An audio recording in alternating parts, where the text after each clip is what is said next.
woke ass liberal arts school, but No. it was a good fit for me. Not because it was Nice. snooty and woke ass, but because it was in Wisconsin and there was alcohol available. Um, Valid. yeah, but Yeah. Well, yeah, when it comes to like even like tensor like contraction and like Einstein notation and all of that and like remembering like index juggling and stuff is it's a muscle. It's a muscle, and if I don't train it yep, long enough, then I go into it like, oh yeah, this is cake. Like I remember it being easy, and then I'm like, wait, I need to remember. I yeah, need to right, remember. right. Oh I gosh. I will say of the things that you mentioned, Einstein notation is the easiest because that genuinely is I not love it. that. As long as you recognize it, you know. Apparently, he said that he might have been tongue in cheek, but Mhm. he said that his best contribution to whatever, maybe he was Yeah. talking about mathematics, was his notation for summation. Yeah. I and Because he was honestly like, "This is dumb and bad." it's absolutely like in the top five. Like it is so ridiculously useful. Whenever I see a text that uses like index notation and doesn't do this Einstein like, convention when it comes to like raising and lowering indices, even like if they have the summation, I'm like, oh well, I'll deal with it. But it's like if they do it like, oh, if this index is repeated, then you sum over it. I'm like, but it's not in, but it's not but that contraction doesn't make sense because it's not in the upper index. So obviously, if this is like my brain just hates it. It is so Dude, satisfying. the whole upper and lower index thing is something that it's like the fundamental thing that hasn't clicked for me yet. Um, in There, eventually I'm going to grok that and like yeah, be like, okay, yeah, this is a vector, this is a dual vector, blah blah blah, hmm and like appreciate what that means. I yeah, Sitting here, I don't appreciate what that means. I couldn't tell you what that means. I hmm have appreciated it when I sat down and looked and thought about it and studied it when I was reading the textbook. yeah, But yeah. it it's Hasn't marinated. like, yeah.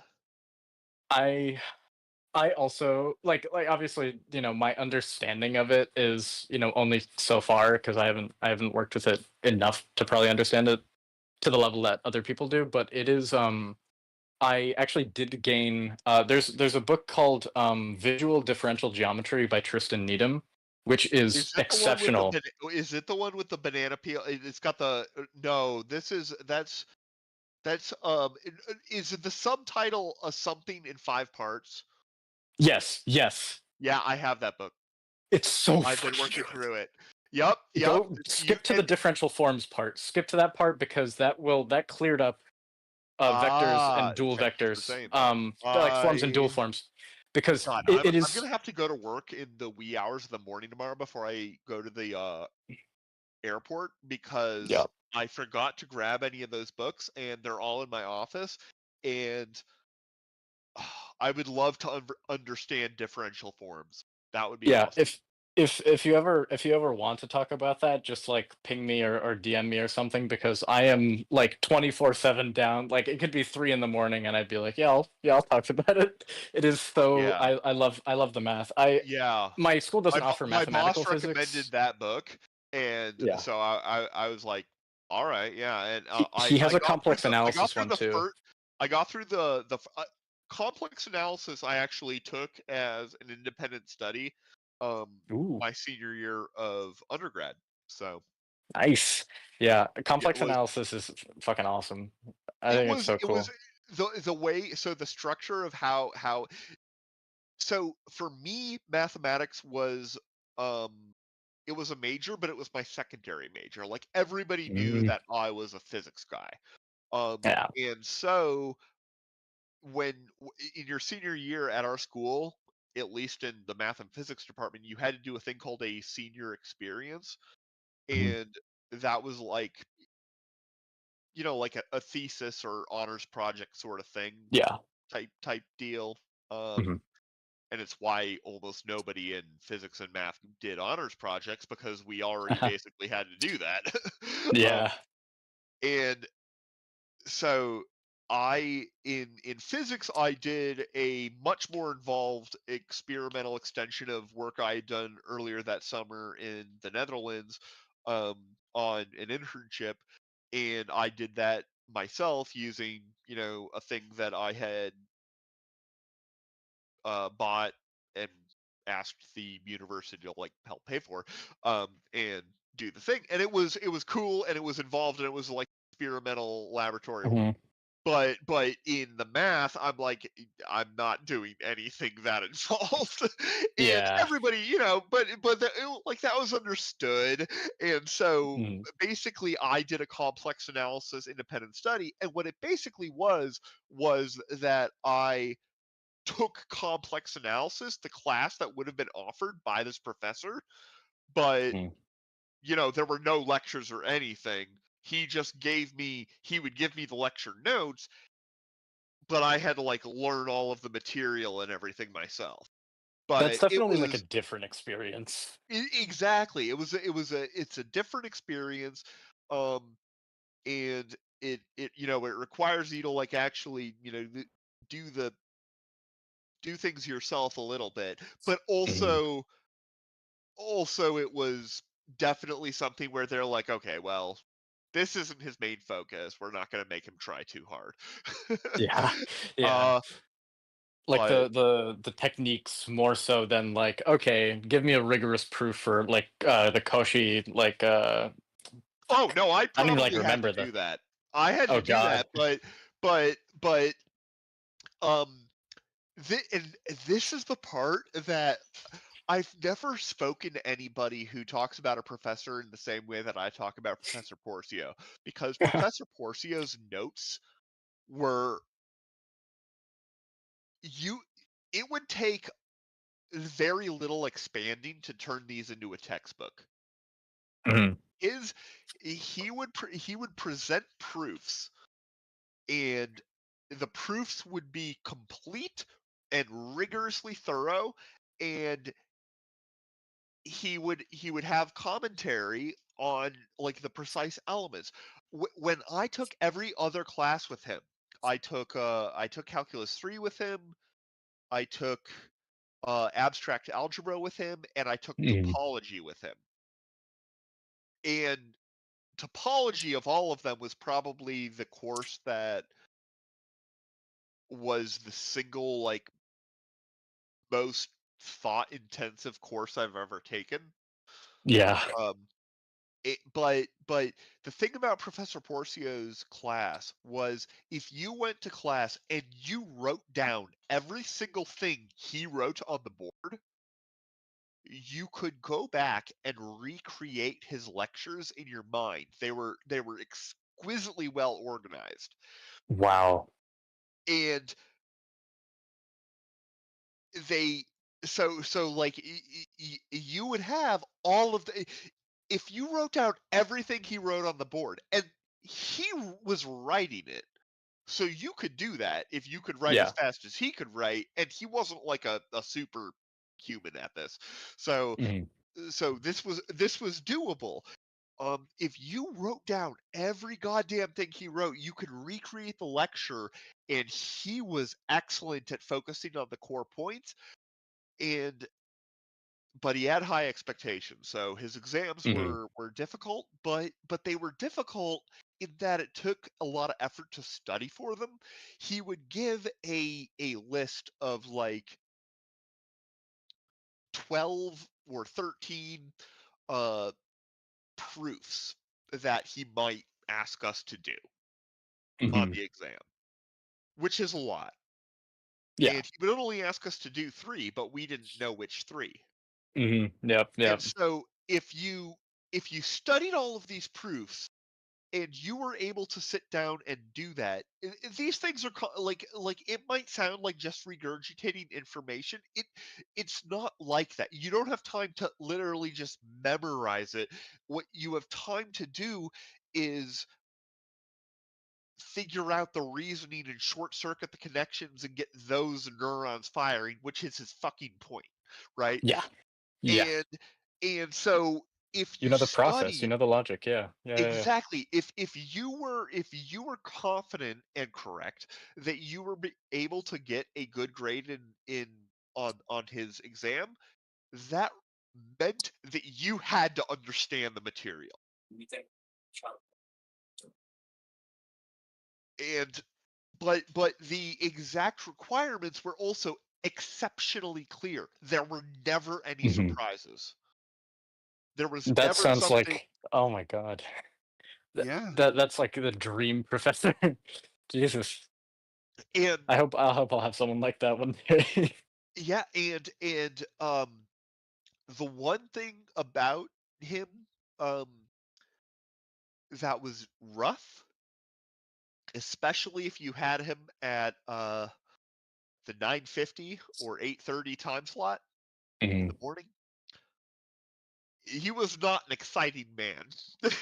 Mhm. uh his lectures could be very boring and sleep inducing, and Yeah. yeah, you had to be, nope, I'm paying attention and I'm writing every fucking thing he writes down. I'm writing that down because he would go through a proof, he would go through a theorem, about like Lagrange's theorem, Mhm. and then be like, okay, let's talk about subgroups, and can you demonstrate that in this particular example it does that? And he would go through, one or two or three examples, and they would be very good, examples. Probably, like, a lot of them probably are the examples that you would find in Wikipedia, and that's not Yeah. because he's lazy. That's because people in Wikipedia copy off people like him. Yeah. Yeah. That is straight up like when I took mathematical proof, and I haven't like the I've wanted to take so many courses in like analysis or algebra, but I just haven't been able to make it work with my schedule. So like my senior year is basically just going to be me taking math. I only have to take the second half of E&M and like an experimental course. So it's basically going to Is it be, called advanced research and laboratory? math. Yeah. Well, yeah, I mean experimental too, which it basically just senior Uh, lab. yeah, But it's because like, for us it was called oof. advanced lab, and it was like it was fine. Um, for Mhm, me, the hardest part about ad lab for me, um, mhm. senior year, was that there was one experiment where there was an oscilloscope that took data and it had a floppy drive. Okay, Ooh. and like I'm not that old. Okay, this was 2013 or 2014. Like I'm old, but I like floppy drives weren't a thing in 2013, right? They really Yeah. weren't. So Yeah. it had a floppy drive, and so I had to figure out how to get the data from this thing onto, you know, something that I could work with, right? Yeah.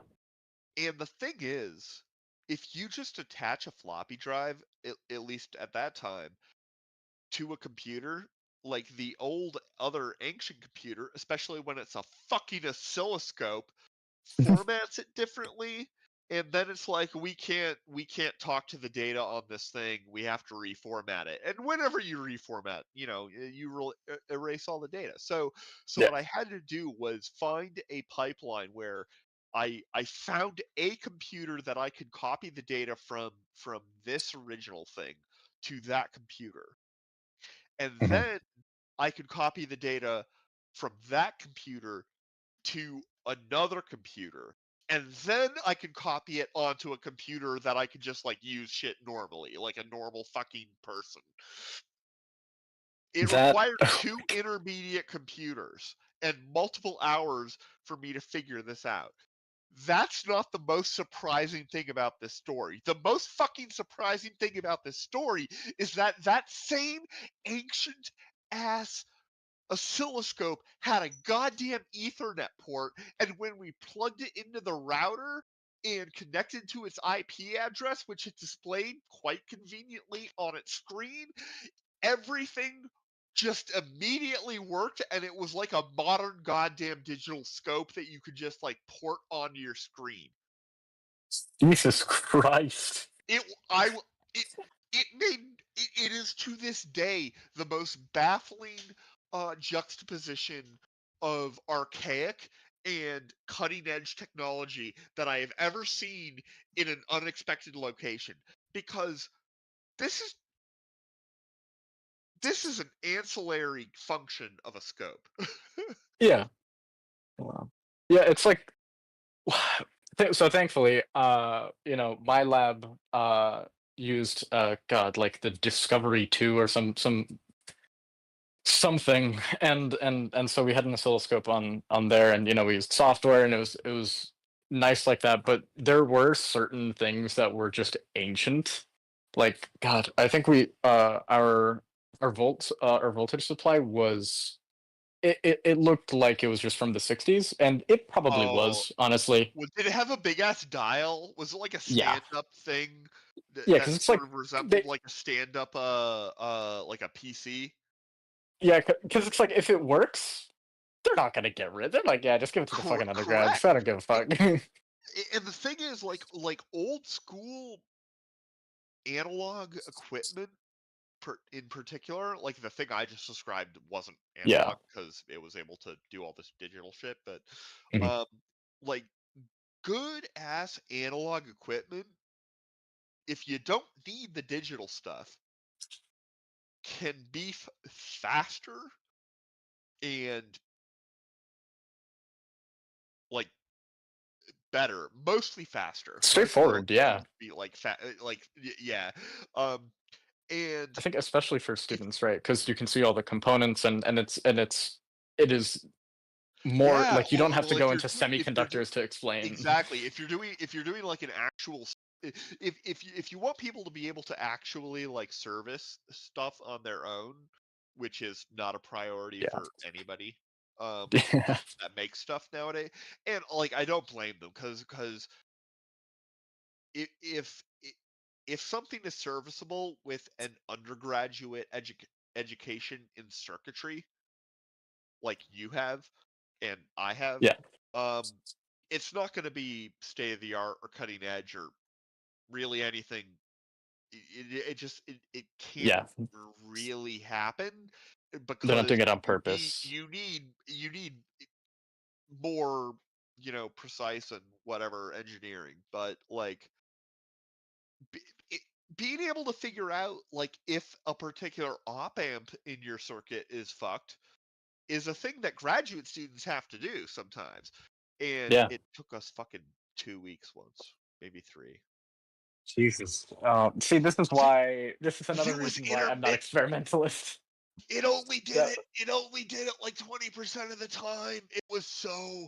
Uh, that's why I semiconductors.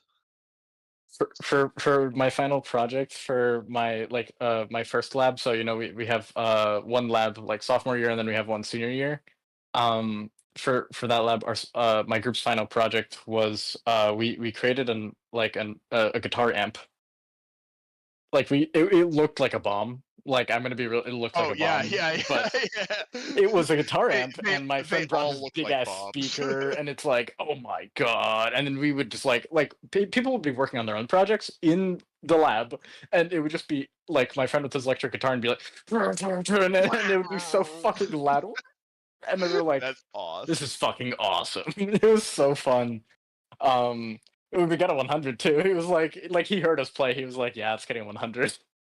It was really funny too because we ordered like this more kind of modern op amp stuff because we had like two design plans. One was like basically I won't say like a jerry rigged op amp, but it was pretty bare bones.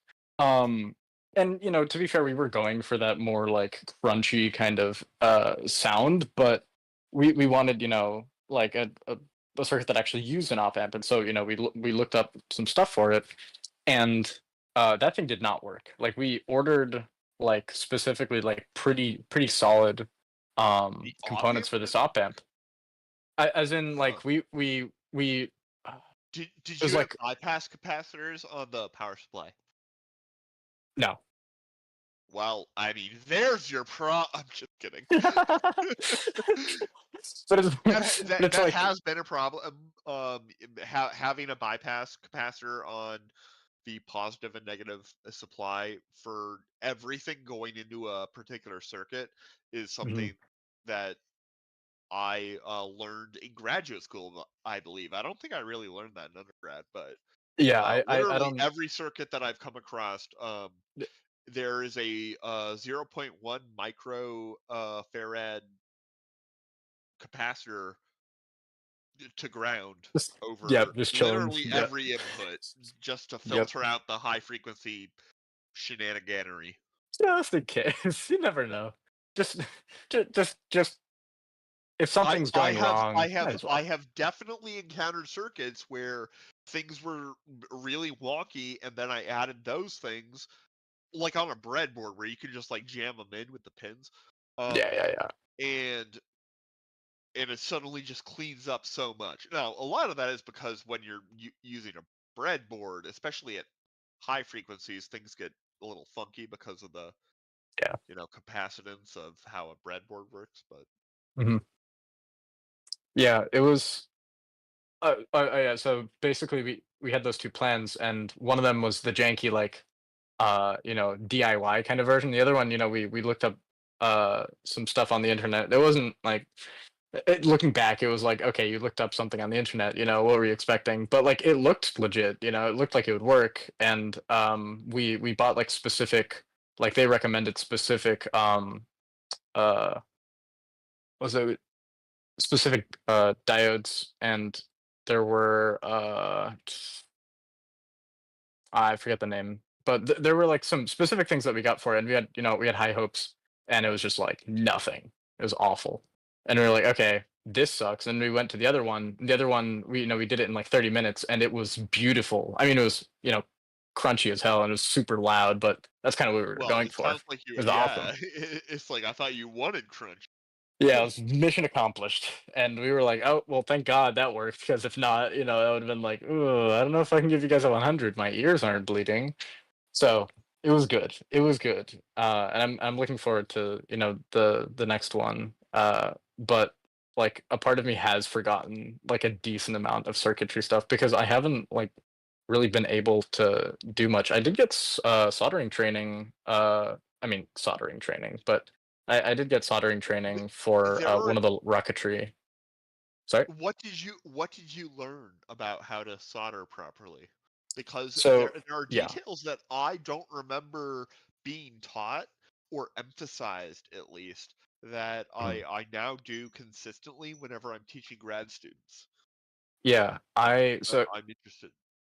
Oh yeah, yeah, yeah, yeah. I mean, specifically, this wasn't in like during a course. This was over the summer. I was working for the one of the Earth and Space research groups. So they shoot up rockets with instruments, and they're like, "Time to learn about the magnetosphere." I'm like, "Cool, that's cool." It has nothing to That is do with what pretty I cool. want to do, like fundamentally.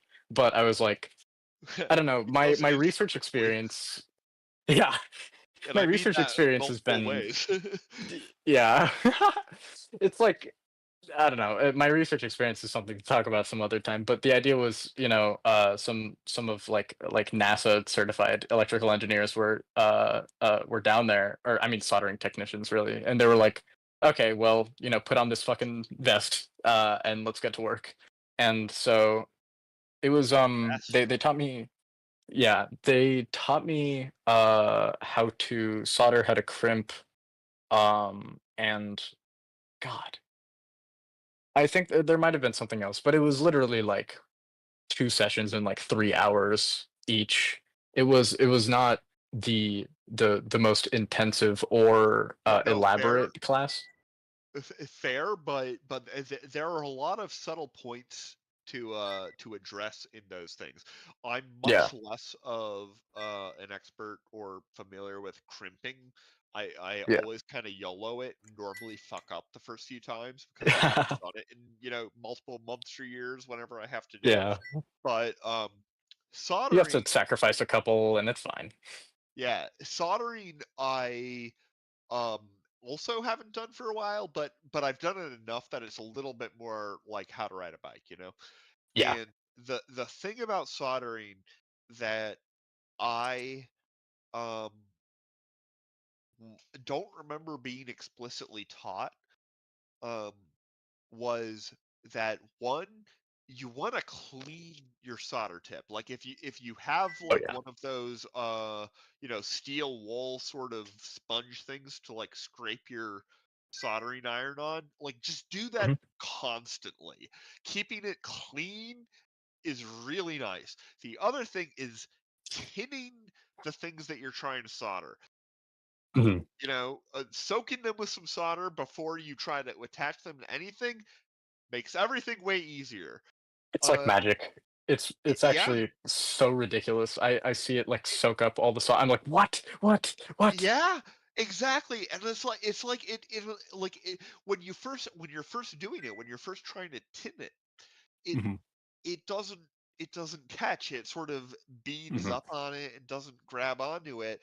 And what you gotta do is you just gotta heat that motherfucker up. You just put the soldering iron right on that motherfucker, and then give it a few seconds to like absorb the heat, and then like Mm. jam the solder on that bitch, and when it catches, yeah, it catches.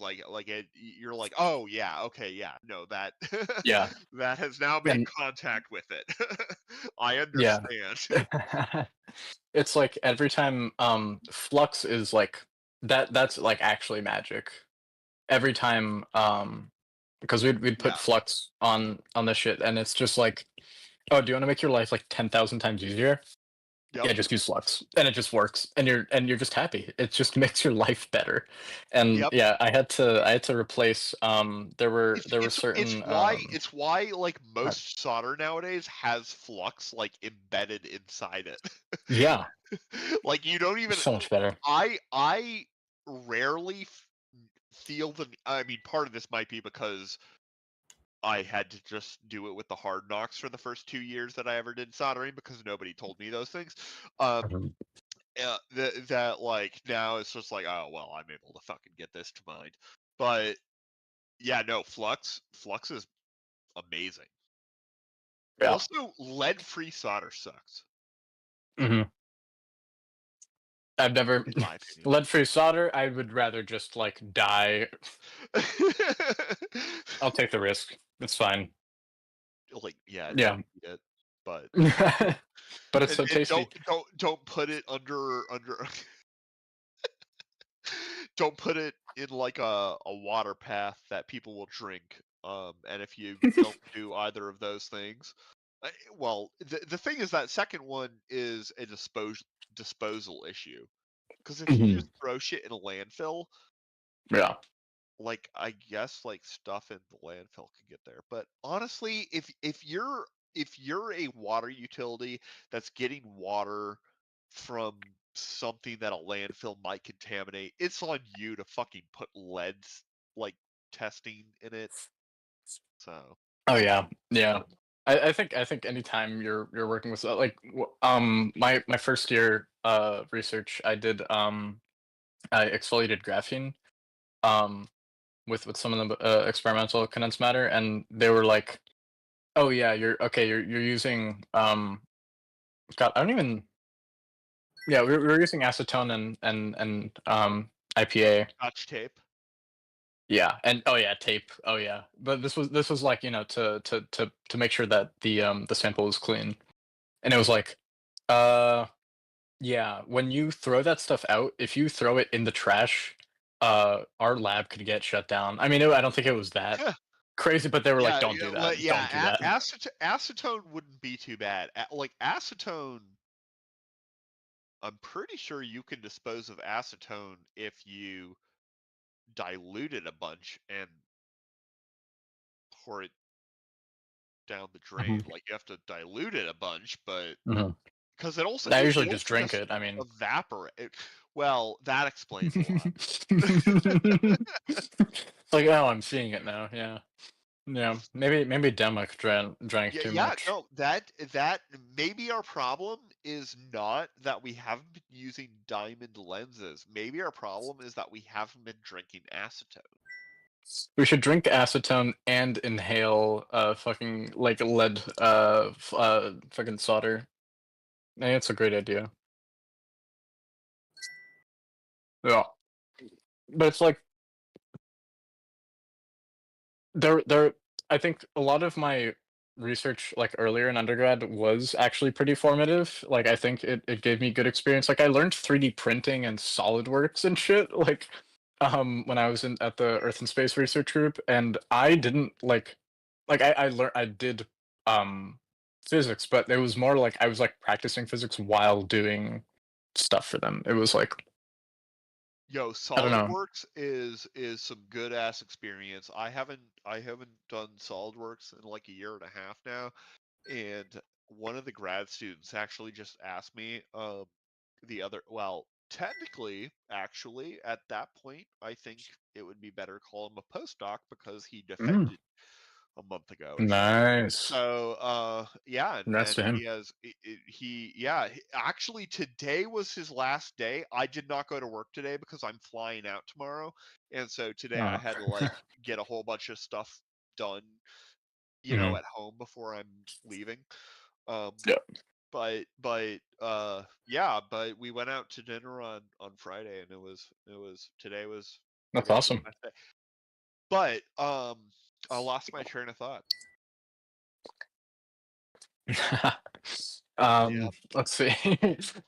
Now I have Uh, to I have to get the he train wa- he was back. he was asking me for a detail about my oh yes, so he was asking me for a detail about the geometry of our experiment, and ultimately the best source would have been for me to reference the SolidWorks diagram of Mm, our apparatus. However, one certain aspects of that SolidWorks diagram don't necessarily reflect to the required level of accuracy for answering his particular question.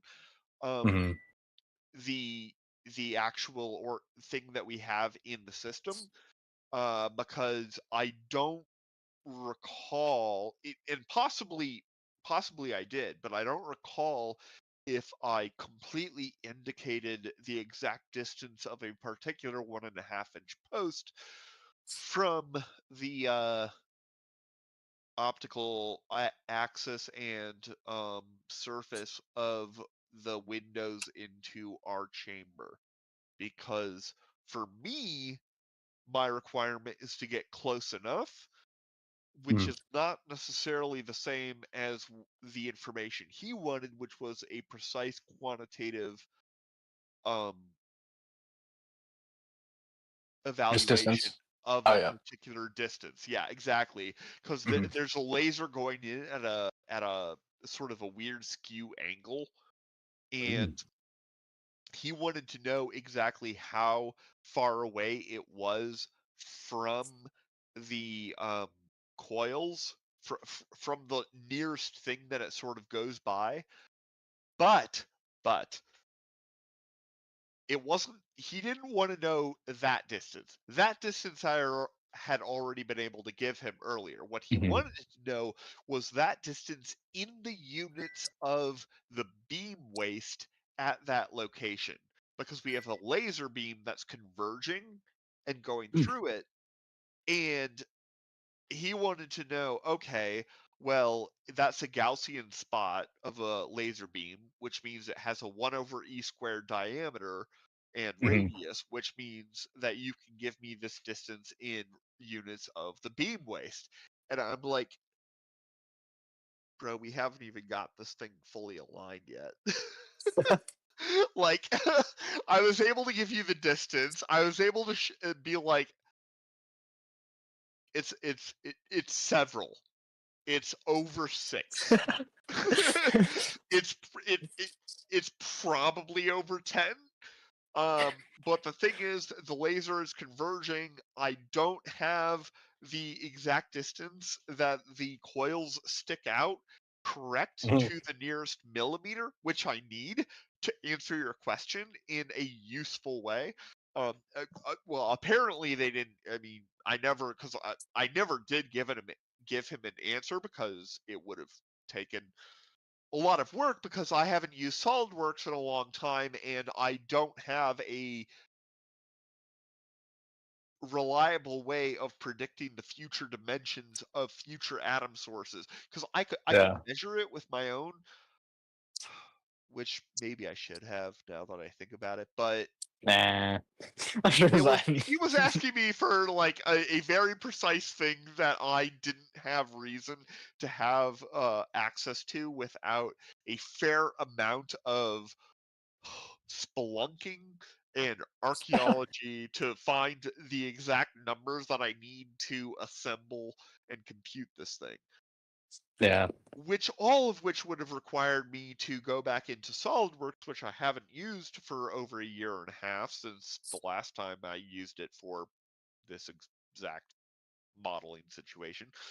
And it turns out that our lab has actually upgraded to the most recent version of SolidWorks. So all of my experience was on SolidWorks 2017,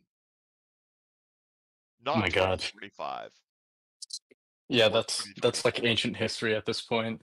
Exactly. Look, I'm like, I don't think you understand. Like me just looking this up and getting this number is an hour or two of work, and I have shit that I'm working on. I will not sacrifice an hour or two of my work to get you this one To specific an like answer dig that through. he didn't need that much. Like if he had Yeah. really been like, "Yo, this is really important, need it," one, he wouldn't have been the person that would have relayed that. It would have been um Jan or Jason, who him and I both work for, basically. Mm. And two, I I gave him it. Some of that is still up in the air because exactly how big the laser at that point actually depends on how tightly we need to focus it. So what you need to do is get, okay, this is what we are going to in our design. We are going to focus the laser beam to exactly this width. And then we have the documents that will show exactly how far away this beam has to propagate at this angle. And I even Mhm. know that. I know that it is 1.86 inches, and an inch is 25.4 millimeters. 1.6 inches along the y-axis is how far away that window is. That window is 3/8 of an inch thick, and we are approaching this point at a 45-degree angle, so you multiply all of those things by the square root of 2. Then you would apply the formula that you use for the divergence of a Gaussian beam in Mhm. order to see how large the beam is when it is that the close point of closest approach in the CAD model to the coils, which are an entirely different object from the window and the measurements that I've already given. And I don't know that measurement off the top of my head because I don't need to Mhm. until Mhm. this conversation. And so I'm like, you can evaluate it using this piece of information, this piece of information, and this piece of information. I don't have those pieces of information. You do. So I am not best positioned to answer this question. Like that was how I ultimately responded to him Mhm. was with that. But Sorry, go through so go through SolidWorks. Yeah, yeah, it's like actually updating to because I think we were on SolidWorks like 2023. Updating to 2025 was because university also needed to like update every year, like the access to it. the license, yeah. Such a pain. Oh my god, it is. It's like, what will change? Will I even be able to do what I want anymore? It was. It's not even. SolidWorks gave me a lot of grief. Like Well, because it's useful. SolidWorks is they've moved entirely towards their software as a service model. You can't Yeah. buy a permanent license for it. Like that's what we had for 2017 was we had a permanent license. Like we could use this software as long as we had the key for it, Mhm. which, Same thing. was on a flash drive somewhere.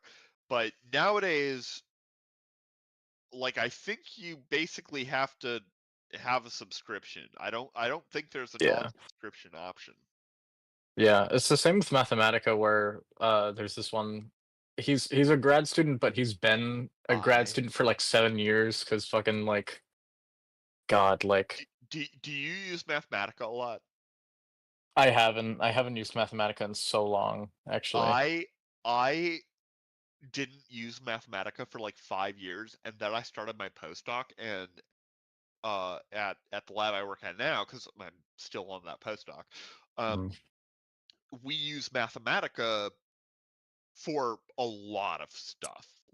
mhm, It's basically how we do our daily um analysis of our data and stuff. Like each day has a Mathematica notebook where we import our data when we run sequences and take pictures of mhm, ultra cold clouds of atoms and fit them to Gaussians and vary mhm, parameters and watch how it shit behaves, and it's all that. But here's the fucking weird thing. Mathematica is a high level functional programming language. mhm, I don't know exactly what that means, but I know it does not mean that it's object oriented. mhm, Okay. And yet somehow almost all of my experience with object oriented programming is in Mathematica, because the PI in our group, Jason Hogan, um, he loves Mathematica and decided to like write object-oriented programming into Mathematica. And hmm. nobody in the group understands how it really works except for me, because I've been nerding out over it. Dude, my fucking boss is really smart. But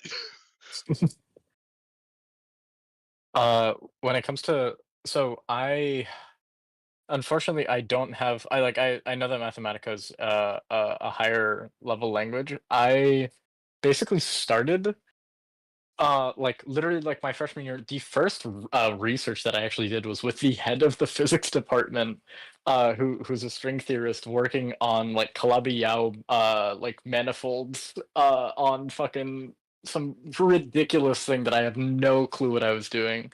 And it was like, "Oh, yeah, you need to learn Mathematica," and I was unmedicated. So, there is oh no yeah, chance I'm that's doing hard. anything. So that was a lost cause. I just never got back to him on it. I think he just immediately that lost confidence in me, and I'm like, you know what? Fair enough. Yeah, yeah, no, I mean, if you're not like you got well, also that's the thing that you need guidance for. Like Oh yeah. the thing about my advice, I keep calling him my advisor. He's not my advisor. He's my boss. I'm a postdoc, not a PhD student anymore. But my boss, Jason, he's really fucking smart, and Mhm. he's also a really good teacher, but he thinks fast and he talks fast. And so he's like, okay, well, let me just like give you a brain download really fast of all of these stuff in Mathematica, and then we'll do it again in a week. Just the whole Yeah. thing. We'll just do the whole thing again, which is the correct way of doing things, because you don't have to do it right the first time. You have to watch the first time. You have to Yep. do it right when you have to do it, and you don't have to do it right without supervision the first time either. Yeah. So it's like if some like the way I teach people and the way Jason taught me, Mathematica was like he would sit down and be like, okay, I'm doing this thing, and then the thing about Mathematica is there is a whole ton of very short form terse jargon that Mm. is completely unreadable. Like i- valid Mathematica code will very often have exactly this pattern. Okay. A pound sign, a close parentheses, an ampersand, a forward slash, an at symbol, and then something else. Now, if you look at that, that is very clearly a censored four-letter word, right? Like very clearly. Mhm. But Yeah. it's not. It specifically refers to an implementation of a pure function where the function argument is the pound sign. The fact that it is a function is indicated by the ampersand, and the fact that the parentheses just a closed parenthesis. It's not, it's not fancy. Mhm.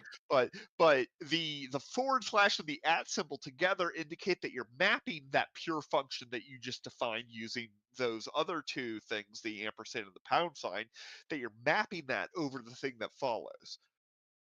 When you break it down, it all makes sense. It probably didn't when I said it, because what the fuck did I even say? I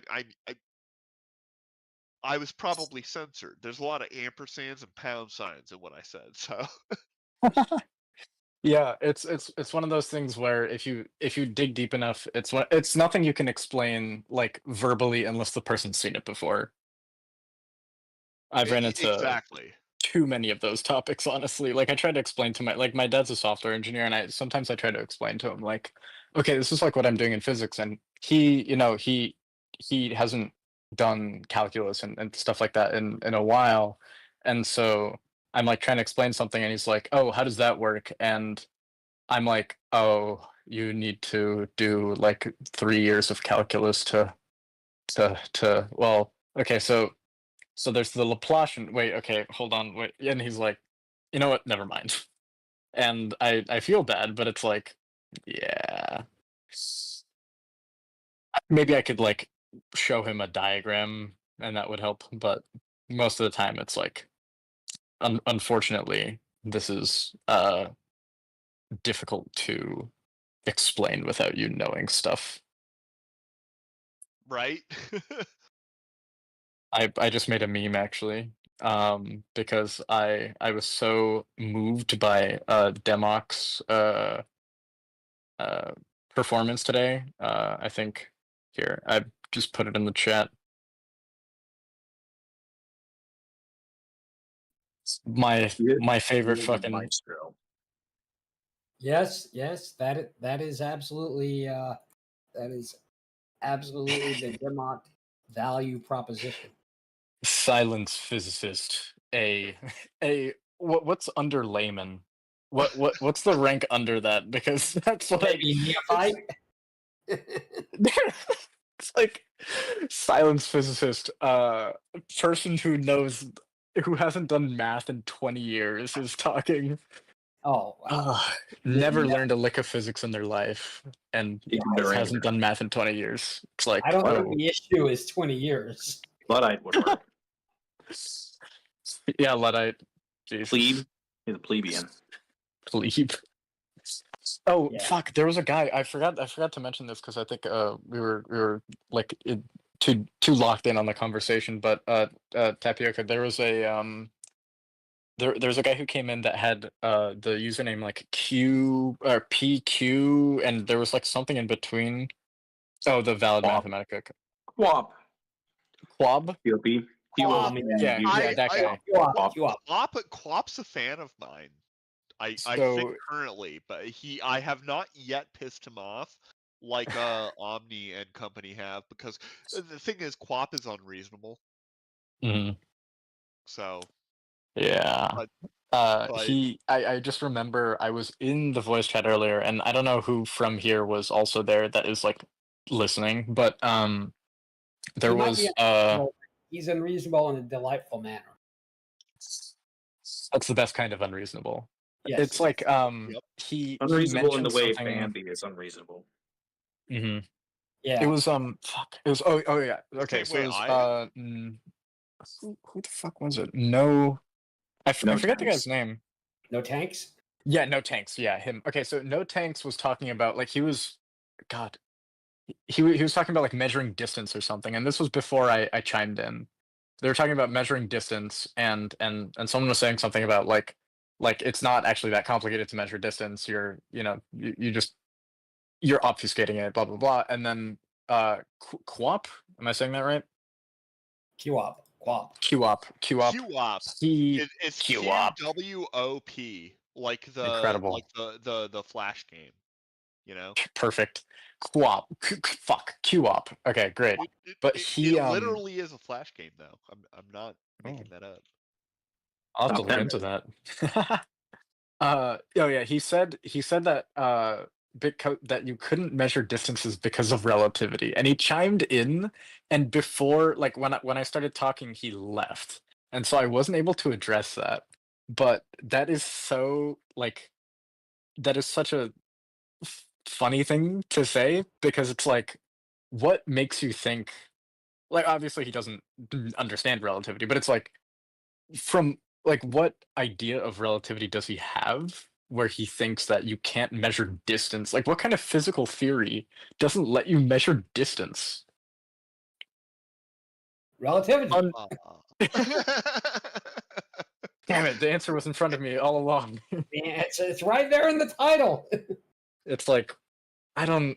I mean, I know It's how to measure distances between two events in Mhm. SR, but I assume the metric becomes involved when you have Yeah. curvature in GR. It's just a trace of the metric, or it might not Yeah. even be the trace. It's like, I think it's the contraction. Like, you contract the metric with itself. It's You're It's way not overthinking super it bad. when it comes to QOP.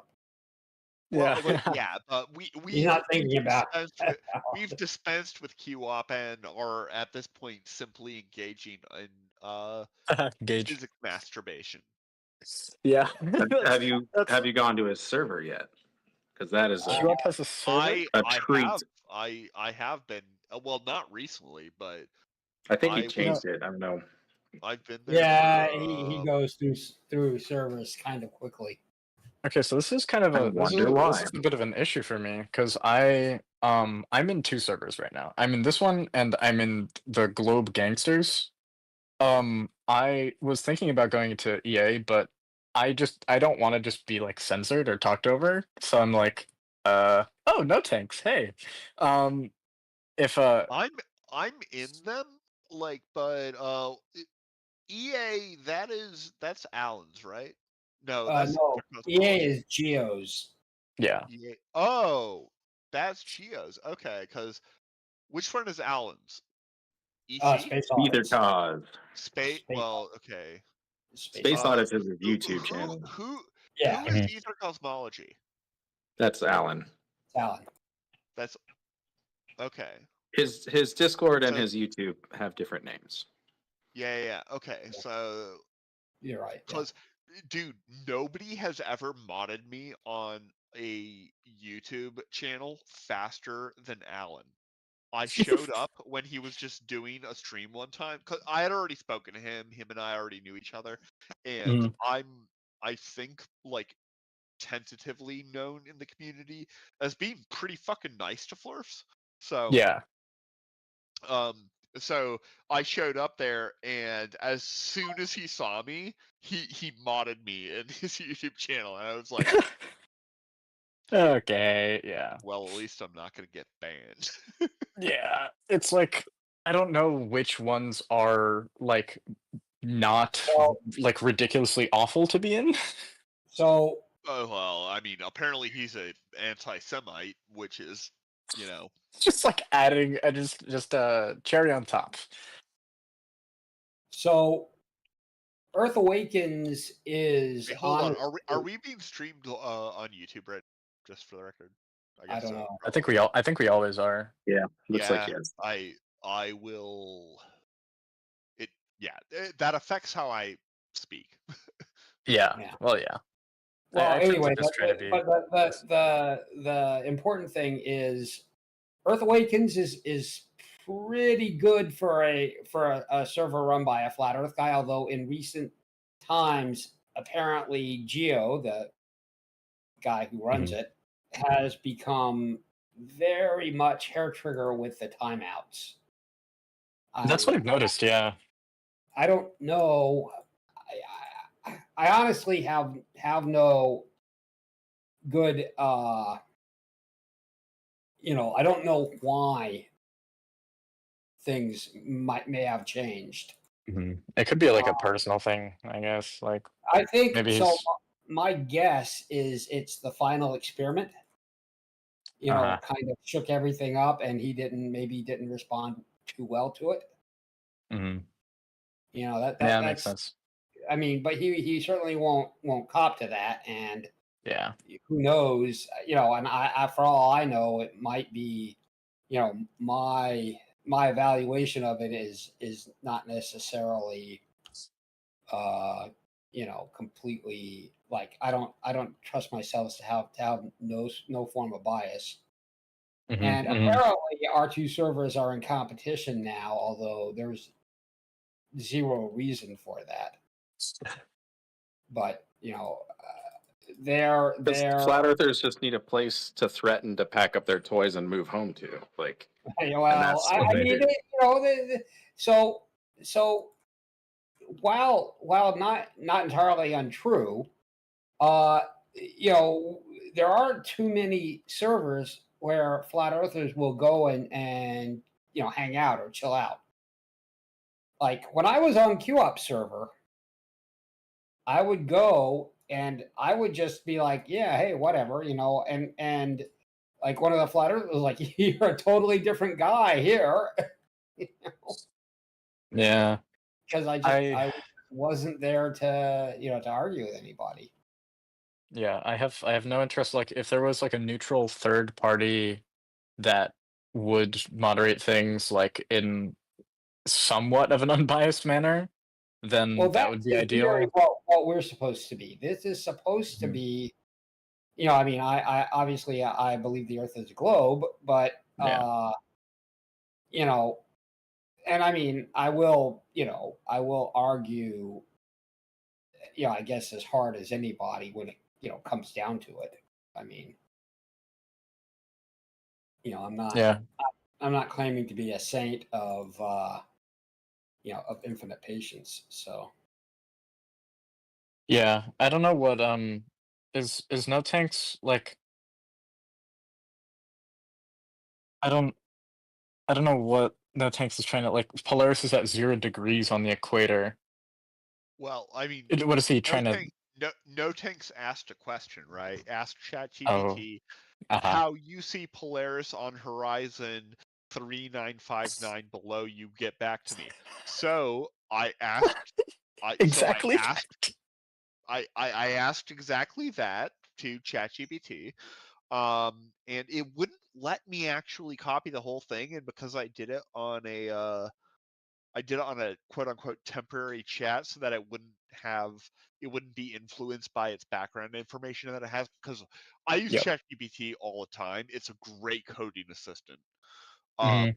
yeah, it and really is. and since it has memory, it has the context of like other projects and stuff that I've worked on before, so it's a really good coding assistant. It will. Oh yeah. If you started talking about stuff from the server there, it might like call the authorities and be like, I think he suffered an aneurysm. Yeah, it's I think I've talked to well that's the thing. If I use a temporary chat, then it doesn't have access to any of that, which is why I use it to answer this question, because that's a more he prompted that's a more transparent and less influenced response to what No Tank suggested, which is to ask ChatGPT about the thing. Yeah, he says, "Ask ChatGPT how you see the blah blah blah," and then he's like, "Here, I'll do it for you," and it's just not that. He's like, "Will diverging straight lines of sight ever get closer together?" It's like they're diverging. You fucking. Well, You have to something you have to understand about no tanks is that sometimes he'll get trapped in the rhetorical back and forth, and at that point he'll just start bullshitting. He'll just Does he ever stop? I mean, it doesn't well feel like. he sometimes Is there really a start? he will argue in something approximating good faith. Mm. Oh But yeah, when actually, yeah. Thinking about it, because that's what I was like. He was like trying to do the hotel thing for like to be like, oh look, something something. radial, I don't know, arc length or something, but he didn't quite understand what he was saying. But like it seemed like he was just confused rather than I think he was trying to do a gotcha, but it was just Well, so he badly construed. I he don't is, know. yeah, he's more trollish than you know. I think he should be less trollish. But unfortunately, he's pretty trollish. So Yeah. Yeah, I mean, once they stop being serious, there's really no point that I see in interacting with them unless it's just like, yeah, no, entertainment. no, right. There comes a point where it just devolves into bullshit. He was talking to Jesse Path of Light, who had Hmm. you know taken two flashlights 4 feet above still water, and then put a theodolite at at the so they're all in a line, and Yep. said, okay, now I'm going to show that here's a picture is in the middle. You can see that the light is higher, the middle light is higher up. And he was just like, well, how do you know that? How do you know that still water is level? And Jesse was like, well, if you give it up on that, then I think if a flat Earth guy gives up on the the theory about still water being level, then I guess that's kind of the end of it. Yeah, right. It's like wasn't that your entire talking point for like 8 years? Water is level, water is level, water. But how do I you mean, know that it's level? And it's like, oh, we never asked you that, well, I when he just guess. said that, it was like it's Yeah, like, yeah, you're not you're giving wrong. up. That Yeah. you're right, Jesse. He's arguing, but I think at this point you can pretty much hang it up. Yeah. I think with when it comes to this stuff, yeah. There was I think there was something that I posted earlier where I was talking about like optics, where I think I remember flat earthers arguing, and I don't know if they still do this, but I remember them arguing that light doesn't act the way we think it does. So for example, like a ray of light doesn't like how do we know that it actually goes in a straight line? Like what Right. if it actually like curves or something and we don't know? Well, And it it's like creates obviously like incredulity. refraction, Yeah, yeah, and it does curve for the refraction. They're like, and well, the claim is not we don't refraction. Like, what if? understand refraction like we should. Yeah. Yeah, yeah. It's like, oh, actually, it does this thing that no one ever knows about. Even the people who study light for a living, they don't know about this. And it's like, okay, buddy, well, you still trust like fucking car mirrors and shit. Like when you back up in your car, you look behind, but sometimes, you'll use your side mirror, you'll use your rear view mirror, and it's like, you trust that. Don't don't they know nothing about optics, compared to you? Like, what if they made that and they didn't take into account, these properties of light that but nobody else knows? And it's like all of the like GPS. They use Google Maps every day and they don't think about it. They're like, well, obviously they're using fucking like I what will flat do earth my best. calculations. It's like a lot of hypocrisy that if you point that out daily, they have to basically like tie themselves up trying to like backtrack and it never works out. They just haven't Yeah, thought it through yeah, enough. yeah. Um There is certainly that. I mean, that's true. There is definitely. Uh, I mean, there's not a coherent. You know, anything I feel like well, I I know you have mean, to be more yeah, more unbiased, but yeah, yeah, yeah. If it, it's pretty much yeah, you can neither confirm nor deny.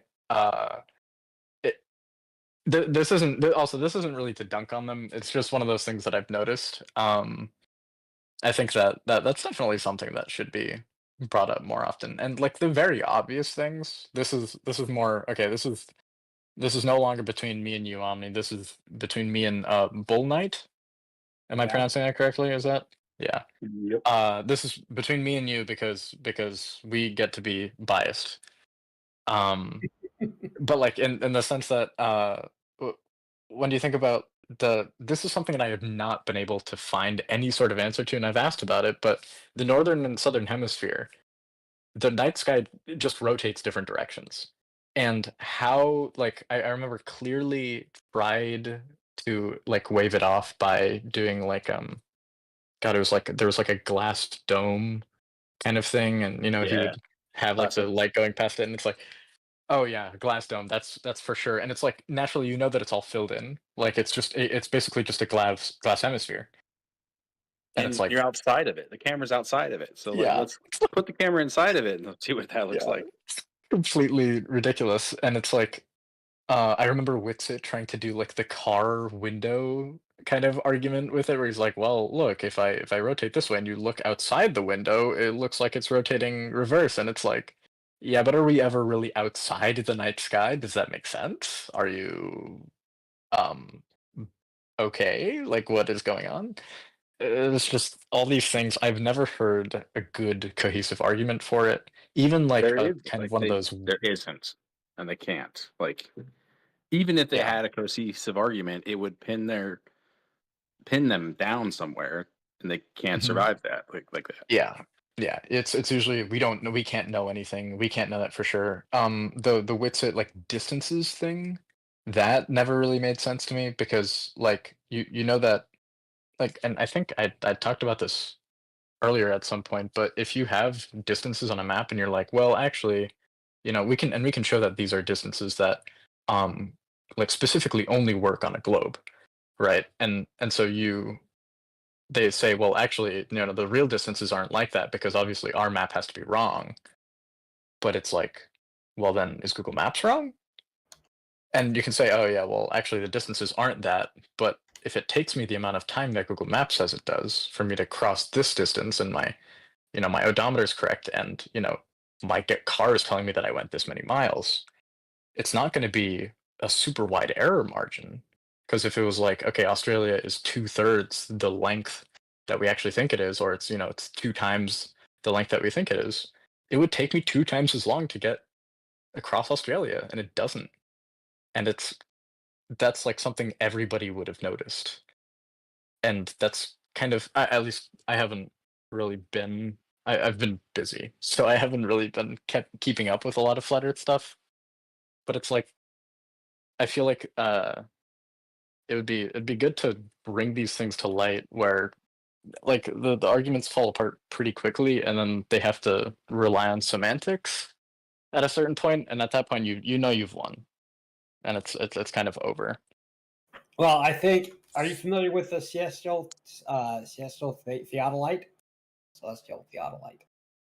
No, I don't. I've heard the word theodolite, but I haven't looked into it. Okay. It's the new hotness. They were having a discussion over at Mhm. Earth Awakens, and Jesse Path of Light has been sparring with them. They have a PhD computer scientist, allegedly, Mhm. like Who has no business in any field of physics, but I it still troubles me greatly yeah, that I mean, that's one of you those know things. It's like I've heard of a PhD mathematician being a flat earther, which is pretty crazy to me. But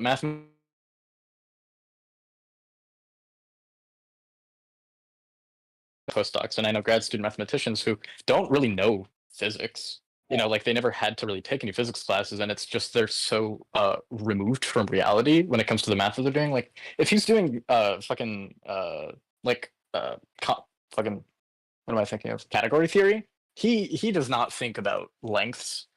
Like everything is functors. So he's just thinking about mappings. He doesn't give a fuck about anything else. So it's like, yeah, sure, you could find some like PhD biologist that thinks the flat is Earth and it's the Earth is flat, and it's like, okay, who cares? But it is troubling. That's true. Flat is Earth. It is it's known. just I'm just like no, I have a computer science degree, not a PhD, but Yeah. you're devaluing it. Stop Yeah. that. Just be quiet. Yeah. Okay, I understand you think this thing. All right, it's cool. We're gonna be quiet about it. Okay. Yeah. And Don't oh, tell sorry, anybody. I cut you off. They'll The get me. problem is a deficit in critical thinking and problem solving. Mhm. And blame school. I feel like that is, if you had to generalize, the skill set that I learned getting my PhD, um, it would be that. Mhm. And that's true for a lot of different fields, right? But I feel like it's certainly true for mine, is that Yeah. you have to be able to be like, okay, what is the relevant, shit that's at play here? How do I evaluate that? How do I know that I've evaluated it properly? And how do I proceed from there? And you iterate on that idea Mhm. constantly. Yeah. What's my Hamiltonian? What's my Hamiltonian? What's my Hamilton? That's the Yeah, entire fucking thing. unless you don't need a like apparently string theory doesn't have a Hamiltonian, That's which ridiculous. Those guys are. What do they know? right? but Uh, but it does things that every model with a Hamiltonian, I'm not aware of what. I mean, I'm not a theorist, so yeah, I'm pretty sure most. I mean, most at least the mainstream physical theories need to have something akin to a Hamiltonian, but I feel like string theory has like something yeah, similar, right? they must. And like Mhm. at certainly at lower levels, as it reproduces all of the other stuff. Mhm. Yeah, still can't test anything though. What? Yeah, string theory is. I I'll probably what like the head of my department is going to be. He was thinking about teaching a string theory class, and he needed 10 people to be on board, and I was like, I'm like, I'll do it if I don't have anything else, like if there's nothing Yeah, more no, important. it's I would love to take a string theory course, It's hard. because It's really fucking hard.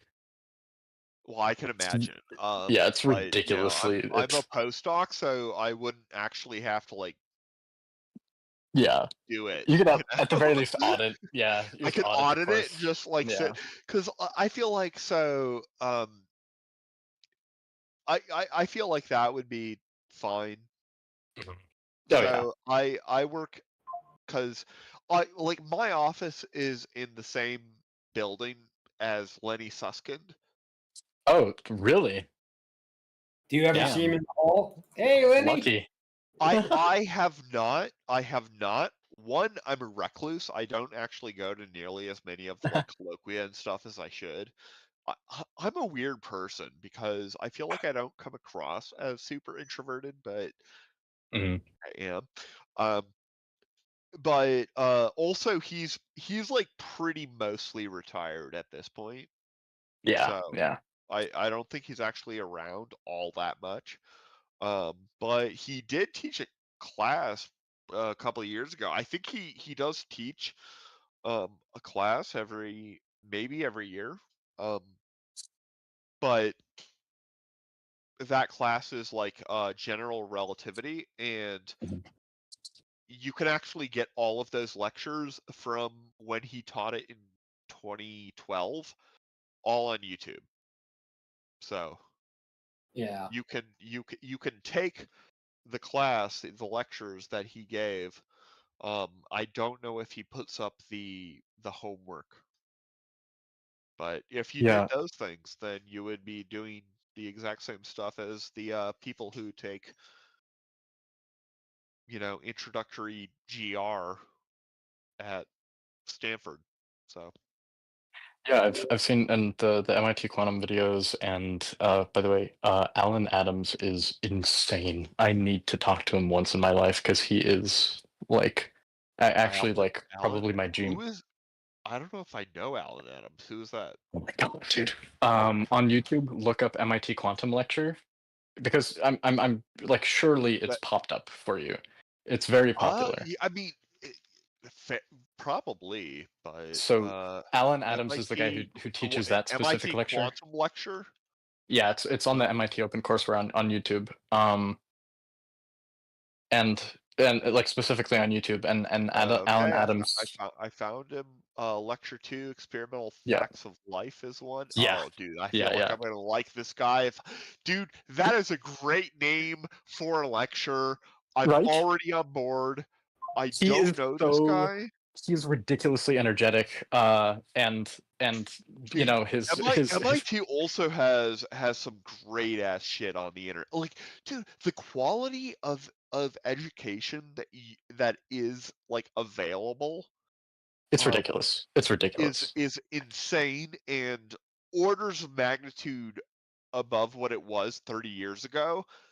Um Yeah. and If anybody many if orders anybody of here magnitude before that. Yeah, if anybody here wants to learn quantum mechanics, watch that video lecture series and you will understand a decent bit of quantum mechanics. Like obviously you need mathematical prerequisites, but like Yeah. So I will say it. You may. I don't actually yeah. know if you will because some people get in like I have shown videos to people that I thought were pretty clear elucidations and explications of certain concepts, Mhm. and then when I've talked to them afterwards, they got something very different. Like Yeah. not It's like so energy crazy, isn't but conserved, right? It's like, oh. well, yeah, Oh and yeah, yeah, y- and like there are contexts in which that can be actually a very useful like avenue, but introductory yeah. mechanics is not one of them. If you have a situation where energy is just completely not conserved and you don't explain, you have to like, okay, if something is fixed into just the infinite mass ground, then Yeah. fine. And I think that's where people run into trouble is you go with examples where something is rigidly fixed.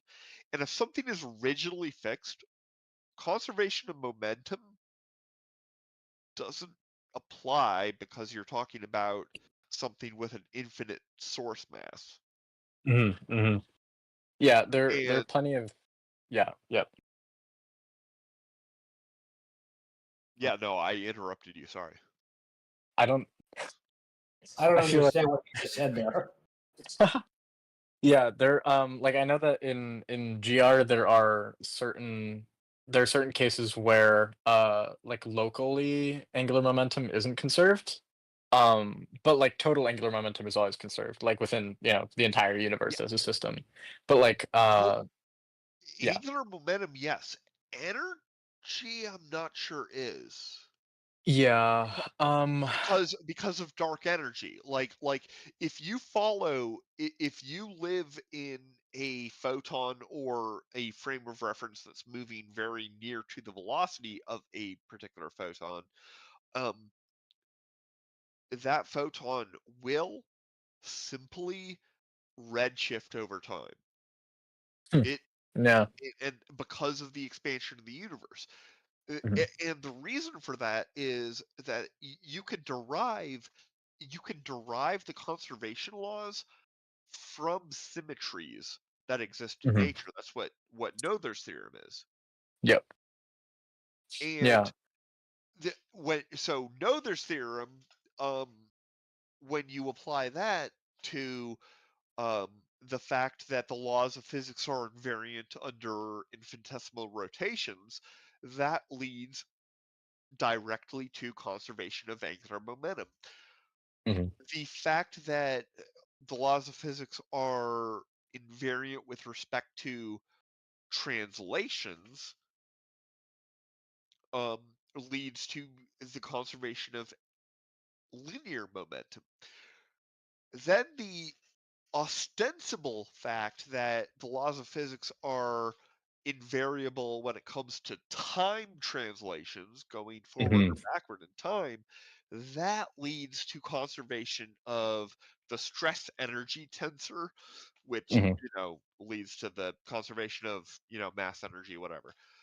Yeah. But the thing is, that last symmetry isn't actually true when you have the large scale structure of the universe, including dark energy involved. You don't actually have that symmetry. An experiment will have its outcome change in a way that is distinct from how it would happen if you did have the symmetry. Yeah, And so with yeah, like the preferred direction of time, which hasn't been derived, right? Like we kind of assume that there's a preferred direction of time because you of cosmology, but it's like you can, I mean, it's a good assumption to make. it's also a thermodynamics thing. Yeah, It never like bet on the against the law, the second law of thermodynamics. right? No, for sure.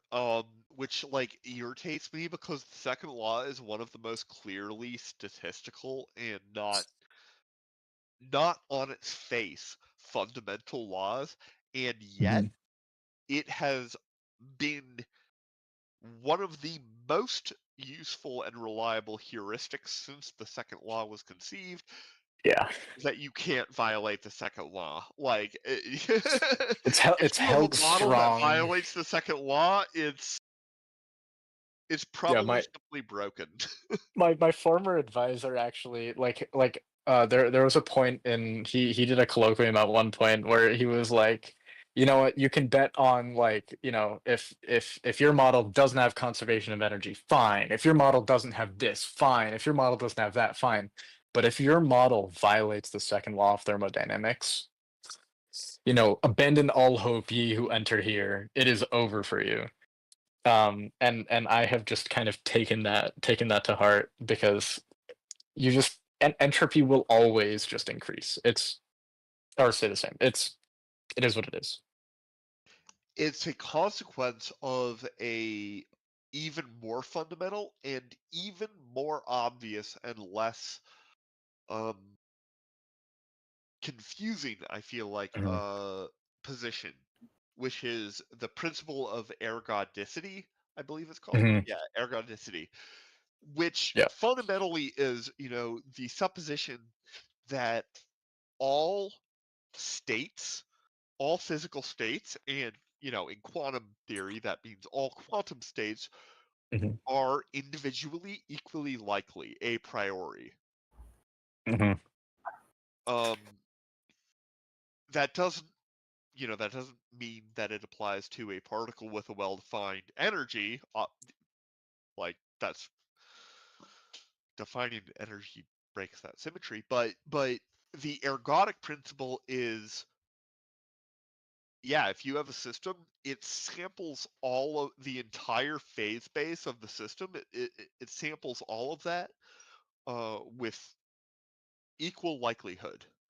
Mhm. And from there, you can derive the second law extremely convincingly, Mhm. because it turns out that for macroscopic systems, that leads to very, very, very seemingly narrow regions of the probability space, um, that just reflect the fact that if everything is equally possible, it's going to look like a general sort of mishmash.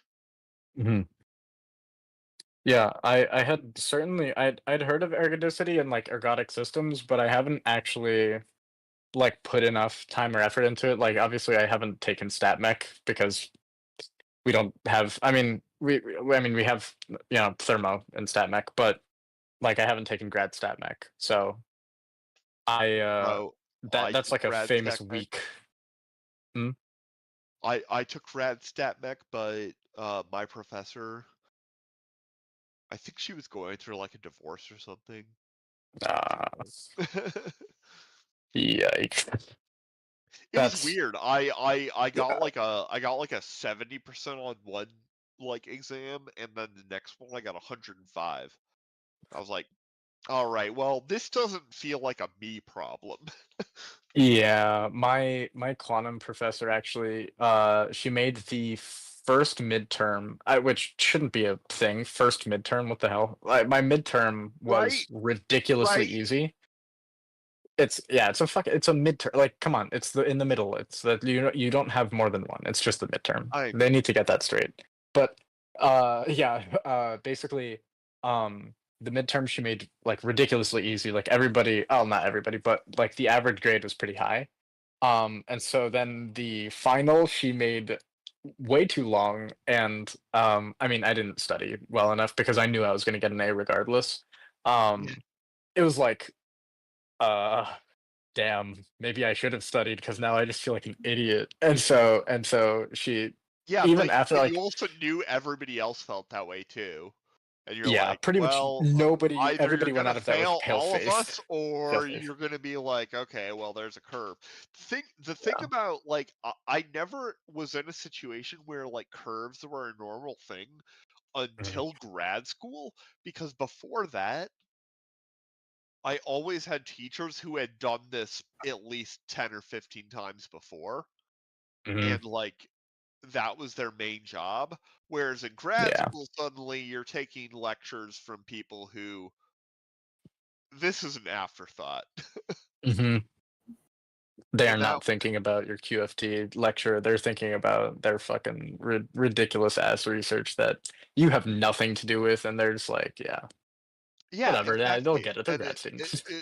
it's like, yeah, and it's like because I've had professors who, were very research focused, but also taught an intro class, like my Mhm. advisor Eric, at CU Boulder, um very much research focused. Has a Nobel Prize, all that, Oh stuff. yeah. But he also teaches uh the introductory like physics class at hmm CU Boulder, every other year or something like that. Um hmm and one, I guess it doesn't take a whole lot of his effort and stuff, but also he's been doing it for a long time, and like he values, like, actually trying to like come across to the students. Apparently he is considered fairly tough though, but hmm you know Yeah. Uh, yeah. I really wish that I could have done more stuff with my advisor. Because there were some pretty interesting, like financial math is pretty fucking interesting problem wise. I think I can that like imagine. ethically it's deplorable, but it's also like a lot of money, and also like the Black-Scholes equation. It's really fucking interesting. Like stochastic calculus, that shit's interesting. Um so I yeah. think, oh, what's his name? Fuck. So my friend in undergrad, his dad is a mathematical economist who did work with statistical stuff, and he came to our school and gave a talk about something very closely related to the Black-Scholes equation. hmm But like, oh, what's his name? Fuck. I can't remember, but it'll probably come to me when I remember. Spiegel? Siegel. Oh. Uh, Seigal, I think. hmm Um, I can't. Yeah, something like that. But he did stochastic economic analysis. Oh yeah.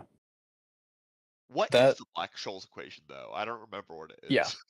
So the Black-Scholes equation basically just describes the dynamics of financial derivatives markets. It's very closely related to the heat equation and interestingly enough the Schrodinger equation, which was already pretty interesting to me. And some people are already doing like kind of quantum computing stuff with it to try to get an edge, but nobody, as far as I know, is doing what I was trying to do pretty unsuccessfully because it was a busy semester, we'll say. But it was like I wanted to see if, like, for example, you could recreate somehow the double slit experiment in like a financial derivatives market. And I talked to some applied math people about it, but it's much more difficult than in physics, because in physics, yeah, you just fire an electron at two slits and you're like, let's see the interference pattern. But with finance, what is your electron, right? what even, how could you describe a quantum state? It's you have to kind of start from scratch, and there's no guarantee that it's actually What does quantum. the SEC think? What was that? What does the SEC think? It's You would have to. My background is in finance, so not yeah. financial math, but in I've worked in finance for I mean, if you 7 decades. dazzle them with mathematical bullshit, And, like what are they gonna do, right? well, Yeah, understand it. well, It's insane. they will. So it depends on whether or not they think you're trying to baffle them with bullshit. If they think you're trying to baffle them with bullshit, you are be fucked. They don't have Yeah, to true. prove Yeah, that yeah, no, they'll torture the data until it says what they want. Yeah. they can just You they just can show just them cool shut you graphs. down because they feel like it. They're like, I'm not convinced, and he's not convincing me, and that's it. I Mhm. mean, Yeah. we're not approving that derivative, and derivatives are a nightmare anyway. But Mhm. Yeah, it's so yeah, black scholes is basically a way to figure out a fair price for a derivative. That's the entire kind of idea. It's like because actually options markets before the Black-Scholes equation did not have an agreed upon method to like kind of settle like, oh, what's a fair price for a derivative? And then Black-Scholes equation came along, and that I think Veritasium made a video about it. But it was like, oh my god, this is like a $1 trillion equation. Like it made waves literally, yeah, and figuratively, I guess. I Uh, can. Yeah, well, and yeah. my idea was, could I make something like, does this can I basically make this thing into a Hilbert space? Does that actually work? And my I the this one professor that did a lot of the like diffie multi-D stuff. He taught a course named called linearity at my school, which was like basically a fusion course that was very good, and I very much enjoyed it. It took linear algebra, diffie and multi-D, and just put them all into one nice little bundle. Uh, and he's very smart, and I talked to him about it, and he's like, you shouldn't assume that it's quantum and then try to show that. You should look for quantum behavior. Like you can't assume Yeah, it beforehand, and that was like that made that me makes really have to think about it. sense. Yeah, Yeah. Especially since like the Black-Scholes equation is not actually like what people use now. They use a modified version, and so like you'd have to use one like because Black-Scholes doesn't, or I'm pretty sure it says no arbitrage. I think I have to look at it, but I think they say no arbitrage. Basically, it assumes there's no arbitrage, but there is arbitrage. So there has to be like a modified. It's this entire thing, and so it's like you need to use that model actually in order to. And so it became much more complicated, but it was still a very interesting problem. yeah, that is interesting. Although, I'm not sure. I don't know what kind of behavior you'd see in the market that is, that is quantum. I mean, obviously, it is all going to be statistically based. Hmm. It's you're not There, gonna see anything quantum.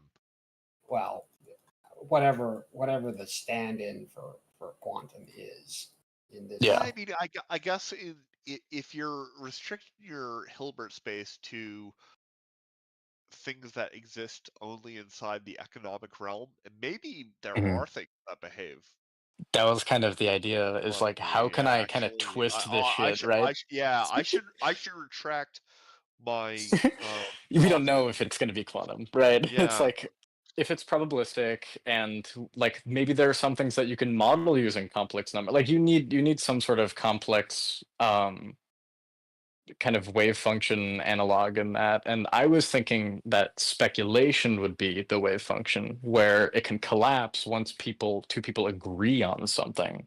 So there were a couple of analogs that I was making that were like, this could be good, but you know, it was a very interesting problem.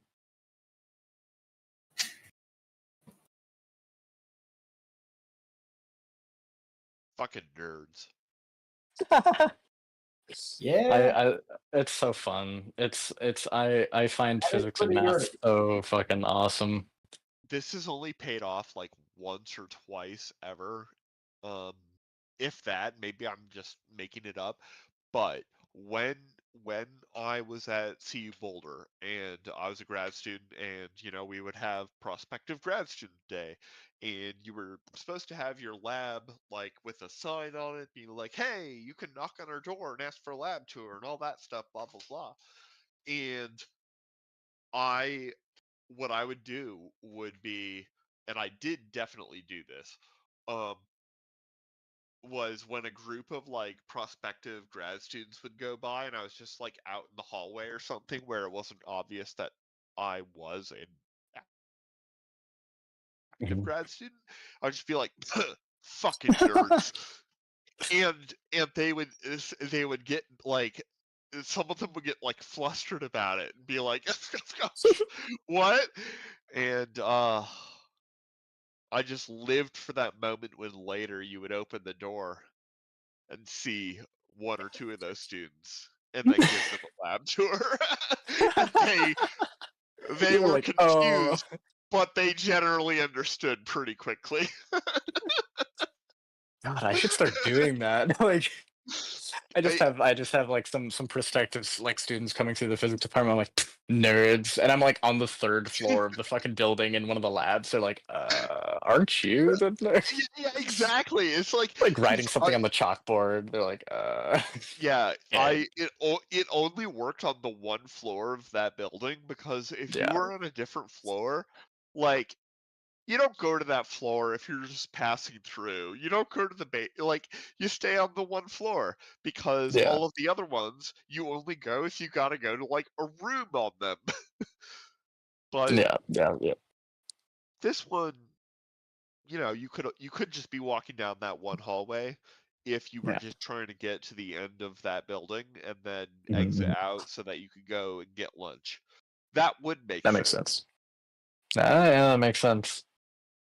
That's a good plan. There, I mean, like my condensed matter lab is like on the first floor. But yeah, I've been trying to Exactly. convince one of the postdocs in my group to get medicated. That's what I did today. I actually did learn something about like Now, when because you I say thought medicated, what do you mean?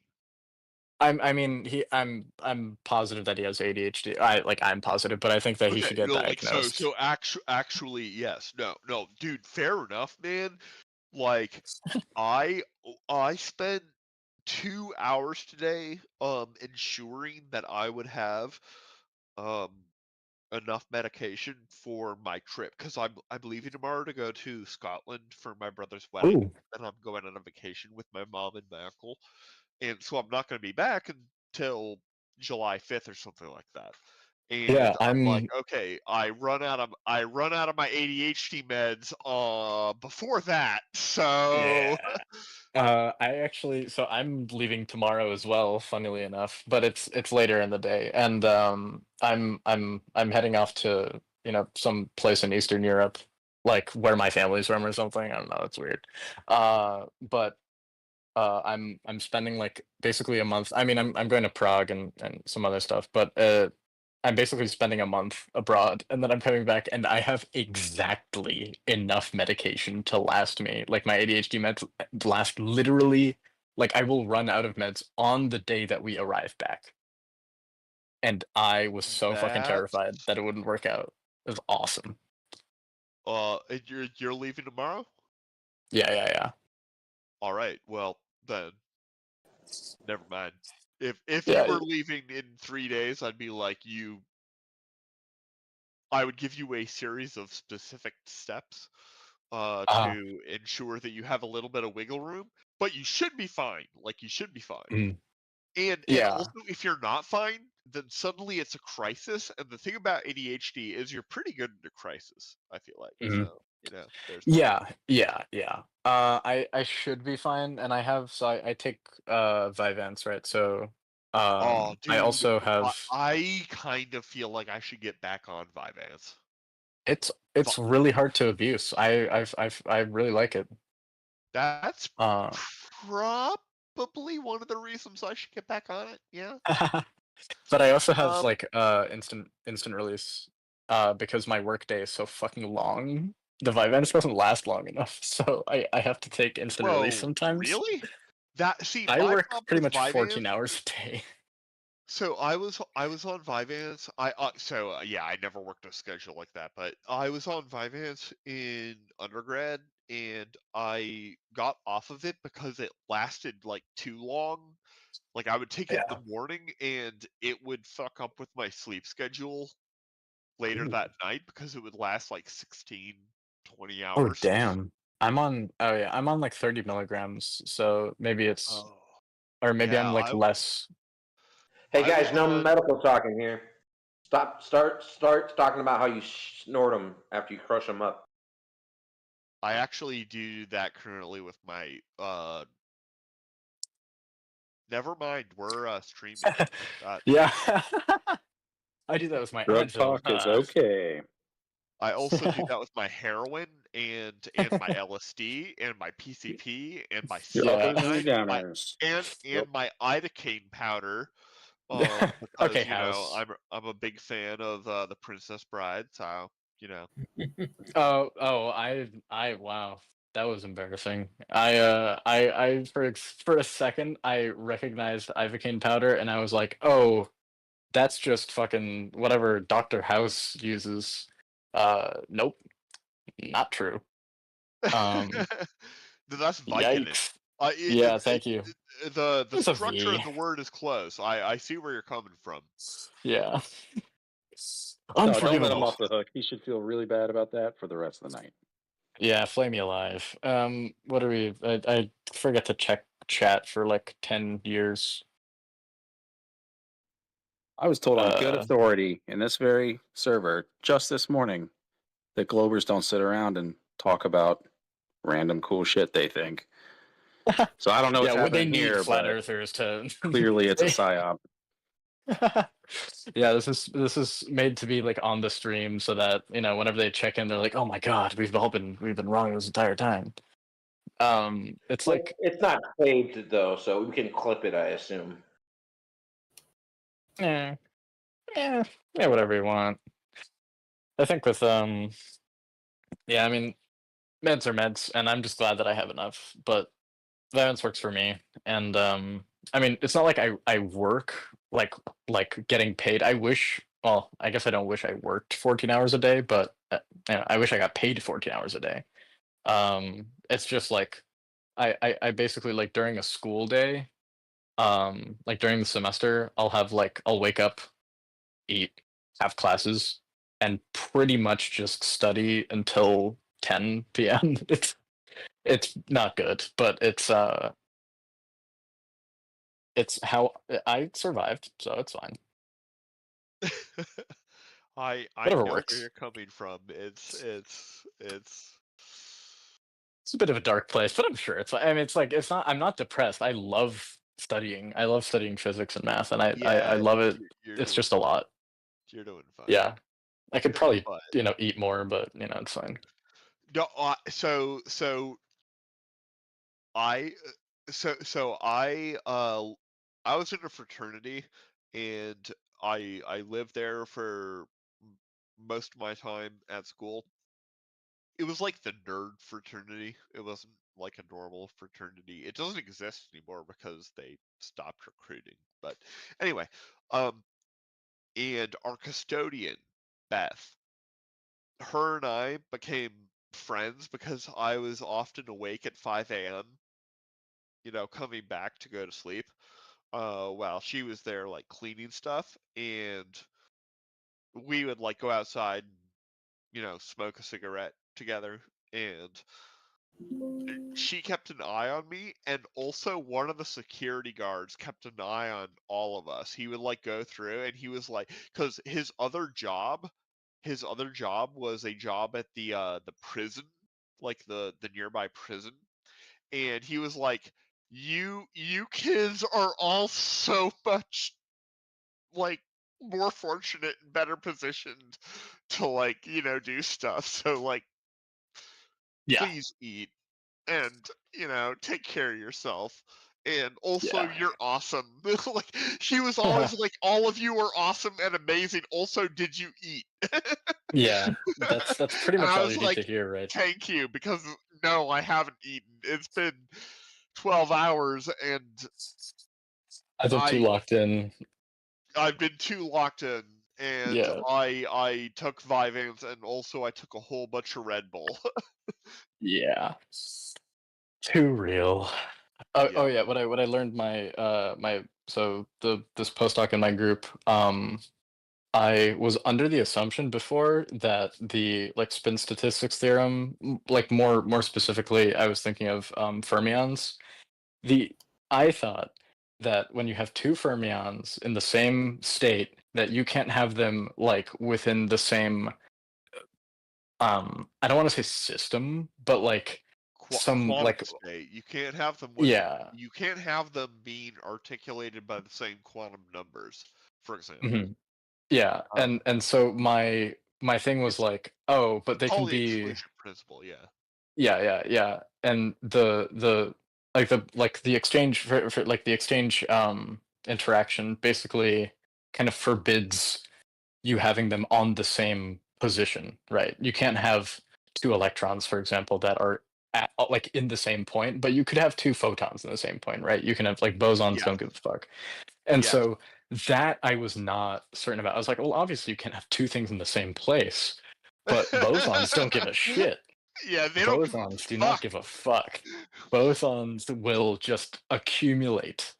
Yep. And And, I and mean, as they're long as your energy forced is low to enough. in the right situation. They are forced to. Hmm. i- And something chemical potential, Hmm. but like I know how to make a Bose-Einstein condensate. I know how to image one. I know how to quantify it. I know how to like point out the condensate fraction. Hmm.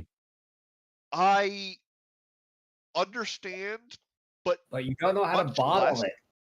the fundamental stuff about like why they have to happen. They have to happen because eventually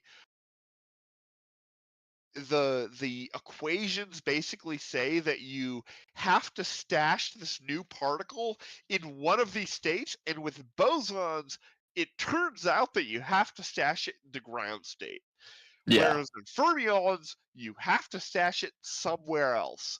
But Hmm. why that's the case, Yeah. it's not really that there is there's not a I mean, why for that. That is it's the the least why for other energy. things. Yeah, it's the least energy. Like, I mean, the way that I think about it, at least, is like, like it's not assuming that your temperature's cold enough or your temperature's low enough. When you have all these bosons, right?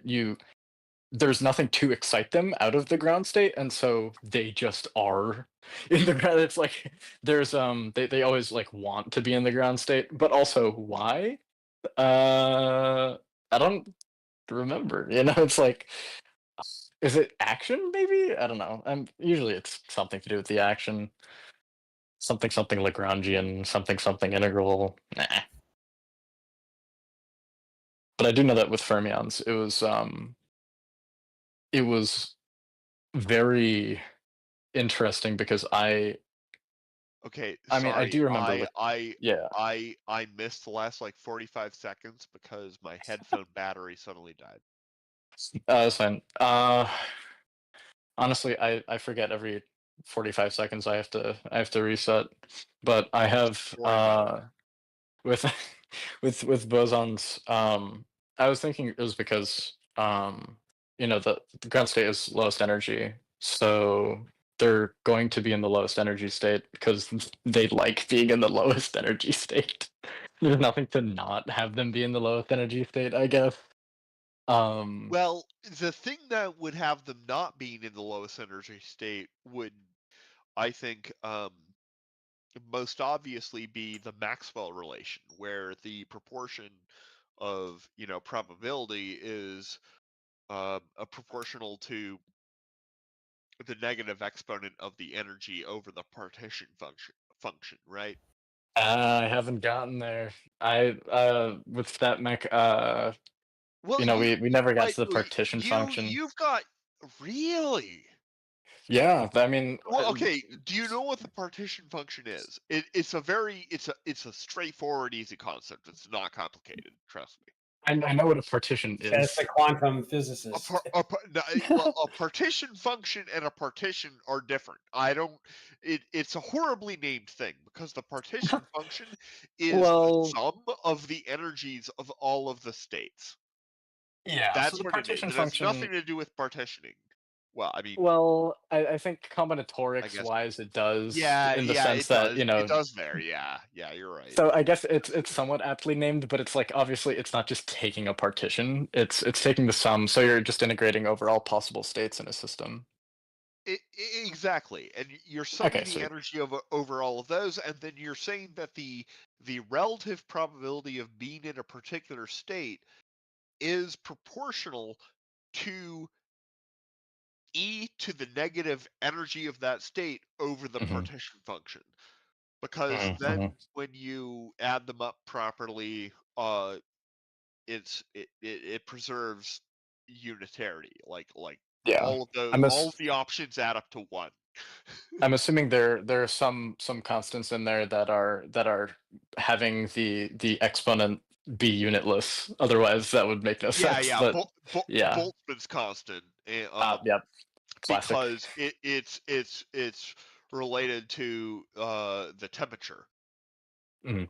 Yeah, okay, that makes and sense. because only certain you have to have a certain amount of energy for a particular state to be available. Like when I earlier said that the ergodic principle says that all quantum states are equally likely, that's one of those things that requires qualification, because if Mhm. you have very little energy, then no, they're like the ones with Yeah, more energy that are not equally likely. yeah. But but but given that a set of states is accessible, Mhm. they are all technically equally likely, Mhm. and when it even that, like if you look at a system in a certain way, that might not be clear, but you're in that case you actually are doing a hidden equivocation between what states you're considering in different subparts of the system. But Interesting. it, yeah. I need to look more into StatMech. Jesus. It's such a Oh, dude, fundamental part you of really physics. don't though. Dude, honestly, I don't even fucking know it that well. Like It's so I've painful. done the stuff. I have the books. I understand certain parts of it. I have a whole Mhm. chapter of my thesis where I actually did the statistical mechanics, but to do what I actually do at my job, which is an academic physicist, I don't need to know stat mech. I need to know how to fucking cool down atoms with lasers. Yeah. Which I also I'm not sure if is that by the way, is that scattering? Yeah, 'Cause certainly the early the yes. okay, yeah. 99.999% of the stuff is direct scattering of photons off of atoms. Mhm. That makes sense. Um, let's see. So, The the last little bit requires equilibration via mhm. collisions of the atoms amongst themselves, and then having the hot ones escape before the cold ones. And that's a different Mm, process, but we have not yet implemented that because there's only one isotope that's particularly like easy to do that with in Strati. Anyway, it doesn't matter. yeah, yeah, yeah, yeah. Uh, because I well, obviously like cooling something down with a laser sounds counterintuitive, Yeah. but it's like Well, you generally have to be able to threaten the atom. You point the laser at it and say, "Hey, yo, cool down." I mean, yeah, that's that is literally what I do spend a lot of my time doing. Um, I Shouting get a at lot atom. of I get a lot of side eye from my colleagues because most of them have a lot better emotional control than I do. Uh, and so when I get angry and start cussing out my atoms, they're like, "Is Vandy okay?" But then you know, Do you know who I am, Adam? Do you know who I am? well, okay, yeah, but once they get to the point where they're like, "Is Vandy okay?" and then they're like, "Okay, well, Vandy knows how to do the laser alignment, so let me ask him a question." And oh, dude, I had a chef's kiss moment in the lab like a month ago, where the grad students were like, "Hey, we've been having trouble for the last day and a half with this particular thing, and it's just not working, and it was working, and then it stopped working, and it doesn't really make any sense." And I was like, "Well, it could be this, it could be this, it could be, oh, you know what it could be? It could be that you tighten down a particular thing that spanned over another plate in a particular way, and that did a very, very minute global shift of the entire alignment. And if you put your wrench in and loosen this particular thing while the experiment is running, you might just notice everything suddenly get way better." and it And works. and they were like, "Okay, yeah, we'll try that." And I didn't realize that, especially the one who was actually doing it, he didn't believe me because he did that, and I was sort of like listening while I was doing another thing because they just asked me for advice. I wasn't working on that project. Mhm. Um, and and he did that. He loosened this one particular screw, and everything got better. And he was like, "Oh, no way." Fuck. Yeah. And I was like, "Wait, what?" That And actually I'm worked. like, Was I right? Did that do it?" And he's like, "Yeah, it got like 3 times better." And I'm like, "Ah." And then I explained in a little bit more detail exactly what the problem was. That there are multiple breadboards, which are just aluminum plates that hole tapped holes are drilled into, so that you can screw in optics onto those holes. I love And breadboards. yeah, exactly. But it's an optical breadboard as opposed to a um electrical breadboard. But Mhm. but Oh. if you have multiple breadboards, um that are then, pointing lasers and, aligning the laser across the breadboard, then all of those things have to be even and level. And what they had done was, the way you attach an optic to one of these breadboards is with a let me just bring a picture. Hold on. It's it'll be easier if I get a picture. Also, after this, I need to show you one of the grad students in the condensed matter group was telling me about a specific resource for StatMech that he found, and it is so good. I need you to see it because it will just become your reference for StatMech anytime you need it. Unless you have some sort of holy Bible that then I would ask you to share with me. I do not. I have Patria and Keel, which is, Yeah, I've never used that. Interesting. I mean, me neither. There's I like mean, a thermo book that I use. I have somewhat, but so I Mhm. posted a picture. So Yeah. these are the Mhm. forks. The forks are the thing that are horizontal, and you have a screw going into a breadboard, and then you have a fork, and the fork reaches out onto a flanged thing. Like, let me just get one more picture here. This is like what those pillars look like. So it has a flange at the bottom, and the Mhm. fork is crimping down on that flange and pushing it firmly against the table, and you can move it around and whatnot because it's only got the one screw, so you can do that. However, if you had one fork on one piece of aluminum and then butted up right against it, you had another piece of aluminum with all these holes in it.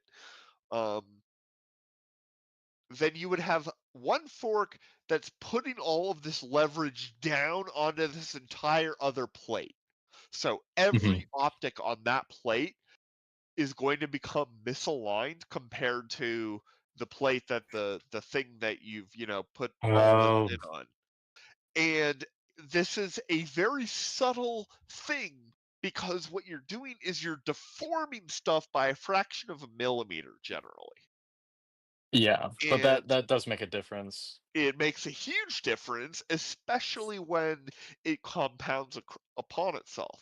So Yeah. I encountered exactly this problem where between one, like there's a row of holes where the pillar that's being fixed down is between, and then there's the row where the actual thing is applied, and then there's the row at the back end of the fork, which if you look at the bottom of it sticks down a little farther because that's providing the sort of platform to provide the leverage. Oh So yeah, yeah.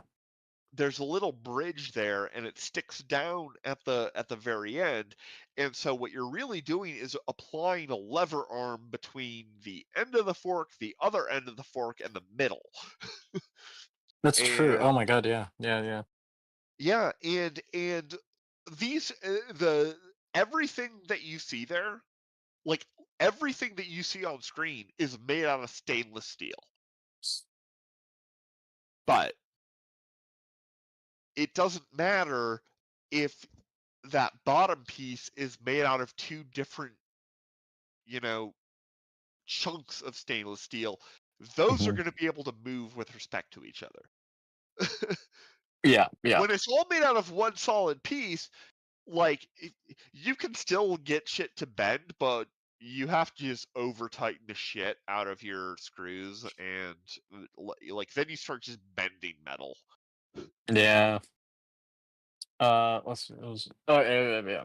The basically the only thing that I have for StatMech is David Schroeder's Introduction to Thermal Physics, which absolutely beautiful, magnificent Yeah, book. It is it's a good actually, intro book, yeah, but it's an intro book. Yeah, no, I know what you mean. yeah, Yeah, no, Pathria and Keel. Hold on, I have to swap out a battery on my fucking headphones. I thought I already did this. yeah. I'm gonna look that up too because I don't have many advanced ones.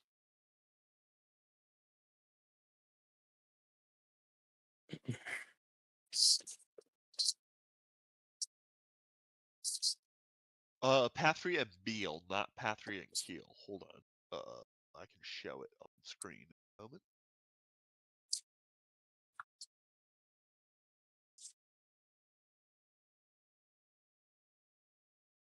Oh, am I Uh, reversed? oh, enter.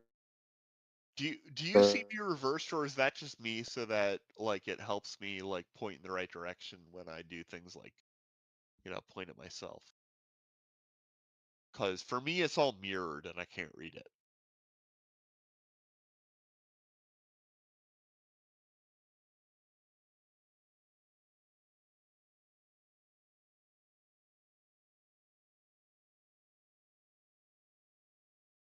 All right.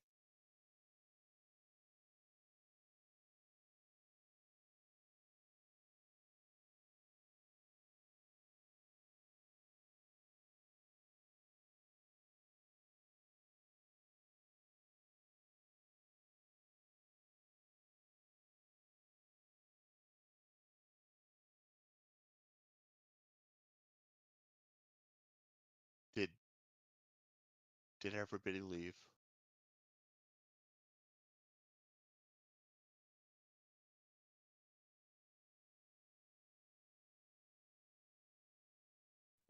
No.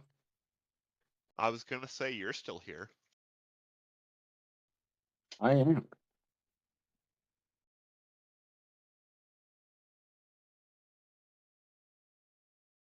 Well, hold on. That means you've, like, at this point, you've been listening to my ass for like 2 fucking hours.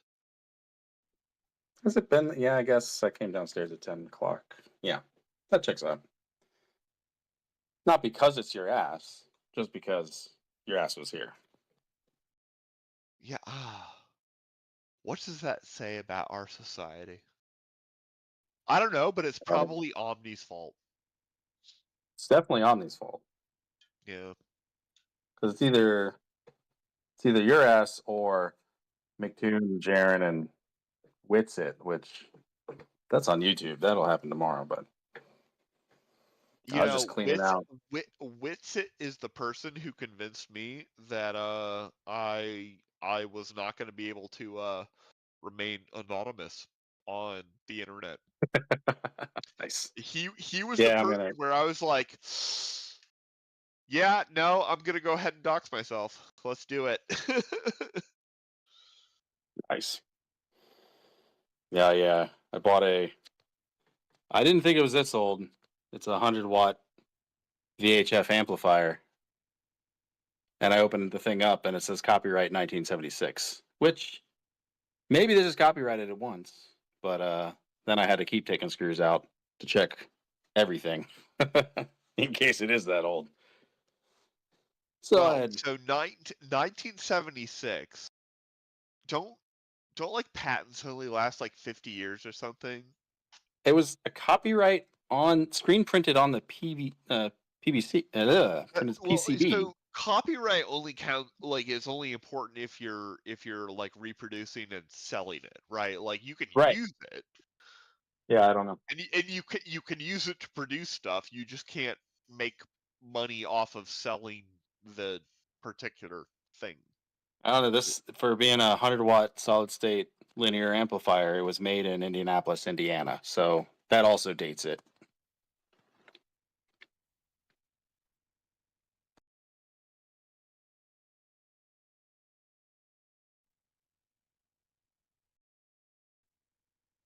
You can't patent the principle. You can only patent certain applications of the principle. So I can't patent Coming in hot. exhaust pressure retention. You know what I mean? But you can patent a particular valve that creates exhaust pressure retention. Get what I mean? You can't just blanket it and say, I own the speed of light. Yeah. Whatever's that, Branovan. That's what he would say. He definitely owns the speed of light. Zach, what was that character? He's a great character. It's Zeb real Redigan is a great velour. character. Yep. Oh, was I muted? Oh my god. You've You been were. muted for a while. I That's assume okay. That is.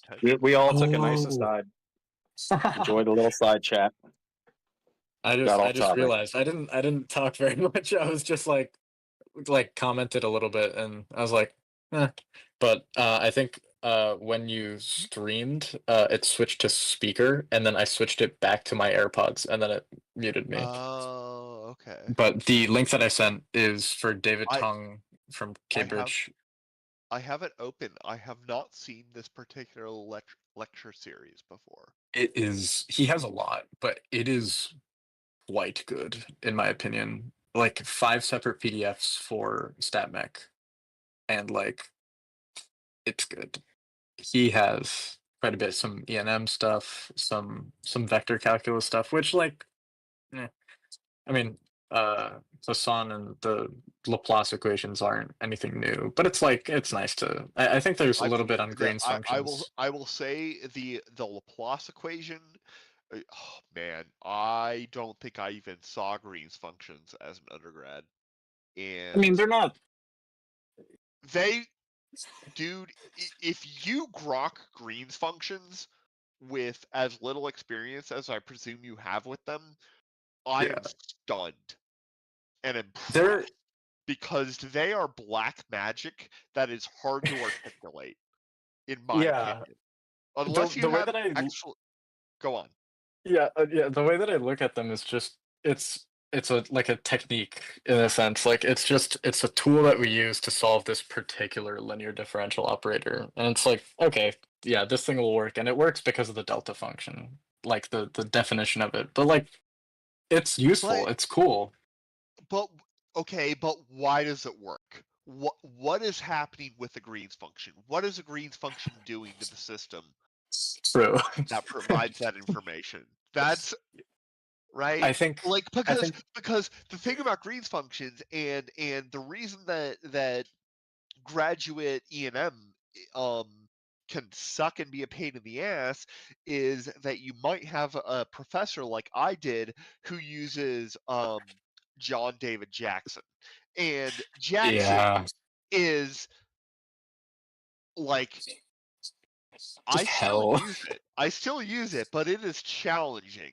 And Yeah. and a whole lot is left for the reader, and the problem sets in Jackson are tough, and they require you to construct Green's functions.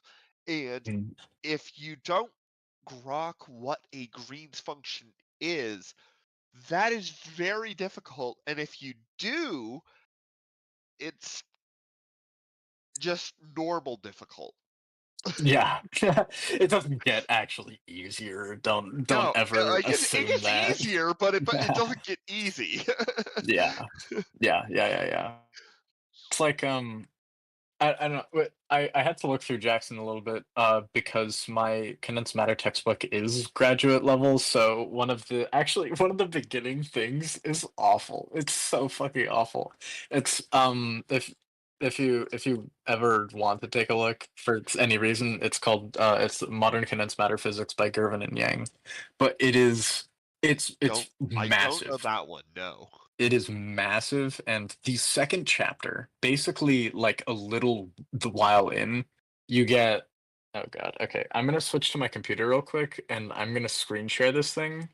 And you're not going to judge my theme that I have on Firefox, but just don't worry about that. So I'll be back in a second, but you need to see this thing because awful.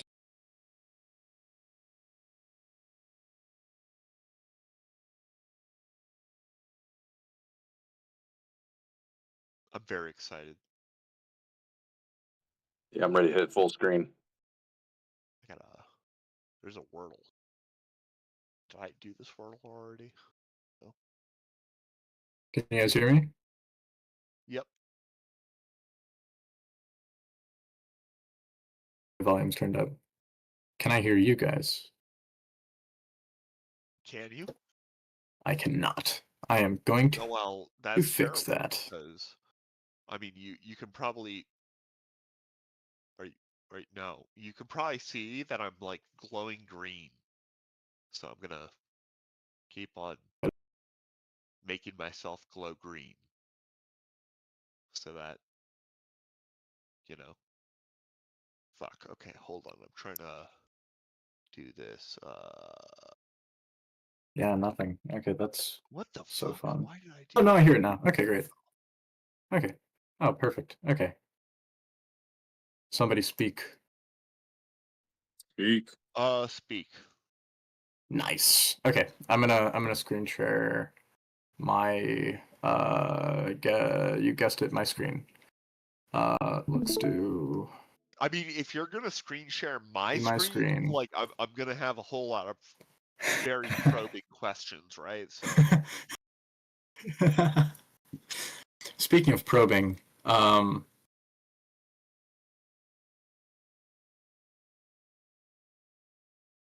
we're probing the structure. So this is like really just the beginning, but I love how this equation is just kind of like handed. Can you guys can you see my screen? one moment. Yes. So this is just kind of plopped on my lap. And I'm like, oh, okay, great. As somebody who, mind you, has not finished E&M, so I have finished electrostatics and magnetostatics, like magnetic fields and matter, but I have not done I don't know all of Maxwell's equations. I haven't done light. Like I looked, ahead because I was curious, but I haven't actually done Are you, any of it. so So so are you talking? Are you highlighting the transition between 2.5 and 2.6, or between 2.6 and 2.7? the latter, 2.6 and 2.7 Okay. is ridiculous. No, you're right. However, Yeah. it's not ridiculous for E and M reasons. It's ridiculous because of vector reasons. It suddenly Mhm. introduces a bunch of vector arithmetic. Yeah. It's not complicated stuff, but it's a absolute value with a cross product of a cross product in the middle there, and then it's also the absolute value of a vector difference on the side. So it is like multiple things that are suddenly introduced, and Yeah. it's because it presumes a comfort and familiarity with just plopping all of that down while you're Mhm. integrating it into the other stuff that's going on, because nothing else in that equation, um almost nothing else in that equation is new. There is an Mhm. additional vector actually in the exponent above the absolute value there. You Mhm. have a capital R that is not present in 2.6. Yeah. So Yeah. you Yeah. are solving for something. Um, but the prefixes are mostly dimensional. Like those you can handle if Mhm. you're able to handle going from 2.5 to 2.6. Um, Mhm. it's the e to the I omega t is the same in both, so it's not a difference. Neither is the I to Mhm. the k dot z. Um, it's that vector thing, and then that second one. Yeah. I think for me And and personally, and with and that's delta consider that I function, don't. Yeah. Oh yeah, right? yeah. I I'm mean, pretty sure no, delta no, no, no, function no, no, no. Sorry. This is is so this is not a delta function. No, this is no, just no, the no, no. It's oh, Well, maybe it is. because it's No, it's it's not. it's the deviation caused by external. So this is where Yeah, it's specifically just scattering X-rays off of some electron. I'm assuming. Yeah. yeah, So but the yeah, e to the I k capital R minus lowercase r over yeah. absolute value of capital R minus lowercase r. Yeah, right there. Um, Mhm. that okay, maybe it's not a delta function, but like it's I delta think they function actually. adjacent, I think. Yeah. They. Yeah. It's I think the weird thing was this was probably the damn. Come on, highlight. Right. Okay, this was That probably the yeah. weirdest part because and also the fact that think I That's a haven't geometry looked thing. at. That's a Yeah. geometry thing. It actually has like when you isolate exactly the part that is sort of confusing is, oh, okay, this isn't anything new about how electric fields are being sourced and all of that. What it is suddenly like, oh yeah, by the way, there's all of these vector math, and you know how to do vector math. It's just that Yeah. they plop it on you, and it's a complex expression of three different vectors. Um, and yeah, it's I'm terrible at it. I'm terrible at the vector math. I have been working for the last month. I've been working a fair amount of my time on better using and understanding the ray tracing engine that we use at work, uh, Hmm. which we have written ourselves more or less. And Yeah. so when I say I'm terrible at it, I mean that it's not. There are people that can look at an expression like that and just immediately know exactly what that means on Mhm. several different levels, and I'm not one of them. Yeah, I think if you define, because like just looking at that, they haven't even defined what nhat is, and so I'm like, I but I know mean, it's if normalized. yeah, that's what the N stands for. Duh. What is? Hold on. What is nhat? Hold on. Yeah. Yeah. Oh my God. Okay. Yeah. No, that's bad form. You're right. Don't move the screen. 2.7 is at the top of the screen. They use nhat very prominently. It's a very prominent feature in the Yeah. thing. They don't define it. To be fair, they do define it in the very next line. Yeah, but it's like, come on. But that very Consistency. next line is on the next page, Yeah. which is a big deal. Mm. Heuristically and Uh, I just love educationally the speaking.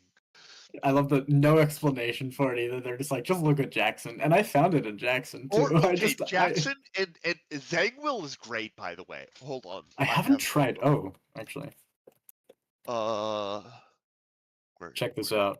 You may or may not be hold on, aware I'm of. in the other room. Fair enough.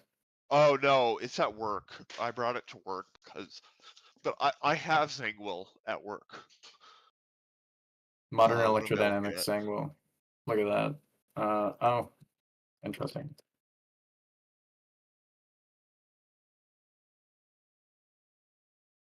Let's see if this pops up. Only solutions. I Oh, there we go. Free textbook. Oh, this is streamed. Hold on.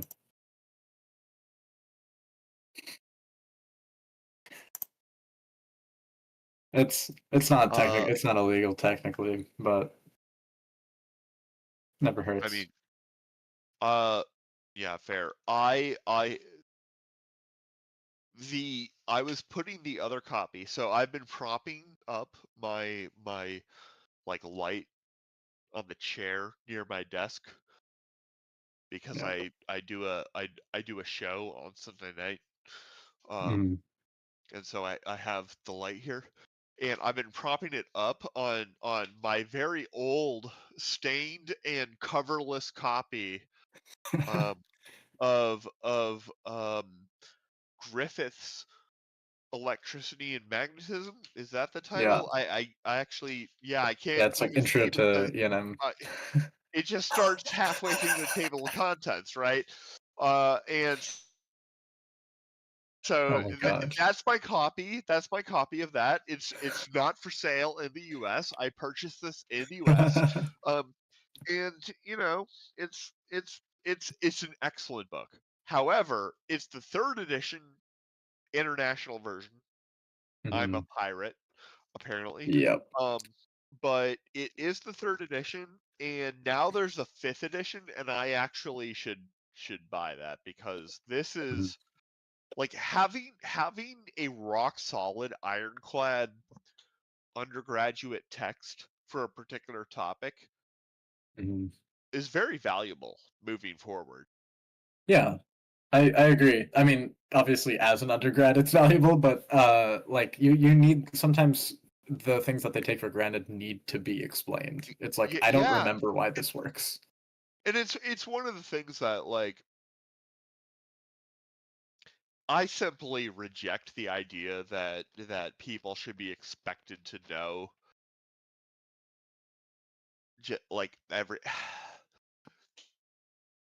there are things that I expect people to know, but they're hard to predict, and it's sort Mhm. of a you know it when you see it sort of deal. Because you're like, okay, well, if you're saying you're totally new to the field, you're going to be held to a particular standard. If you're saying Yeah. that you are um experienced in the field, then Yeah. I'm going to expect you to at least have if I ask you, roughly what is the, line width of a particular laser, if you say that you've done work where in magneto-optical trapping of that particular species, you should be able to give a answer that makes some sense. Mm. But if you've never worked on that, if you've only ever done work as an intern in a lab where you're helping analyze the signals from a telescope in like a an astronomy and an astrophysics context, then that would be absurd to expect from somebody. Yeah. Yeah, I agree. I think sometimes with me, I just didn't pay attention to something enough when it came to like a specific maybe like Yeah. I didn't pay attention enough to like like when we first went over like conductors, for example, I didn't remember why all charge is lies on the boundary. I was like, I'm not immediately sure, and now I just have that, and that will never leave me because Yeah. I felt I was like, damn, I don't know why that's true, and I went through and I like basically like talked to myself about it. I was like, okay, so when we have our electromagnetic field, the charges separate based on the electromagnetic field, and they create a counter EMF, and the charges have to lie on the boundary, and you have equal zero inside in electrostatics. But yeah, Yeah, because in conductors, all of the little fucking particles move around to make E equal 0 on the inside. yeah, and that's And pretty fucking cool.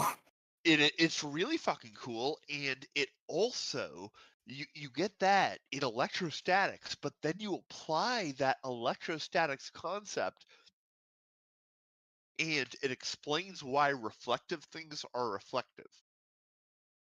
Because Really? yes, because if you if you have an electromagnetic wave incident upon the surface of your conductive thing, like polished silver, silver is an excellent conductor. Mhm. It's why it makes such a good mirror, as I am about to describe. So, if you have an excellent conductor, then when you have an electromagnetic wave hit it, it's going to shake. It's going to have a signal upward and then downward and then upward and downward. And the thing about conductors is that conductors always are trying to have no field on the inside, which means Yeah. that you need to have something to counteract that field that's hitting it, because the surface is hitting it. The light is living its life and it's hitting the surface of this thing, and it has an electromagnetic field because that's Yeah. what light is. And it's therefore you have to have particles on the very surface of this conductor read electrons, because electrons can just move all over good conductors like Yep. silver, because they're also excellent just conductors. Like silver is like the best conductor. um and that's not a coincidence. And Yeah. so See Griffith's 297 with just like right. Actually, I'm on this. exactly. So it fucking thank you, Griffiths. And so you have you, that means that the electrons inside are shaking to cancel out the um electromagnetic field that is being caused by the light that is hitting it. Mhm. And you know what that does? That causes an electromagnetic field that interferes in a classical way or a quantum mechanic way. You could do it in both things. The math is basically the same and it's mostly classical. Um, Mm. it causes a packet of energy to then reflect off of that surface according to the law of incidence, angle of Yeah. reflection is equal to the angle of incidence, and the light goes back out as a constructive interference effect that is caused by the high motility of the electrons because it's a good conductor. Mirrors are good conductors. Damn. I think I understood probably about, I'd say 60%, but I really hope that that's in here in some respect, because that is, I mean, that makes a lot of sense. Oh shit. I will never be able to look at anything that is like that well, I guess any conductor, but anything that reflects well the same again, especially if it's metallic, just because damn, right? That is holy I shit. mean, yeah, so more fundamentally, I would say, yes, I have that book at work. That's a great book. I'm gonna take a quick tour of the table of contents. Feel free to keep talking. I was just gonna say that I forgot what I was gonna say. The Although for some reason I now have open my my like just notes from work um that go back like a decade that I just add things to, and it's like a couple hundred pages long at this point probably. I guess yeah, not. I guess it's only 100. Crazy. I have a GitHub that just has like a ridiculous amount of textbooks on it, and it is such a beauty. It is so beautiful. I have now 3 E&M textbooks in there, and let's see, I have there are just a ridiculous amount. When it comes to, I recently got a dump of mathematical physics textbooks. And so far, they're pretty good, but the 2 that I like the most are specifically do you know mathematical methods for physicists? Like Uh, let me see if I can, yeah, like Arfkin. it's the big ass thick one, right? Yeah, it's just massive. The blue cover. Uh, I don't know if it's, I mean, might not have the, this is the 7th edition, I so was thinking of this one.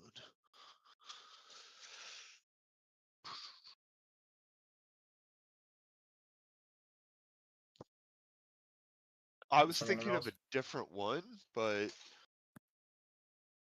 that one I do not have. I This don't one think. is worth getting. I mean, I can show you some of the contents, but it is quite nice. And this is specifically where I've been getting my stuff about green functions from. Because it's like what, unit 10, chapter 10. It's right before generating functions, and oh my god, generator functions are so fucking cool. I I am a big fan of complex analysis.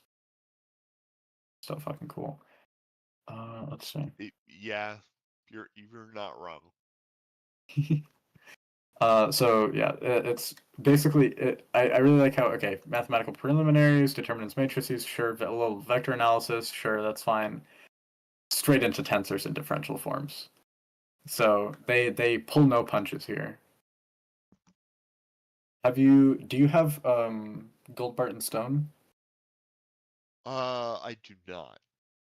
This one also, I'm gonna put you on these because these were specifically recommended by one of my former advisor, who, this guy is basically like, he has his finger in so many different fucking projects. He's like old. He knows way too much. It is ridiculous. I could just talk about anything and he'd be like, "Oh yeah, I know about that. I have a textbook for that actually if you want it."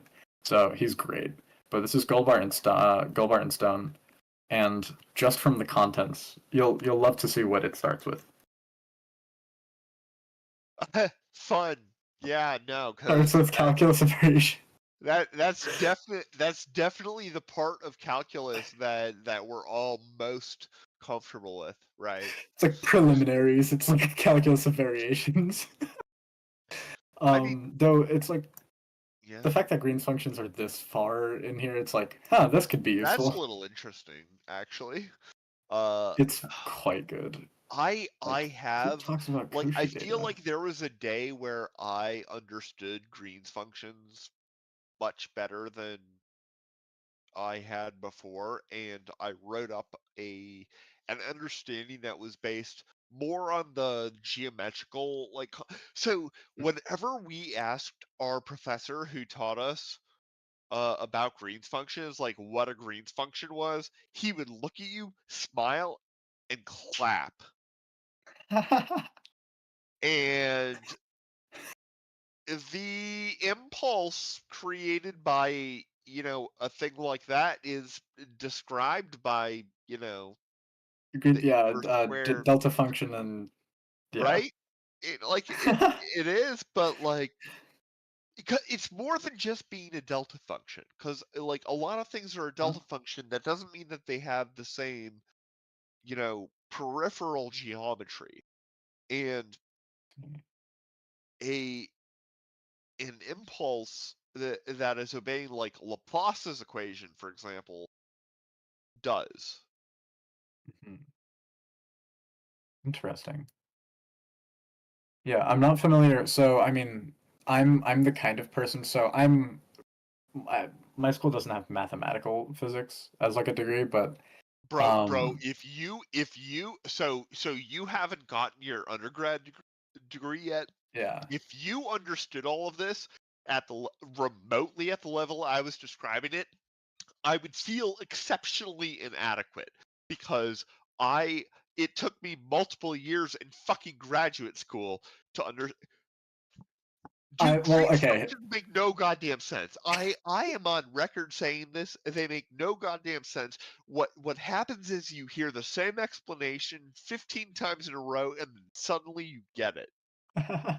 Yeah, if you Right? bang your head against that wall enough, it'll work.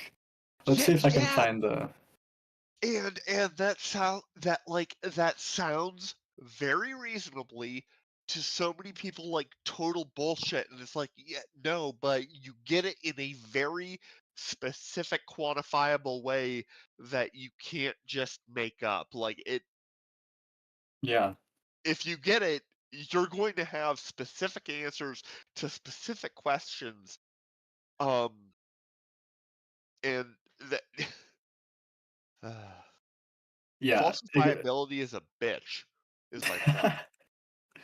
Yeah, and this like okay, so the Goldbart and Stone textbook is like specifically like hard Oh. for undergraduates too. Like it's not supposed to be this isn't really for or I mean, this isn't really for undergraduates. Obviously, this is a graduate textbook.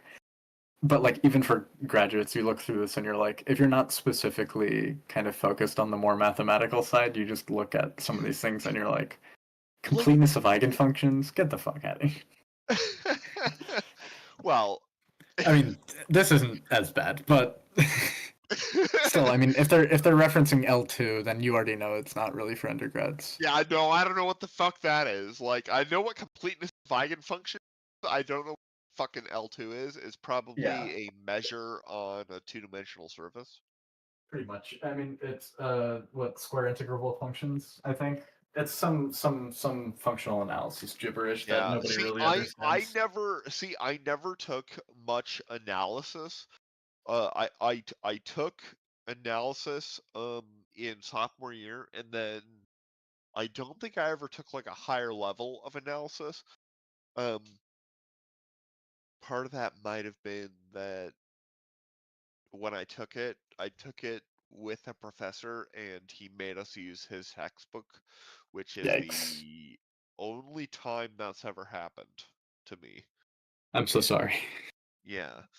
There was a professor that taught a differential geometry course, and by the way, the only professor who taught a differential geometry course, and I was hyped to take this course, and then I realized that this guy has been on tenure for like 40 years, and he Okay, so I didn't sign up for the course because I realized this beforehand. Everybody was like, "Do not take this course. I know you like differential. Don't take it."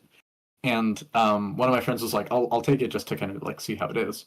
And there is no page, so now we'll have like a Canvas page or something, and you have your assignments on there, and you can do stuff on there, and like a thing, he emails his students a TIFF file that has the entire fucking lesson on it, and I swear to fucking God, it was so big, it was just like a vertical fucking line.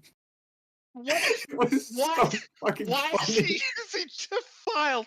What does he do that he's using just TIFF files for everything? Well, obviously he's a mathematician, so he knows nothing about this shit. But it's like, Oh, do mathematicians like TIFF files? That would make sense. no. I love TIFF files, but I love TIFF files when it's data from an instrument. Yeah, it Like, was when like you give me data from an instrument in a TIFF file, I'm like, fuck yes, it was even fantastic. a This PDF. I need to legit. ask. Let's do I need this. to ask this guy. I need to. I'm gonna actually text my friend to ask him to email me, like to like send me a screenshot of or like just that thing because it is so goddamn funny. Because it was Yeah, on his no, phone and he I opened have it. It was just like a vertical line. It's so fucking good. that's because that. So TIFF is a great file format, but it is not when used like this. It's not for this. Also, it doesn't make sense to share the information you're describing in an image format anyway. It's definitely a PDF thing, right? Yeah. So, Yeah. uh, So that just makes it even better. It's like, why would you do this? Like, what? exactly. Do you just hate me? What's going on? Um. So okay. Green functions. I like how some people call them greens functions, some people call them green functions, and I think this is way funnier because it's like, are they actually green? What are you Well, talking about? the guy they're named after was Yeah, named yeah. Green. So. So whenever they just call them green instead of greens, I go like, okay, now I mean that's just you just think the function's it's like a Grinch function now. But I'm gonna text this guy and ask him to. Oh wait, no, this is the wrong guy. They're black magic, man. Okay, if you don't, so if you want to do things properly, right? Which I did not, for the record. But if you want to do things properly, what you got to do is get rid of everything else and get a full-on, thorough copy of all like 10 volumes or whatever of Landau and Lifshitz. That's pretty much. Hold on. Actually, could you repeat that? You have to get a full-on copy of like all 10 volumes of Landau and Lifshitz. Yep. Because I'm with Oh boy. Yep. 10 Oh volume shit. series. I fucking nailed it. Jesus Christ. I have 8 of them probably. I might have all 10. No. Do I have Not a all word of Landau and not a thought of Lifshitz. 10? That's beautiful. While in an NKVD prison. That's a rude statement to say. It is a classic. But Jesus. the reason they're saying that is because Lifshitz was like the graduate student who did all the interpreting, and Landau was like the genius who didn't know how to fucking say anything. Yeah. And when you put it that way, it becomes a lot less like offensive to, because Well, it's yeah. not true that it wasn't Yeah, from yeah. Lifshitz. That's bullshit. Hmm. But But it's really fun. He was in a fucking prison. He composed yeah. the series while in prison. What Well, a I fucking mean, it was legend. the Soviets, dude. Yeah. Yeah. What else would they do? Would they like Russians try not to be the best at fucking, math and physics challenge impossible. It's genuinely ridiculous like how good like for example there's like a program called Russian School of Math.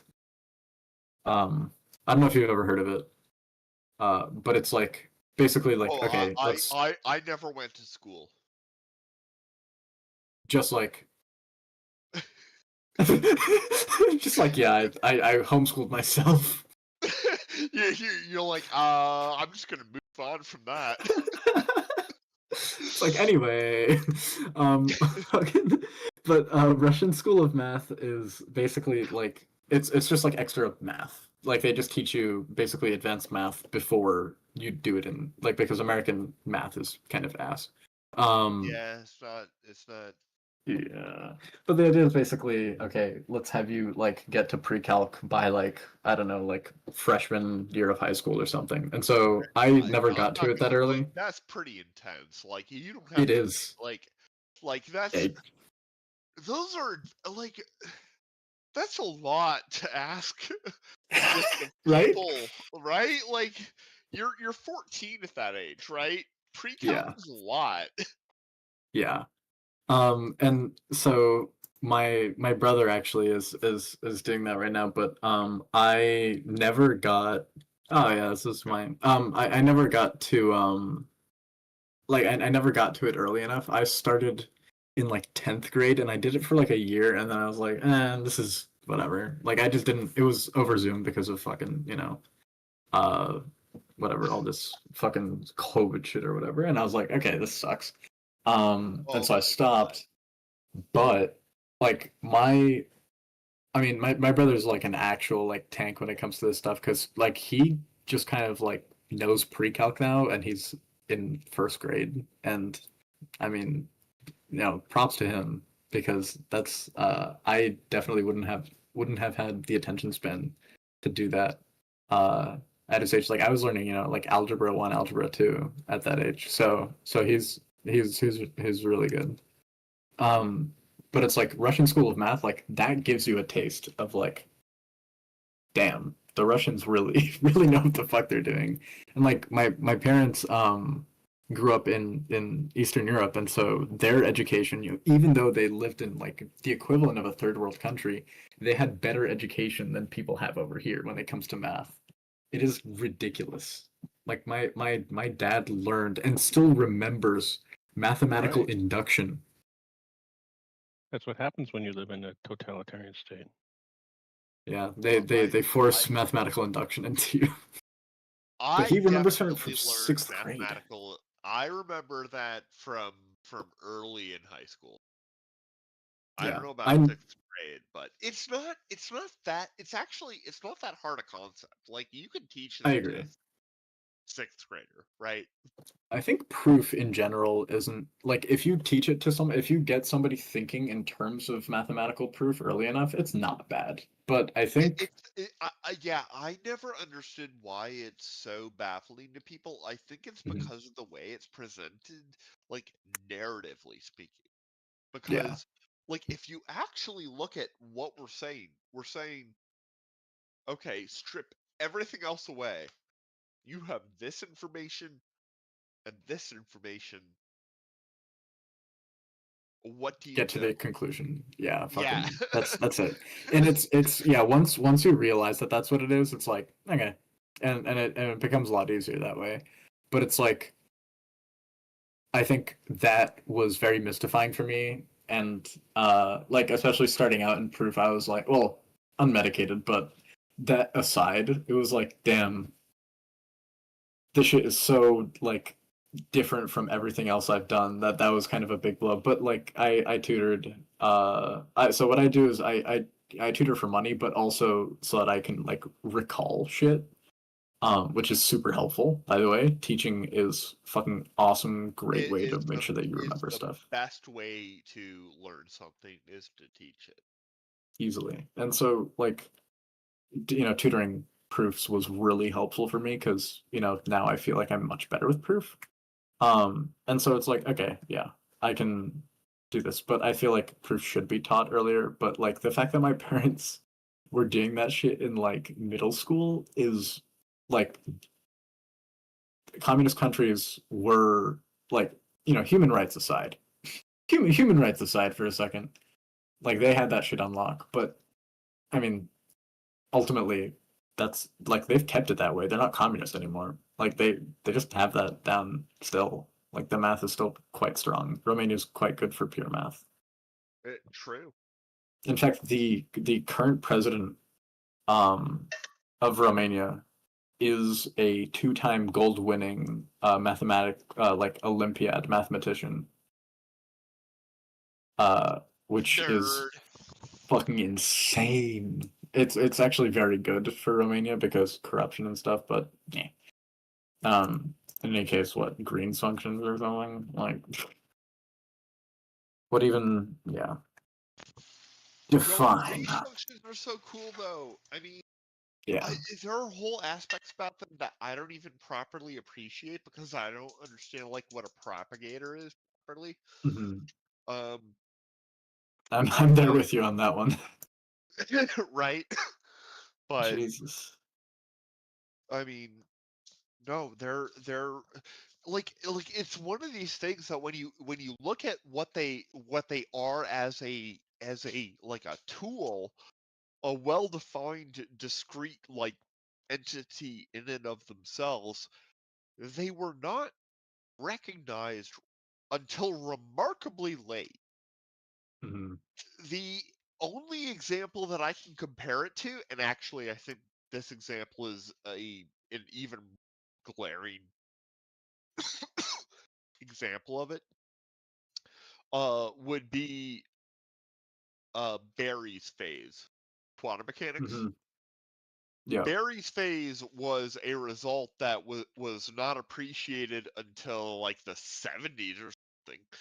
And Yeah. even though it's not remotely like a difficult derivation or result to arrive to from the basic equations that have been around since the 30s. Hmm. And I feel like Green's functions are a little bit like that, even though, but that's when Green found them, and so Hmm. Hmm. They it's not that it became more applicable, but people were like, "Oh wait, this shit kind of fire." Wait, and then well, because they went through they that. they end up being a general tool for constructing a basis for a boundary value problem, Mhm. a general boundary value problem, right? Like That's ridiculously useful. exactly. Like, man, if only I had a method for constructing a basis for this boundary. Oh wait, thank you, Green. Exactly, and it's like Thank you, Green. I mean, Yeah. to be fair, like generally construct a valid green function is going to require um solving a similar boundary value problem, Hmm. since they are functions that inherently like reflect the geometry of the space that you're considering. So, Yeah. but I forget. still, I remember seeing. Yeah, I remember seeing part of this where they mentioned Barry Fate. Yeah, yeah, there it is. Hello, hello, Barry. sorry, I'm in the other room, so I can't see. Oh yeah, it was chapter 13, topology and Barry phase, which is a little too advanced. I'm taking real analysis this upcoming semester, which I'm very excited for. And then complex analysis, and I technically topology does run. It's granted it is at like 8:30 in the morning. And honestly, I might ask to like audit the class and show up sometimes for it, but I don't think I can fully appreciate topology without taking real analysis. That's And probably well, if you've taken complex analysis. oh, I have not. Oh, Yeah, yeah. I understand some of the topics from it, but like for example, I haven't actually like uh rigorously gone through and proven like Cauchy-Riemann equations or anything. well, I mean, I will say that I felt like a lot of complex analysis was actually topological in nature. That makes sense. Yeah. A lot of physics is complex analysis, and a lot of complex analysis just directly relates to topology. At least that's what the Yeah. grad student who's been like, basically I'll go in, and there's this one math grad student who was a TA for my DiffyQ class back in like freshman year. And I was like, damn, this guy's like better than the professor at teaching, and it was wonderful. And the I mean, guy's a sweetheart. He was really nice. That's not necessarily rare. True.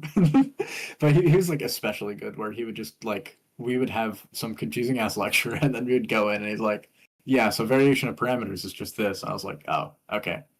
All right. Yep. That made it way easier.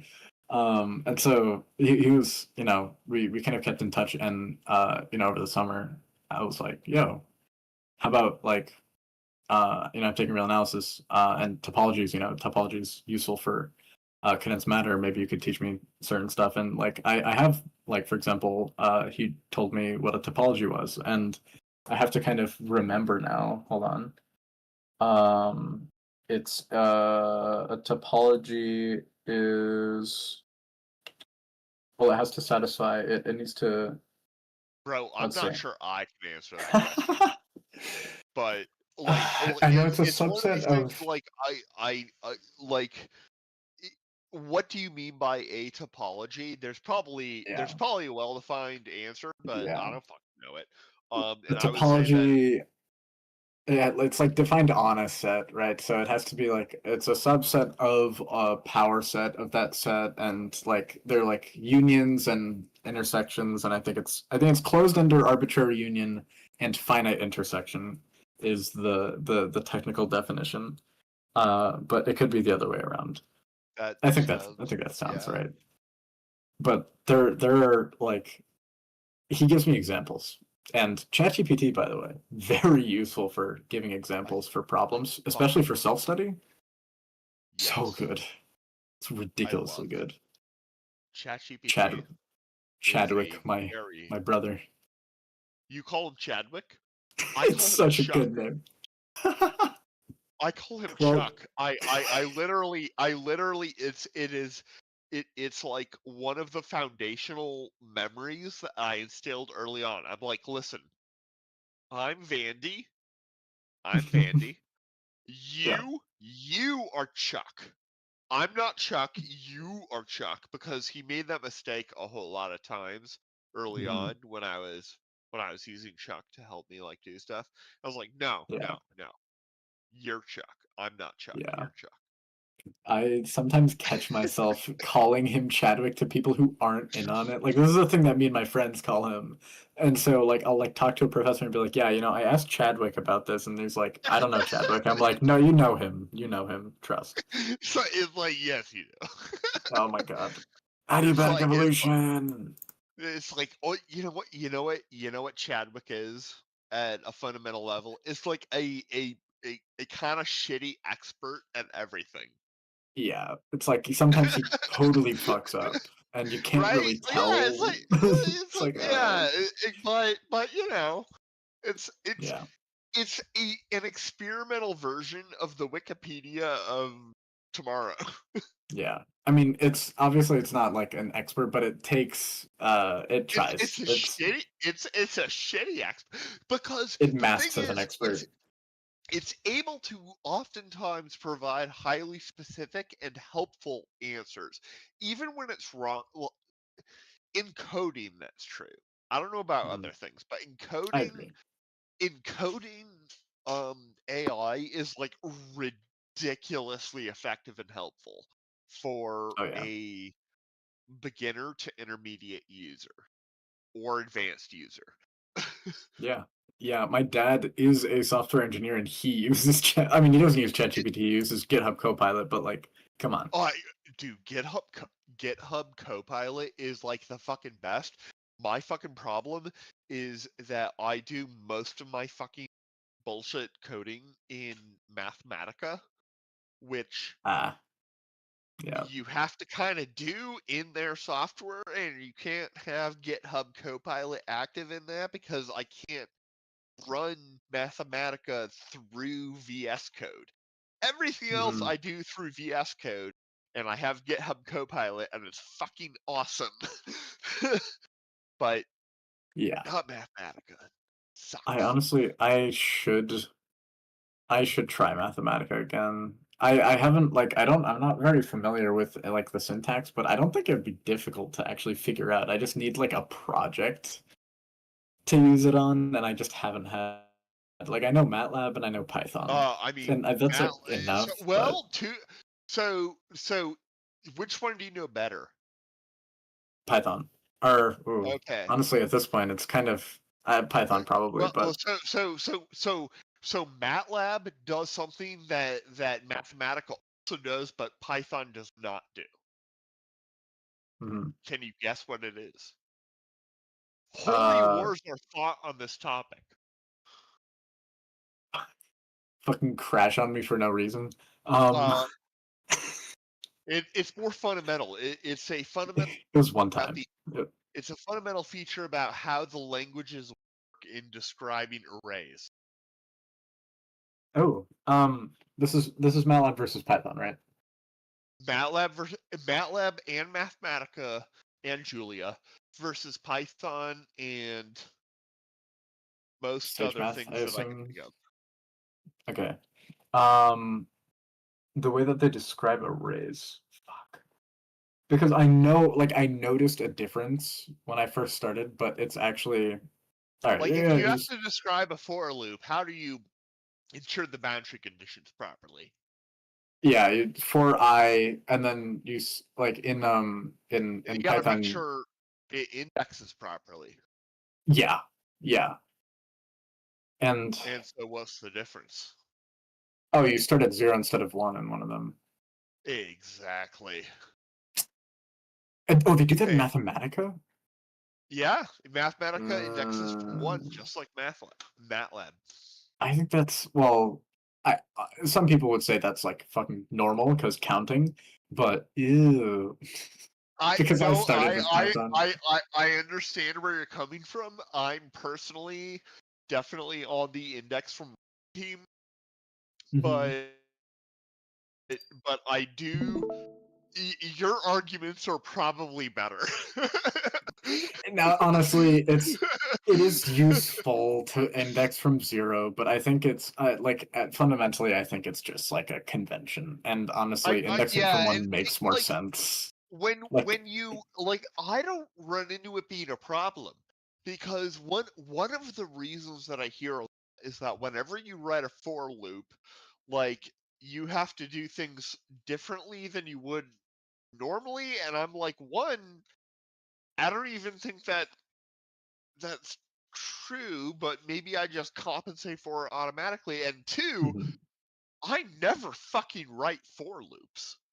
I never write for loops. MATLAB is intrinsically vectorized. If you're doing something with a for loop in Mathematica, there is one counterpoint that I used all the time, which was I wrote a program that did generalized diagonalization of a particular atom's um, Hilbert space Mhm. at a given magnetic field. But other than that, I'm like, I don't need to write a for loop to define this Hamiltonian. I can just in a vectorized manner. Yeah. And so if you're doing for loops, I don't know, get good. Yeah, I'd say, and I mean, for what I used MATLAB for, obviously for loops were a little bit more important, but I was mostly plotting, honestly, because I would plot. Oh my God, dude. Okay, hold on. I'm gonna share. There were certain things from MATLAB.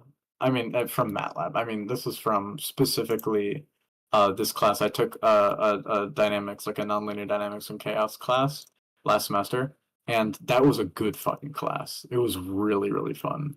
And your boy passed. Your boy got an A. It was a good time. I'm gonna share that. How do I switch? Do I have to like here? I'll change. Oh, change stream. Ooh. Do I do entire screen? Yeah, that's probably easier. Okay, let's do this and then give me a little, yeah. All right. Okay, great. Okay, so this, and let's see. I'm sure there's some good ones in here. I may have to leave for a little while. Oh my god. It is 1 a.m. and I will be going to bed soon. But this trust me, this is worth your time. This is an animation that I made in MATLAB.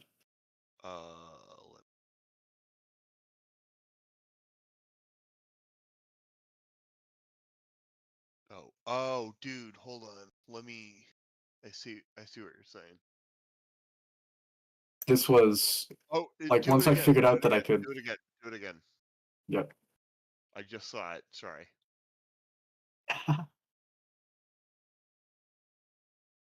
Oh, dude, I fucking love MATLAB's plotting tools. They're so crisp and clean and beautiful. Oh, look at that. Right? Right? You know It's what? so good. That's a diamond lens that absorbs all light. It's all coming together, man. Yeah, I mean, a lot of, obviously, in terms of like that specific context, obviously you would know if it's nonlinear, but there's so much application to nonlinear dynamics. Like maybe this nonlinear ODE is, that describes that system specifically. But there are so many, like there's time evolution. I learned how to do it, or learned. I this was not part of the curriculum. I did this on my own because I was like, this is fucking awesome. But like this is a fucking limit cycle. You got, I think this might be the polar. No, this is another one where you can see that there's a fixed point over here and that stays. Well, it's a fixed point, but like even though the entire parameter is changing. It's so cool. It's so cool. See, MATLAB creates such crisp graphics, man. Oh, it's so It is so so good. fucking I good. miss it. I haven't used MATLAB as like my primary language Mhm. since the middle of 2022, and I do miss it, but It's good to come back to once in a while, and it's good for some data analysis, I'm sure. But like, this is a subcritical. This is when obviously, if you've studied any dynamics, you're somewhat aware of this. But like a subcritical this is a hop bifurcation, but like a subcritical bifurcation is a specific kind of bifurcation when you hear like nuclear reactors go subcritical, and that's like a specific terminology where they say, it's the line is becoming unstable in a sense, and so that's bad news in a nuclear reactor. But that's why you hear people going, oh, it's subcritical. Like, yeah, it comes specifically from that. But like, that's so fucking like it. So the interesting thing about the hop bifurcation is that you have basically a limit cycle that goes out here and then one that spirals in, and then as you change the parameter, it changes that. So fucking cool. So my question is, when you're doing the transition from one state to the other, you have to do that presumably over some, relatively continuous order parameter or something like that, right?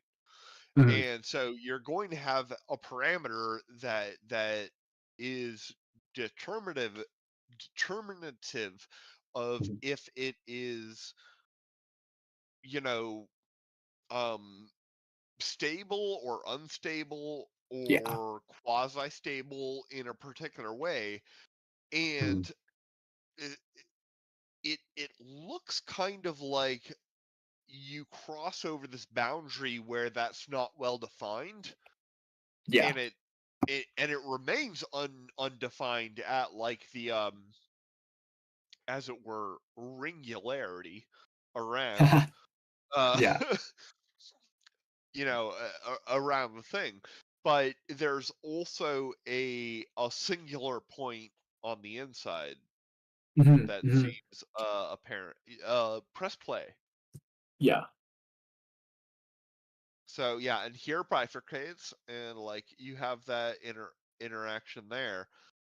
Mhm. But Oh yeah, this one is very cool. This is a very specific system, but there's a very interesting point here where basically, instead of this becoming like, the limit cycle is not like a cycle in that sense. Basically, there's a point in here where every point on the limit cycle is a fixed point, but nothing moves on it. So the entire system is static for b equals -1. um, which, physically I'm sure that corresponds to something somewhere. But it was who just a knows? very interesting thing where it looks like a fucking peppermint here, and I'm like, damn, that's cool. It looked very cool. And then this was something. Oh yeah, this is if you say b equals 1, yeah. You can literally see the time evolution of it right here where they just go and then they just stop. They just stay there. Which is pretty sweet. But yeah, what you were talking about, the singularity and this basically, yeah, the like in between those things, I'm actually not like there I do have like certain books that are pretty fucking solid. Like there's one with fucking Nefea and Balacandrin, who are like legendary nonlinear people, but like and they describe the more analytic and rigorous kind of details mathematically of what's going on in between these bifurcations, like in between these regimes of stability and instability. But I don't think that there's actually a discontinuity. Sometimes you'll have like in the parameter space, like in your bifurcation kind of diagram, you won't have a discontinuity. I mean, technically it's a multilinear function, so it doesn't really like, I don't know enough, I guess, to say whether it really is a discontinuity, but you will just have like asymptotes. Like you'll just have like a pole appear out of fucking nowhere. And especially with certain bifurcations, like you'll just have some shit just go off to infinity and then come back. And I have to literally limit the solutions, otherwise my program crashes. And that's yeah, happened too many times. Yep. so I'm sharing a bifurcation diagram. Um, Oop. if Stop streaming for a second. and it well, I mean it's pretty boring. It's like Mhm. it's one of the very standard Yeah, formulas for it. logistically. Um, and you've got your parameter r on the x-axis, and then your parameter x on the y-axis, which what the fuck? Why are you like this? Why are you like this? People who Don't you made mean this X are you diagram. like this? Fair enough. But the thing about these systems is that there's one steady solution until just before r equals 3, or maybe it is at r equals 3. I can't really see because this Yeah. fucking graph doesn't have goddamn axes on it.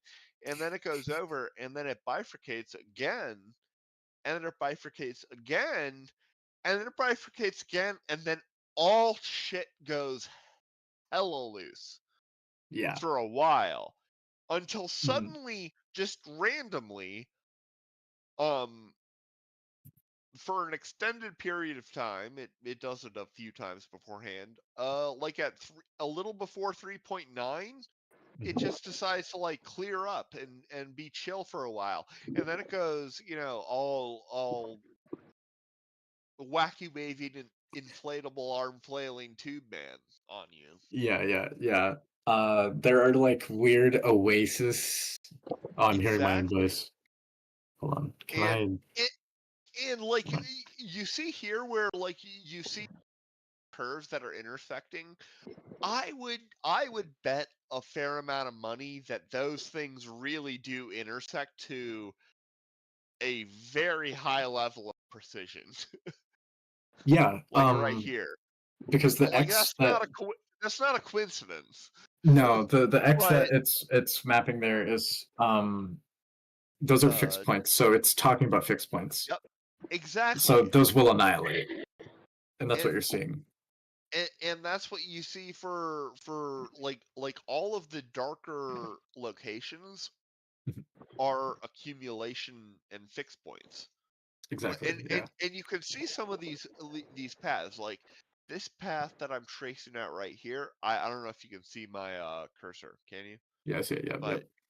so there's a path traced out here that goes up and then down and then around and then it stops going, but Mhm. this is a path that is definitely being rigorously and like interestingly, conformed to, at least Yeah. on some level of how you have turning points between these various patterns. Because what happens is that what's happening at these bifurcation points is fundamentally that you're it's kind of like how if you have a a parabola that is below the axis, so it has two intersection points, and for a while you have that state where there's two intersection points,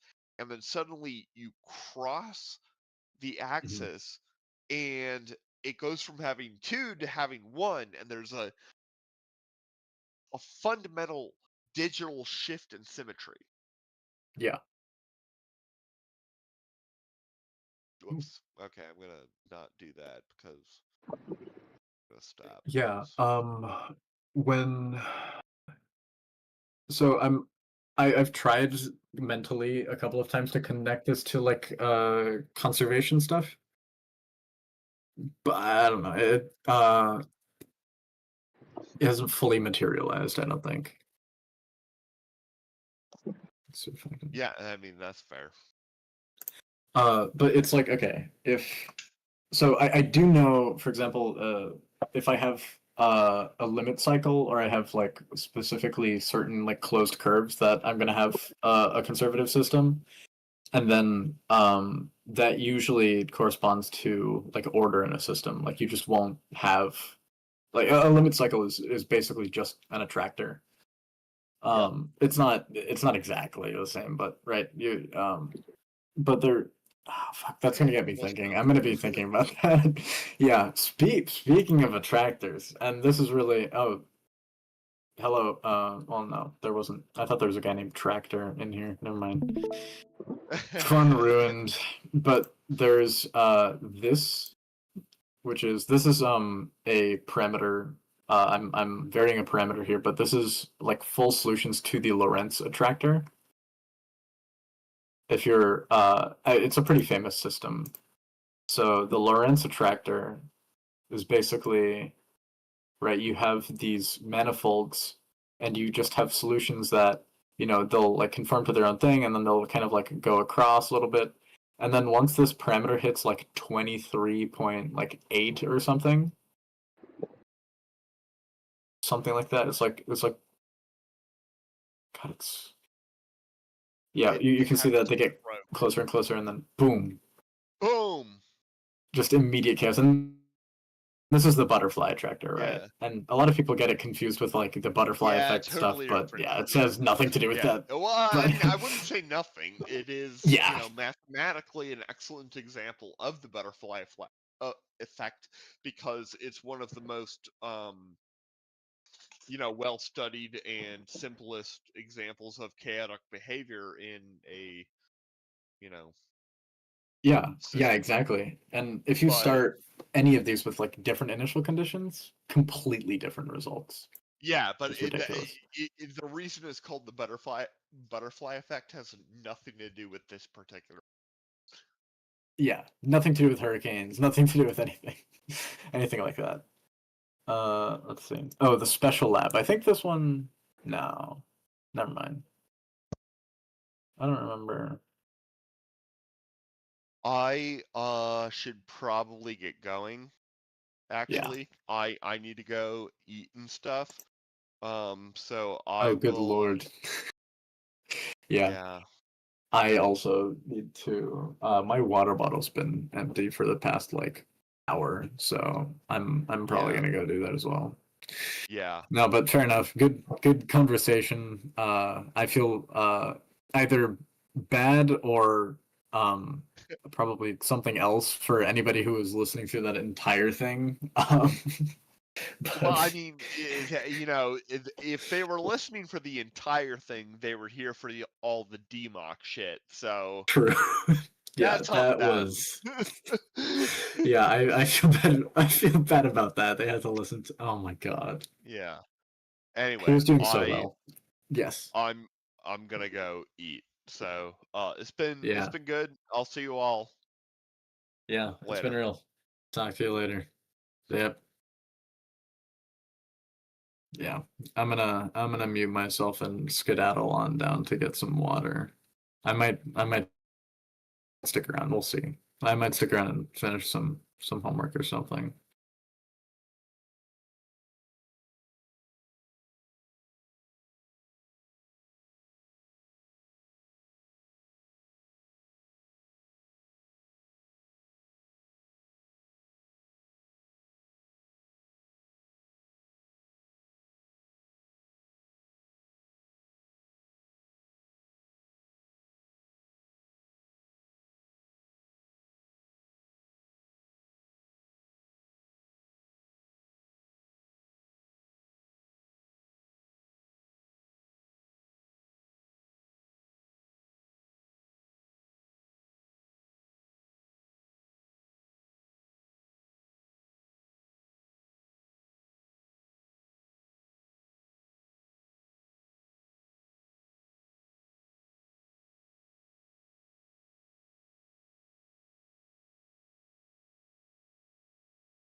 It's above the circle. This is the circle they're talking about. What other map are you talking about?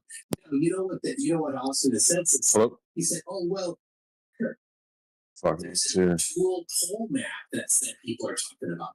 That you know where that came from?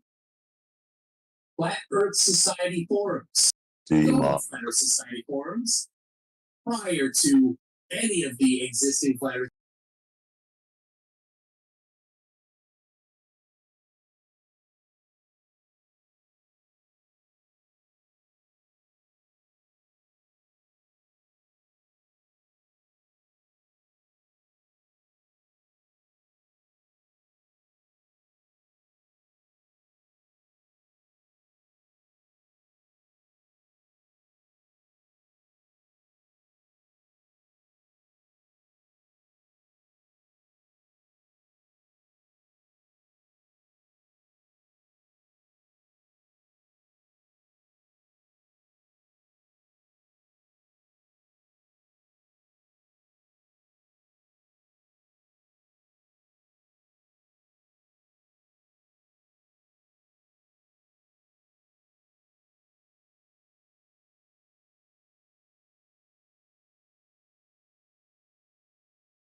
If you go north off Zoidberg, are you there?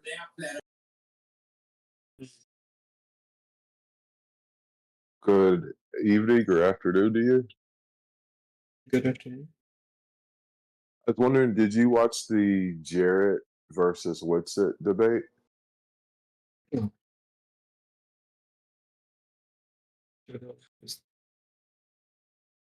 Something I've seen already. Well, I watched it just because people in here always brought up that Witsit guy. I was trying to figure out who he is. But that Jared dude seems honest to me. Like, it's not easy to be wrong about something and, like, admit it. You know what I mean? He's still stuck on the whole moon landing thing, though. That's a problem. Yeah, I get that. That's the thing. I don't think you're like that level of trust is ever going to be restored. You know what I mean? But like for someone to have spent so much time in that community and stay and be such a part of it, to quote unquote throw it away to tell the truth, I think that's very noble. Well, certainly is a YouTube career-ending move. Give me if I'm being cynical. Well, I kind of so it's kind of funny. Like this whole, I kind of like learned like the backstory of like this server that Earth the Rising or Awakenings, whatever the hell it is. Yeah. But over there, all you have to do is just sound like you know what you're talking about and say Jesus. And then you just get a bunch of people. It's just an echo chamber of bullshit, basically.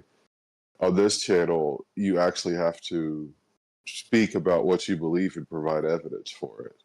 And if you don't have evidence, you're really to admit, hey, there's no evidence, but hey, is this feasible? You can still have a conversation, you know? Well, they difficult to talk to them because I don't know. They have like a mental block or a mind virus, one of the two. And it's really painful for them to leave it. So yeah. I think the thing is this: I think there's two archetypes. There's just the people that don't trust anything, and then there's the people who have a strict interpretation of religious books. You know, from those two archetypes, you have Venn diagrams. There's a lot of overlaps, but like from those two, right now, the people that don't believe anything are probably the ones that are like, hey, dude, this is bullshit. But the people, the ones who are indoctrinated, are like the ones who are fighting. And I hear that a lot. It's always about God did it, God did it, God did it. He had to do it. Why not? You know, like it's just ridiculous.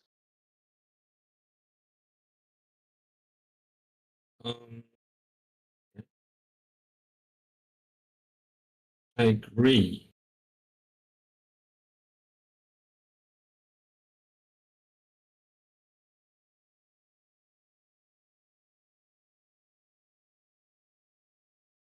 I think the thing is, it's the people who just deny everything that is fake and stuff. Those guys don't really offend me. The God did it ones are the ones who are offensive because they call you a Satanist, they call you a demon, they call you all these things to to keep a lie in their head. You know what I mean? I think it's just that, like, I don't know if you've ever experienced this, but when you lose a fundamental part of your identity because new evidence came in, maybe you had like an experience in life, it's really painful. Really, really painful. So they just don't want to. Just they try to, like, they feel around it. They see it's really, really painful every time you press on that spot, so they don't bother because they don't want to go through the pain. I went through the pain. I totally get my that. religiosity, but they didn't. But like, did your culture teach you Santa Claus? I mean, Like, yeah, sure. Like as a kid, you like you know, as a kid, you're like, oh, this dude's real. Let's get him some milk and cookies. You know what I mean? And then we had the communist version. What's the communist version of Santa Claus? Grandpa Frost. That would be the literal translation. It has nothing to do with religion and strictly secular. Oh, so here, you know, America, Christmas, you know, they don't even realize like the whole December 25th date, like it was celebrated well before Jesus was born. You know what I mean? Like they don't accept history because if they do, they have to see that the story that they're listening to is an echo of ones from earlier. But on top of that, if they could realize that, they could see that the story is a living story and it is a story that talks directly to the oppressed people of the world.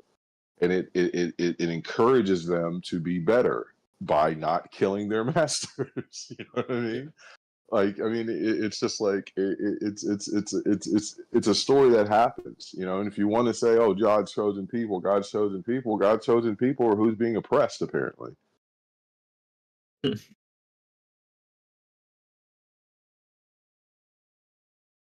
Yeah. No, I get you. It seems very difficult for them when new evidence comes in. And it's very frustrating for us when we point out that there's new evidence for something.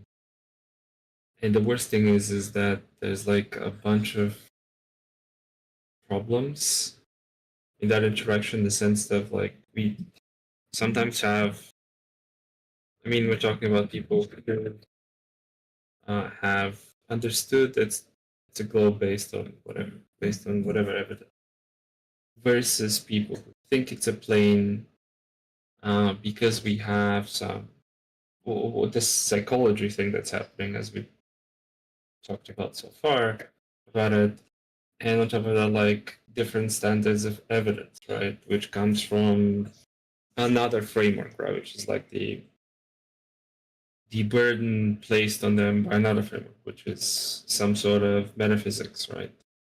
Yeah. Metaphysics does not expect you to validate things empirically, and you train your mind to think like that, and then it's very difficult to switch to, oh, let's talk about empirical validation of worldview or something.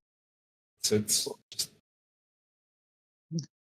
just, it's very difficult. I get that, and that's the thing. I get that, and that's why I brought up Santa Claus. You know, I have 3 kids. My oldest never believed in Santa Claus because she was born 30 years old. That's the best way I can describe it. My middle child, my first son, he did holistically, wholeheartedly. and she would actively protect that from like her friends, you know what I mean? Like she would like literally like fight kids that like try to like tell them Santa Claus isn't real and shit like that. And so like because she saw how much joy and how innocent I think it is. And I see that in religion. I see the joy. But the problem is the literal interpretation no longer makes you innocent. Mm-hmm.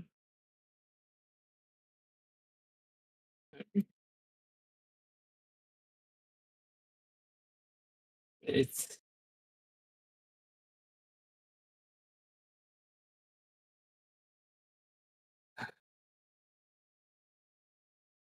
my approach is to just try to continue talking people like that, and if something happens, happens. But if it doesn't, it doesn't, and I'm not gonna put too much effort into it. I get that. No, I mean, like I came to this community like 2 or 3 months ago, or a month and a half ago almost, and it's like I was just a place to talk, debate.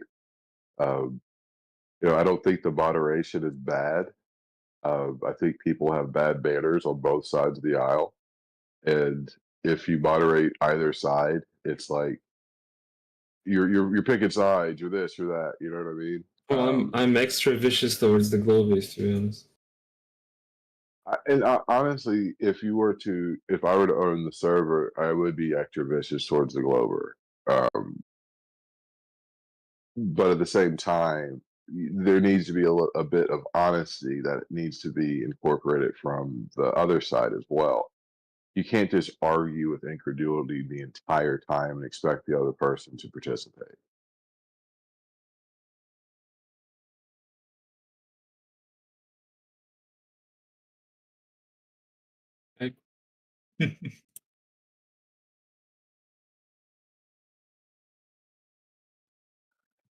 Hello. Hello, What up? Ardian. Yes, we're pulling people back. Alright.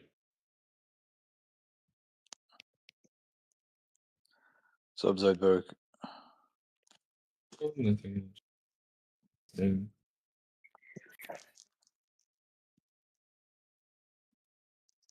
How you doing? Here. Don't worry, Good. people will How join are you soon. doing? Hey, Demok, unmute yourself and say something controversial. Just unmute yourself. You don't have to tell I me. have a controversial opinion. I think the IDF is finally doing one good thing, is by destroying Iranian capabilities to produce drones for Ukraine. That's my controversial opinion.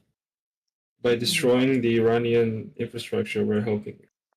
So, That might be true, but they are gonna do way more by doing so as well, which in return cause like a chain reaction. I hope they fucking de-escalate, because if they continue escalating, man, our oil and gas is gonna get so expensive. we're crippling Russia. Since Yeah, yeah, but the drone. their petrol price may increase, right? And Russia may sell at a higher price, but on the other fact, they're only selling to a couple of people at this point. Not Yeah, Russia can't take advantage of price fluctuations like that. All their shit's being they're sold selling under to contract. China. Yeah, but under contract. Yeah. So the price does maybe it helps them a little bit, but the fact that we're destroying Iranian Shakhtar drone factories. Well, not we, the IDF. The IDF is our lapdogs. I hope it de-escalates because of the potential of it getting worse and worse and worse. Not just the oil price. I mean, this is the dog of war. These people will fight to the death.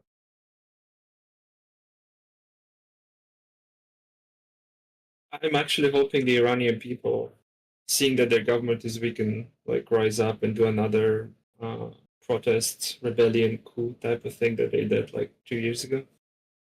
I think the bombing may have stopped that potential. Like when you bomb another So country. they're only bombing military facilities. They're not touching civilian infrastructure. No, they've hit. That's the good. They've hit some civilian buildings. They have. Maybe, but like It's not like Gaza, but the same they have. But the thing is that when you start bombing people, you lose. You start creating a national identity for those people that you're bombing. So, when you kill scientists, is that not killing civilians? yes, it is. But these scientists work for the military-industrial complex, so it's like a murky territory there. Well, you could argue that nearly every single Israeli is an army reservist, so therefore they're not civilians either. Well, no, not every single.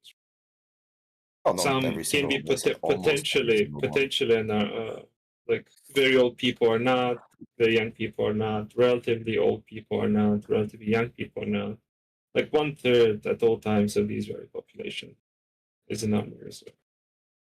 Yeah, you could argue you could make that claim. The fact of the matter is that like that still doesn't negate my desire to topple the Iranian government. Perfectly fine.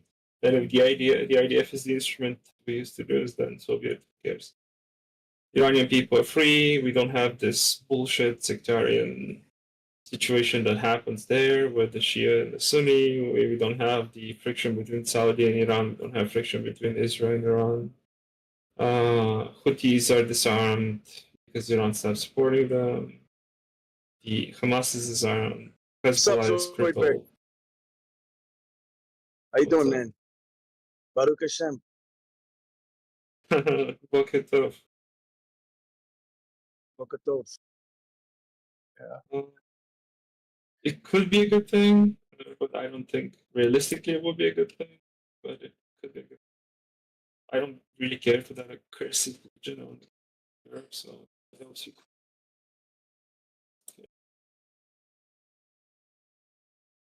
I don't think that's too controversial, though.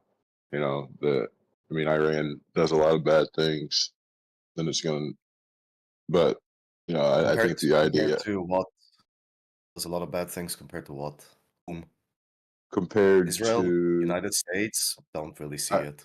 I would say compared to an economic model that makes me advantageous. What's wrong with that economic model? Is there something wrong with that economic model? Is that the question? Yeah, like explain what particularly is wrong about the quote-unquote Iranian economic model. Oh, it's their ability to sell oil without using the U.S. dollar. Oh, that's what's wrong with it. Okay, yeah, that's what I thought. Yeah. Same thing that was wrong with Iraq.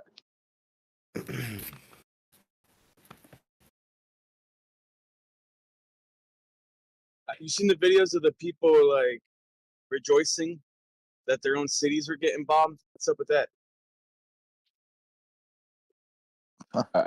It was falling. I mean, internally there was a lot of stuff going on.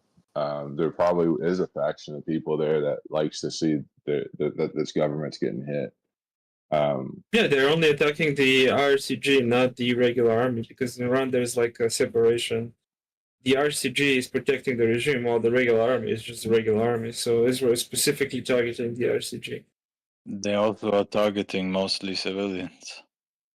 Where? I don't know. Yeah. It's not true. I mean, This I've was- seen the video. I've seen some independent media, bro, and I've seen footage of people rejoicing that their tyrannical leaders are getting bombed. Like they were literally partying. Yeah, That the wouldn't opposite. surprise me. The people that are with the Shah, yeah, like the Shah is sitting, the son of the Shah is sitting and being like, yeah, Well, it's the good. communists.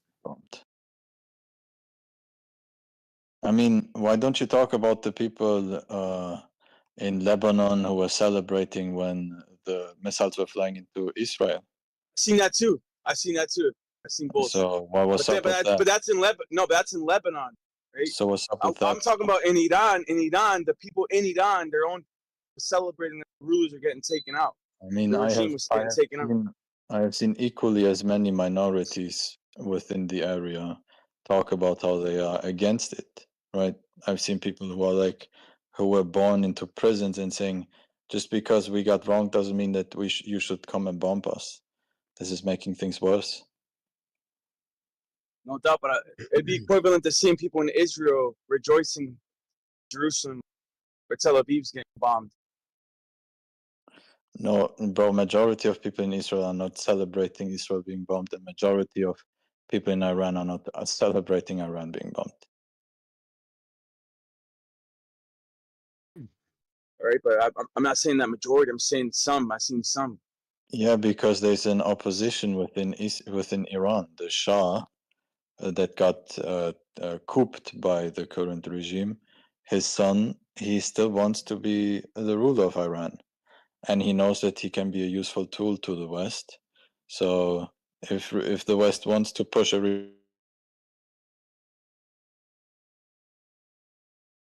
You cut out, or I cut out. He cut He out. got out. Oh, okay.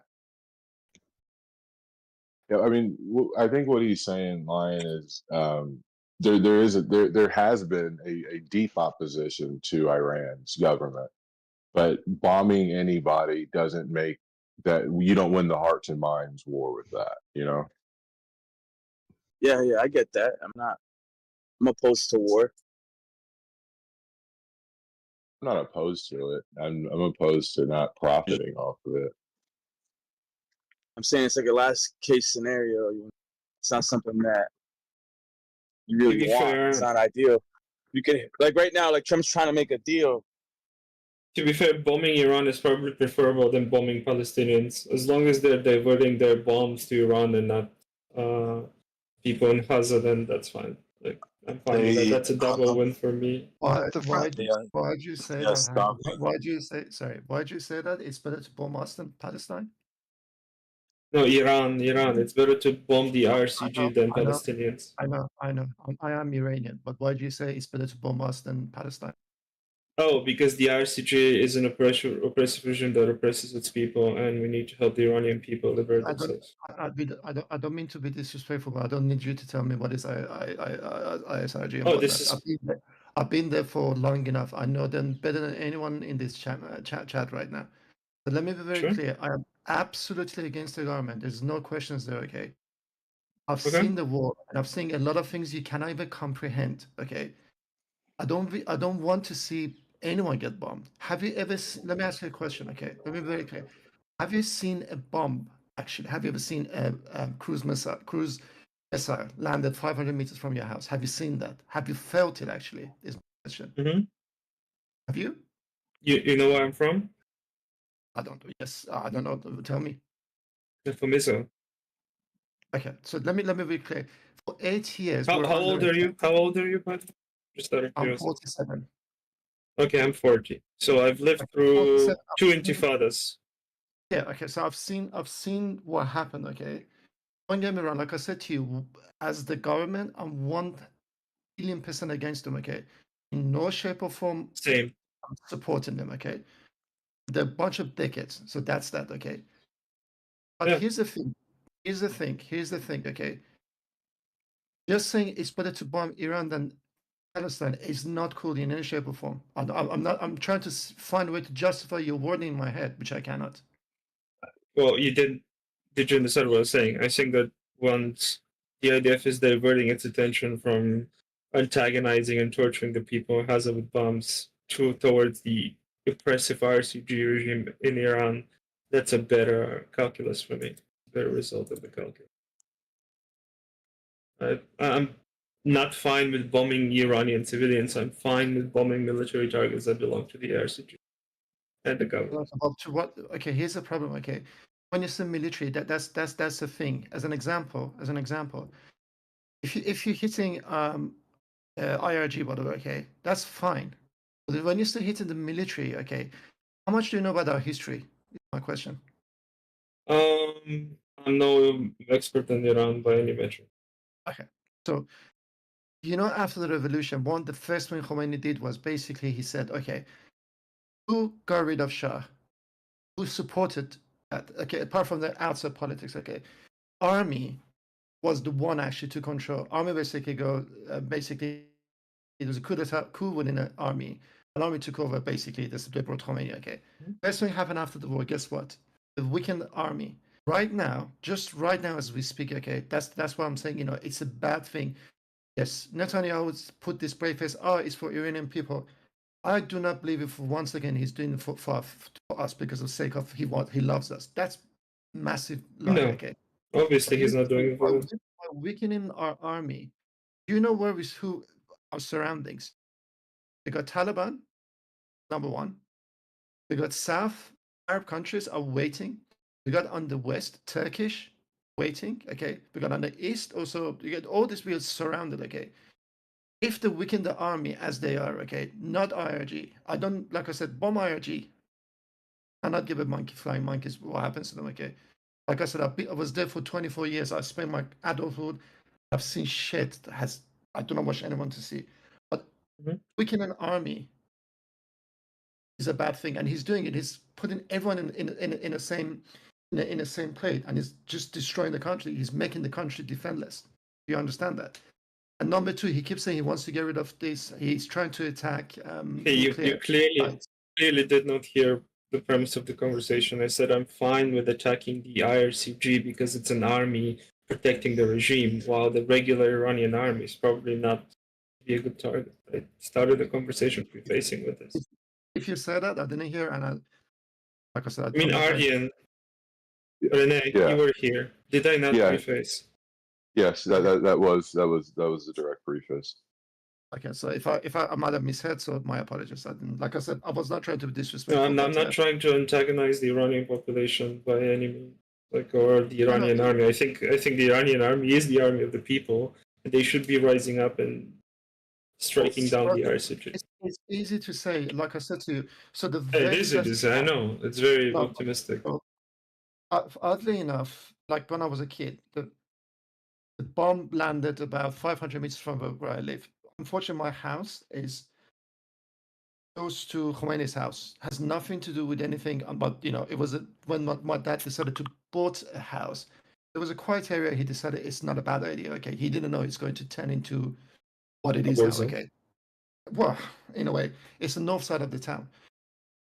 I remember as a kid getting my bike, going down and see it's like a missile landed like in a 45-degree angle, and there used to be a house. The house wasn't there anymore. So you can imagine, and the other things in the school, we used to run down to shelters because there was sirens going on and off.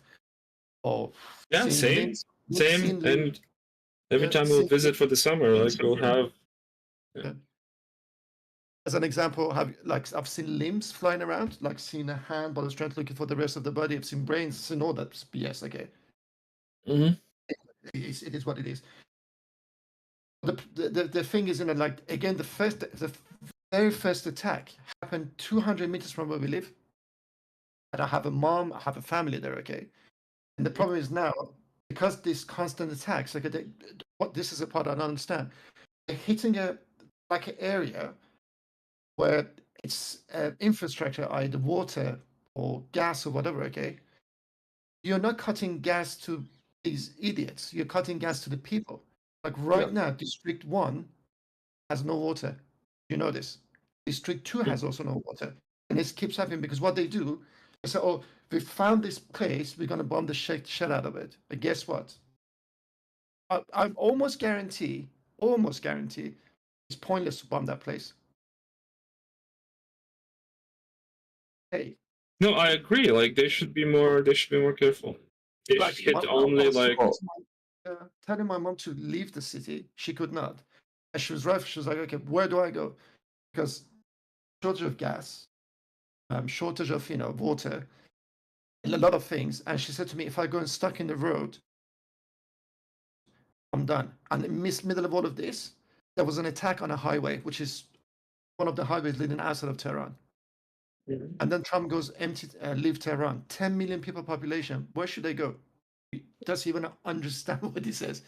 10 million people go where exactly? Because almost every city been under attack constantly. That's the thing. Well, I mean, I agree. We should have precision strikes, but for sure we should push onto that regime. Like probably avoid striking in civilian areas for sure. Or if you do, make sure you don't you minimize civilian casualties or damage to civilian infrastructure as much as possible. Obviously, attacking the regime sometimes is would result in this. And But That's Israel couldn't tragic. even do that with their next door neighbor. You're talking about precision strikes, you know? Yeah, but Israel is That's not trying to be precise when it comes to Palestine. but that's what they're claiming on TV. They are.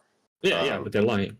I understand, but what I'm saying is, if you take that war doctrine that they've already employed, and now add in the fact that you're using distance glide bombs, things that will just naturally be less precise, essentially, you're going to start hitting civilians. You're going to start hitting the people there. And what he's saying is, even going after the IDF, or not the IDF, the Iranian Guard, you're going to start hurting the population. Yeah, I agree. Yeah. That's where I feel that's where the script, I think, is a bit lost on the bigger picture, because the population was coming around towards not yelling death to the West and all that other shit, you know? We weren't doing it. Huh? I didn't mean to catch you. Go ahead. Sorry, I didn't mean to catch you. Oh, no. I was. I mean, you're the expert. You live there, but I mean, I would say the population was coming around for being that way, and I think that, especially if America gets involved, I think that any type of actions that we do is just going to push them back towards the regime. You know, you kind of nailed it on the head. Just give you a prime example. Last couple of months, or even more than that, okay, Iranians stopped chanting "Death to America." Did you know that? It almost stopped. They're not doing it. Even there was a like a flag on the entrance of one of the universities. I forgot the exact university place. And one of the they call it Azad, or like private universities. They removed that flag from the floor. Only because, you know, they were like, okay, they were trying to basically shake hands. You know what I mean? So we were going that way. But now here's the interesting part. I am against it. Okay, I'm like, look, I'm like I said, 1,000,000,000%. I hate my argument with my every bone, because they pushed everyone out. They pushed, you know, anyone with a tiny bit of, you know, knowledge or intelligence, they decide to leave, because it's like, okay, even for me, I was like, okay, I have no future here. You know, I need to either stay back home. I need to either stay or face the consequences, or leave and for slightly better life. Even though coming from a wealthy background wasn't really the problem, but again, it was my decision. I made that decision. Like, but now by what they're doing, yes, the first couple of nights people were dancing on the streets. People were not. They were doing okay. Now the narrative is slowly changing, and people are going, "What the hell, man? Like, you know, what's happening?" Yes, we've seen 8 years of war. Back to what Zoidberg said, yes, I know from that state, and like I said, I have no issues with anyone. I don't think us as the Iranians, as the people, we are the most welcoming people. I would say one of the most welcoming people on the planet. You travel to Iran, and you see the videos people traveling to Iran. They get free food. They stay at other random people places, and so on and so forth. You know what I mean? We're very welcoming. We're very hospitable people. Okay. But now the narrative is slowly changing. Why? Because, as an example, let's say you are in a business of, I don't know, fixing computers. Yes. Let's say you do that. Okay. You need to have a job, and your job is, I don't know, you get a call that says, "Hey, can I come and fix my computer?" That place happens to be state TV. Okay, it's a state TV, believe it or not. And then you're gonna get hit, and 100 people, innocent or non-innocent, got killed. To what extent? Okay, I just don't get it. Okay, all these things are happening. You know, you're losing support. Even Shah's son is slowly losing support. He's not getting any support, because one thing we don't understand with Iranian, when it comes to defending our land, we become different animals. Look at Iran-Iraq war. Look what happens there. Okay. And now, what I'm scared of is that's going to happen again. Can I ask you a question? Are you with the westernization of Iran, or are you against it? We were already westernized. We were already modern country. Have a look at us 47 years ago. I know. I'm aware, but yes, there's increasing pressure to suppress westernization of Iran by the regime, and enforce Sharia law. Yes. And I'm just wondering your opinion. I'm just wondering mean your just opinion. Sharia? I'm not. Okay, so here's the thing.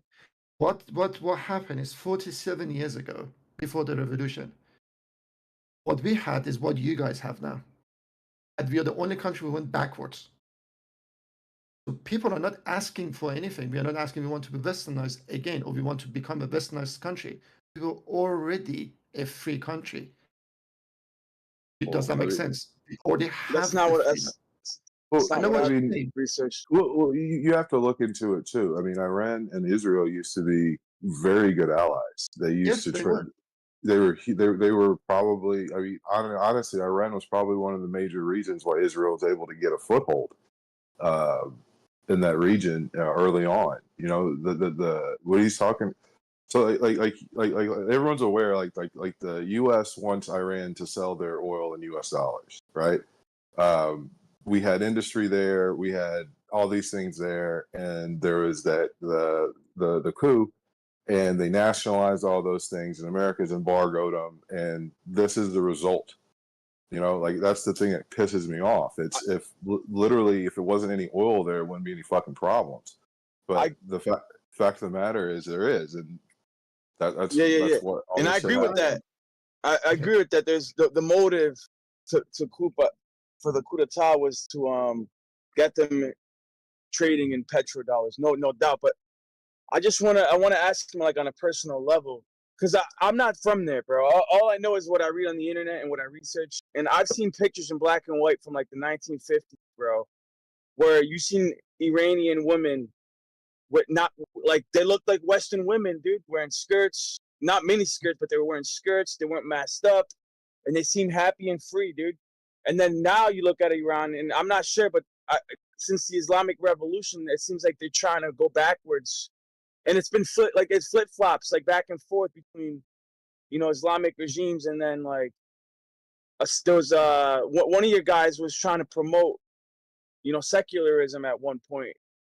And I'm just wondering, what's the atmosphere like in Iran right now? Generally speaking, it's a religious country, and good or bad, I'm not disputing that. Okay, there's an aspect of religion, okay, to us, to Iran, okay. Whether we want to or not, unfortunately it's part of us. Even Shah, okay, even now as we speak, a lot of politicians back home are claiming he was a religious man, actually, okay.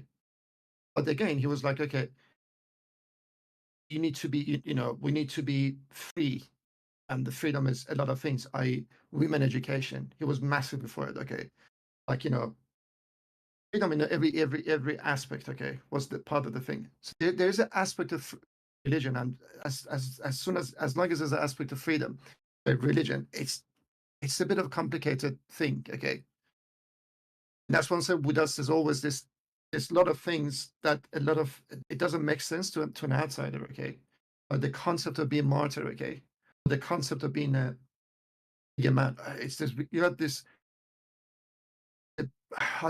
There's no English word for it, so I can translate it into. It's like you're this person which everyone looked up into, but it's not like a hero, an icon. It's this specific Farsi word for it, which I don't know how to translate. Okay, with us, there's a lot of complexity. What's the Farsi word? In Farsi is Qahraman.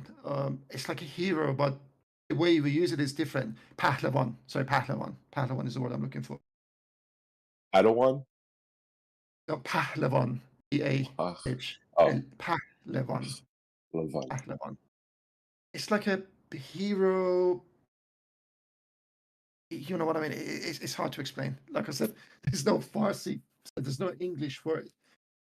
As a country, like I said, we have this religion into us, okay? And like, when you said, changes of what my belief is religion is bad, and we proved it. But again, it's difficult to get everyone on board. Nowadays, after 46 years of these guys being in power, that aspect of religion is disappearing. Like back home now, last one I visited was 3 years ago. I see a lot of people are becoming, oh, I don't believe in God, atheist, I don't believe in religion, I want to be Christian, I don't want to be Christian, I want to be Buddhist, all these things are coming out. Where before the revolution, it was not the case. Like certain early months, the bars, the nightclubs will be closed. They would close it on their own. It was not the government law or rule. They would close themselves. Now, believe it or not, when it's religious months, people drink twice the normal time because it's a party time. But still, people drink in Iran. What we do, yeah. Or we drink like a fish. We are known for drinking. I drink anyone on the table. I will challenge anyone here. Is that like the difference between Shia and Sunni, or one of No, them? it's not. It's like I said to you, I know even- Iran's Persian, and I know they used to make amazing wines back in the day. I know it's a completely different culture than like the Arab, like Islam. But I didn't know they drank in Tehran. Oh, yeah, to give you context, before revolution, as an example, this is a prime example, okay? Like I said, during the holy months, okay, people would pray way more than now, okay? And it was pure. You could see there was purity to it. Now it's all fake. Now it's all, show off. People would pray, but when it comes to holy months like Ramadan or, these type of times, people would stop drinking, for example. Is what I mean. But you could buy alcohol and it's like America. People are super religious around Christmas and Easter, Yeah, similar. Well said, yeah, exactly. But drinking wasn't a problem, okay? And no one have any issues with drinking. We had nightclubs, we have our own brands of drinks, vodka, which we don't call it vodka, whiskey, all of them. What happened after the revolution? Because it became legal, it attract more people towards it. You see what I mean? Yeah. People go, oh, it's illegal. Why is it illegal? Let me try this. Oh, shit, this shit is good. And more and more and more. And it became to a point where I know how to make vodka. I know how to make beer. And I also know how to make wine. How? As an example, my dad, bless him, passed away, would take me to his friends going outside of the town. We all sat down. As a kid, I'm looking, they were making wine together, drinking, you know what I mean, having fun. And when it came slightly older, when 14 and 15, you know what I mean, the time you want to be cheeky, still a bit of drink here and there, going to university, going to college, whatever student, whatever, all the shenanigans. Like, guys, we need to make some beer because we couldn't afford to buy. Remember, it's also illegal. It was a bit unsafe. That was a problem. You could buy a drink from someone and you drink, and next morning you wake up blind. Yeah, that's what happened in America during Prohibition. Like, what would happen to you if you got caught drinking over there? Well, at the very beginning, like I said, I'm from the worst possible time. They called us like a generation bent. Like when you go out with a girl, we get slapped around. I got slapped around a number of times. Who is she? Who is he? I don't know. You know what I mean? They Yeah. would take us to jail. I spent 3 days in a jail, which I had no idea where I was. It was fun. We ended up with like 10 of us sitting down. We were used to it, you know what I mean? So it's like whatever the fuck they want to do, that's fine. But yeah, it was bad. And in terms of drinking, it was problematic, okay? And the first time it will be 70 lashes, if I'm not mistaken. What? But again, it depends. Yeah. But again, it depends. One of the reasons, like, hold on, you said 7T, like 70? 70, yeah. Like with like a whip. Yep. In your back, yep. It didn't happen to me. The idea was you can buy your way out, bribe here and bribe there. Yeah. And that was the norm. I got caught once with alcohol. I was absolutely drunk, and then I had a bottle in my pocket. I don't know what I was thinking. Anyway, What happens the second time? It depends. Like, if you're so unlucky, you got second time, probably jail, and it could. I never heard anyone got hanged or, you know what I mean, executed for this. Yeah. People would usually get out. It was like a bit of a backhand bit of money here, bit of there. You will be out. It really depends. If it was like if they catch you in a party where it was mixed people, like boys and girls, whatever, man and women together with a drink, it will be slightly more harsh because they want to make an example out of you. But again, even that, you'll find judge, you'll pay someone, and problem solved. Problem will disappear. So like so like in America, like our marijuana laws are kind of like draconian, but like say like he had like an ounce of weed, you could get like 5 years in jail at one point.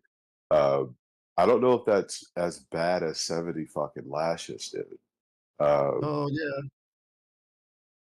I don't know which one I'd pick. 5 years in jail or 70 lashes. I wouldn't go that far. It's like I said to you, it really, really, really depends how unlucky you were. If you were going to get one of those really restrict ones where he was going to file every single letter. But again, even that. Could you get like 7 1 week and like space them out, or I would get the 70 lashes all day over 5 years. over All 5 day. years? Yeah, 70 dude, over. get it over with. Boom, boom, and then you're gone. Like you could die from that shit though. Like you could straight die from being whipped to death, dude. You know, it can happen, but you might go into shock or whatever. But dude, 5 years in jail, dude, dealing with prisoners, dude. Can I say I something? get that. My grandpa had a friend that I met when I was a kid, and he told me a story one time that him and a couple other guys, when they were in World War II, actually got caught and were whipped.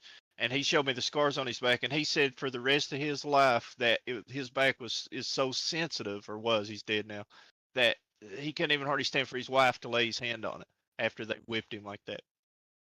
I know it happened to someone, and he said exactly the same. Wow. It was exactly the same. He was just like, "Do not touch my back."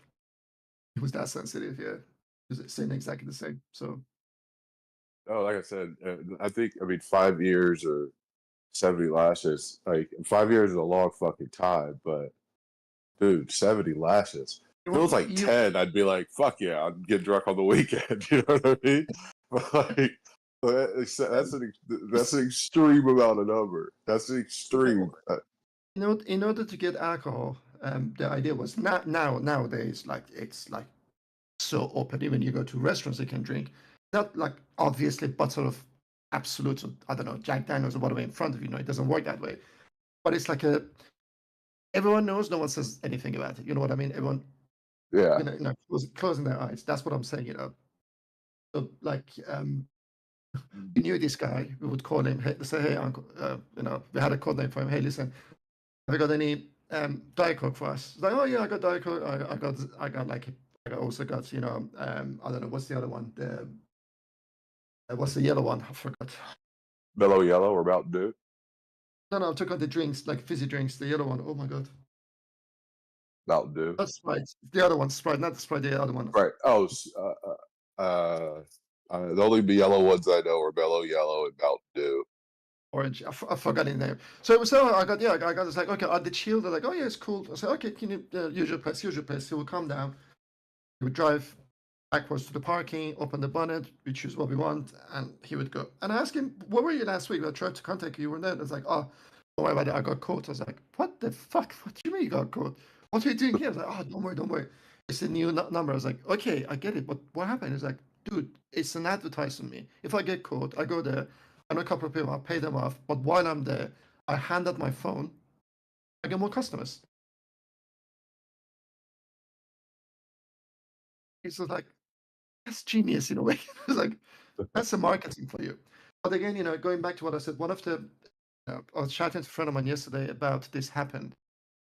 And it's a sadness to see how, and I think Israel also did confirm they're like paying peanuts to get a lot of people to do this for them. It's just, organizing this attack internally. It would cost them peanuts because what government did was make people so hungry, and it became a norm. Get a bit of a, backhand here, don't say anything. Price them next to nothing. You can get people to do a lot of things. Very easy for you. It shouldn't be the case. Listen, I'm not proud of it. When I'm talking about it, I know it sounds like I'm proud of it. I'm not proud of it. It shouldn't be the case, but unfortunately, that is the case. Hopefully, pragmatic though is right. Like, if that results in like a tangible change in material conditions for the people of Iran, like it doesn't matter what Israel is paying them right now. In the future, it will be, yeah, they but a will lot of decide people. they wanted what price they'll give for any services or goods or food. There's a lot of greed there's a lot of greed in it. That's the problem, Zodek. A lot of them are just doing it. I have nothing. I have nobody. I'm a nobody. They're gonna pay me $10,000, or they're gonna pay me 5,000. They're gonna pay me $1,000. Doesn't matter. Some amount of money. I'm gonna do it. I don't care. Also, what's gonna happen to me? I'm already in a shithole anyway. But that $1,000, but that X amount, that whatever amount I'm getting paid for, make it different to my life. I'm gonna go for it. And that's the consequences having this, like I said, messed up government. I mean, if I you agree. look, I mean, I'm in the same position, my friend. Like my government is complete shit. yeah, no, well, I mean, I I live, have no I idea how your live and pay government works. taxes to a banana republic, essentially, with a dictator. I mean, if you look, Iran geologically, in terms of natural resources, we have everything. The amount of things we have. I mean, let's put it this way. I don't think no other country would have 46 years of sanctions and survive, and we did. Okay, not the greatest, I have to admit. I think we managed to do something. And on top, despite all the sanctions, we sent billions of dollars out. It's shit again, anyway. Why not keep it inside? Why not use it for your own people? Yeah, makes Well, sense, right? Sure. I think the European Union, I mean, we in Europe still trade with Iran. I think we did not once Trump removed the ease of trade for Iran during the Iran deal debacle, like Europe still continued to trade with Iran to some extent. Still. Don't know, whatever happened, I really, really hope. I mean, for the both, listen, for instance, I'm seeing what these rockets are doing to Israel. I'm like, what the fuck, man? Because I have a first-hand I'm experience of perfectly seeing these fine rockets. if they're attacking military targets. I don't care. I hate my government. But again, you see what I mean? It's one of those fucked up things. I'm like, why? And I'm Because I think that attacking the government of Israel will probably weaken them, so they can either lose elections or be taken down by the people. I truly believe that. But Same thing with remember, Iran.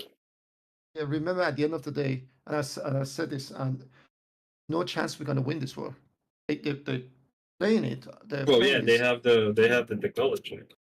Yeah, exactly. It's something. Well, they now. I mean, yesterday they were claiming Iran was claiming we're going to use our latest technology.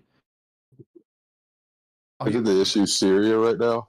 If they're going to start, I mean, they just kind of went through a revolution. Isn't everybody kind of cautious, especially Iran, about their borders there as well? Yeah.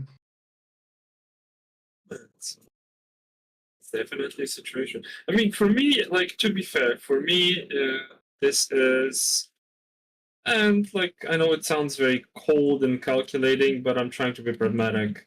If Israel loses these engagement, that's good for me because the government gets to change and we finally get to remove the fucking clown. And if the IDF manages to weaken the IRCG enough so that people can take action in Iran, that's still a good thing. Like, I understand that civilian casualties are inescapable. We should try to minimize them, obviously. Yeah. But in any regard, I really hope people in Israel dying would result in even lower trust in the government and the capability or the desire for change as well. Like, and that goes for any other nation. That goes for Russia. That goes for Iran. Goes for all of them. Like when people start dying, other people saying, "What the fuck is happening? Why is the government letting us die?" You either take care of the situation or you're out, and most likely, these usually end with ousting the government that's causing such great damage to the people. In my belief. The Yes, best M outcome agent. Right now, I'm not in Israel. I agree. Why would I be there? I guess the best outcome would be, at least I think for us, to get rid of this guy, to get rid of him. And I'm surprised. I don't know how much is true. Someone said there might be a bit of a military coup in Iran. I wouldn't be surprised if that happened. So Good. that would be a good start, at least. That would be a good start. Because Hopefully, Zoiberg, you're missing the point that people are dying in Israel for not even 2 years, more like 10 it's years. more than 2 years, yeah. 10 years of almost daily rockets I know. and dying, and we didn't manage to replace him. I mean, I don't know what it takes, to be honest, M agent. I don't know what it takes. I told you, like, I DM'd you. I pulled my family out. They're all in Bulgaria now. They're all safe. They're not going back, at least until situation is better. So it is what it is, man. my entire No, family is I agree with you. I'm just saying there's like nothing that can replace him. And even if someone will replace him, it will be the same style, same model, because I want Benny Gantz. I really wanted Benny Gantz. I think he's moderate enough not to do this bullshit. What No, they all to get the they all country into this. they all have the same fucked up military approach, the same education, the same. They choose their friends. The whole network of the politics is rotten from the core. It's like you can't do shit. What's his keys to power? What's keeping him in office? Like who? Like Connections, literally nepotism and connections. He has 4 court cases for corruption, 4 of them, and he managed to evade all of them. You should be in jail for like 20 plus years. He embezzled money given for submarines. He embezzled money for whatever the fuck. He assumed positions of cabinet into his position as prime minister. This was before 2023, 2024. Was there any push? Double, triple positions of. Yeah, he tried to limit. Sorry, go. Was there any push towards towards the November 7th? Like prior to that, was there like polls that indicated that he was about to lose an election? He did lose, and yet he. Hold on, he lost. And yet he managed to like slid like a worm into cabinet again. He did lose to white and blue. What was that? We had another Joker for here, or something like that. They're all the same. They're all the same. They are made from the same cloth. You must be in the military. You must be in the top unit. You must be. It's all the same shit. And who picks you as the general for the army? The same guys, the same groups. Like we have historians talking about it. That it's why we fell, because it's always the same cliques, always the same education, no out of box thinking. Like the 7th of October was a failure, part of that. Because each people that came and said, guys, you have somebody on the border, we need to be ready. They told him, chill, dude, it's all good. We know what we are doing. I mean, for his regime, this is kind of good for him, right? It allows him to keep power, right? Yeah, but that's not. I mean, hold on. Yeah, but that's like a. Are you saying this is a normal behavior of dictator? Because I would agree with you. Yes. Like a fucking South American dictator. Yeah, exactly. Yes, correct. I would even say but that's a trivial thing, right? Like it's triviality. Yeah. No, I would even say Seems- the U.S. You could throw. I mean, the U.S. is like that. I would say Trump is itching to do something globally to distract from all the domestic bullshit he stirred up.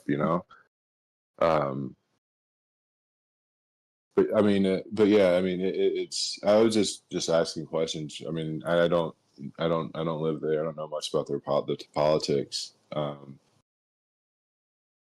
But yeah, it's a. I just don't want that region to escalate. It's not just the gas price. I mean, this is so much But bad. if you don't want that region to escalate, you have to make the United States move in and act as a security force between everybody. And Okay, that's so not going to happen. would you be for America administering the reconstruction of Gaza then? Yeah. If that guarantees long-lasting safety and security for every country there, yeah. I mean, it would. Yeah, You'd yeah. have an American state essentially in that region. You know what I mean? We don't care. Take it. Like, take it all. No, I'm just. I don't. Of all the stupid ideas Trump has thrown out there, when he said that, I was like, that's probably really smart. I think it's a really good way to administer peace. But Yes. the question, yeah, I think it's a great way. But at the same time, is it administering the IDF force projection? That's not what I want to amplify, though. You know what I mean? No, I want the US to take it fully. Do what you want with it. There's not much you can do there. Yeah. There's not much you can do. It's beautiful though. I've been there before. It's actually a very beautiful place. But what I'm saying is, if the Where US have you been? to Tel Aviv and sure. No, you moron. I'm talking about Gaza. No, I was talking about Tel Aviv. I know it's not the same place, but I thought it was the same beach. Bro, no. No. I was talking about Trump taking the little place that sends endless rockets. Yeah, Gaza. Yeah. Yes, that's what I was talking about. I was saying the region. I've been there more than Gaza.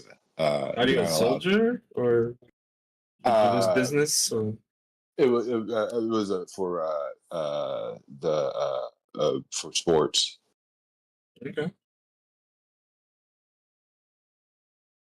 One of my former teammates played there. His name is Sarunas Yesikavagis, and there's a team there, and I went and did a tryout. And I really didn't like being there, so I ended up going to the only Germany. team.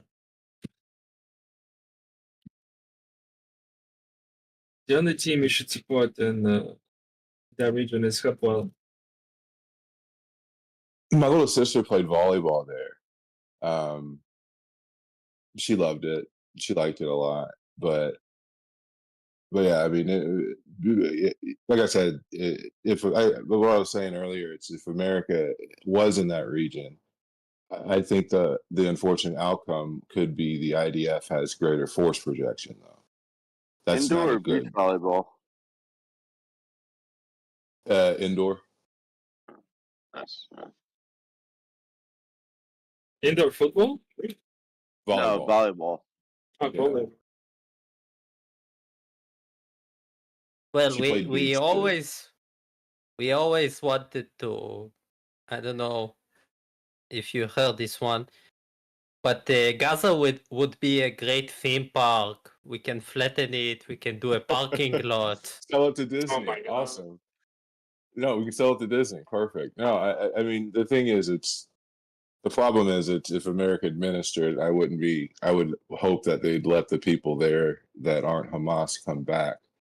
I don't think that would be the outcome that the people would want, though, that allow us to administer it. But the whole point is that when you ask anyone. Nobody wants them. Egypt doesn't want them. Egypt puts tanks to protect the their border. border, Yeah. so no one would cross because they don't want them, and they're supposed to be brothers. I don't understand that, but I know it's not. I understand. I don't understand that part of it. But is it they don't want them because if they did leave, they would never go back because there's nothing to go back to? I don't know. I don't even know.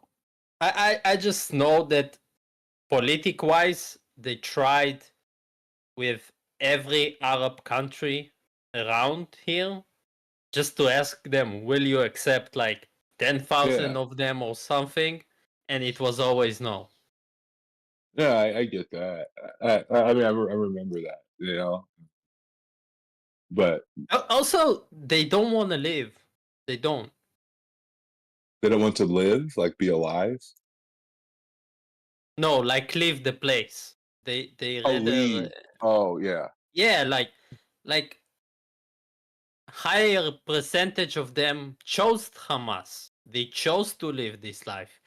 They enjoy each time a terror attack happens in Tel Aviv or whatever. They are happy to see rockets right now falling over Why Israel. do you play like such a fucking disgusting? Would you argue though, Ma, No, that one moment, Rene, one moment, because this guy is trying to fucking like depict them as like the subhumans. You know that they did a polling inside of Israel like 3 weeks ago. The polling said that 80% of Israelis support ethnically cleansing Gaza and West Bank. I don't think. 80% ethnically I'm cleansing, sorry. kicking them You all. need to I'm shut the not fuck done. up I'm now. not done. We listen to your fucking nonsense. 80% of Israelis support kicking out every single family in the West Bank and in fucking Gaza.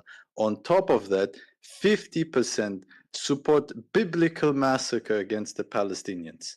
Give me a break, man. I can show you fucking videos right now of when the fucking IDF bombs Gaza. Nobody You have gives a fuck about your you opinion. have a mountain. Yeah, I know. When you get pushed back. You when gave get, your opinion. You gave upset. your opinion. I'm still not done. I know You whenever get- you guys fucking want to depict someone else as being the evil I was barbarian monster and talking people with actually pull up the Rene. evidence that that's Okay. you then start fucking throwing your sissy fits. No. Listen, man, there's Yeah. a mountain next to Gaza. Whenever there's bombings announced in Gaza by the Israeli army, they go there, sit there, and watch it together. They eat and barbecue. So stop lying. Okay, so I don't give a fuck about your position because It's not you're my a position, fake it's factual. Nazi.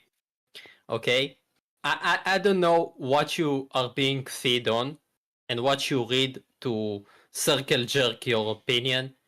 Have fun with it. It's all good. You will never understand it. You don't try to understand it. You have a mindset of a typical flat earther. And therefore, I have nothing to discuss with you.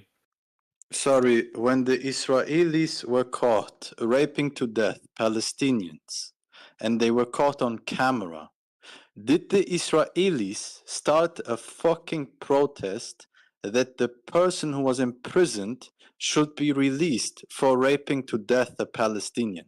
Is this the case or not? You're confused about the topic that we were talking about, and you just want to join and No, I share heard you your very well. anger. I understand you're very No, I heard you frustrated very because well. you're not white. Pivoting.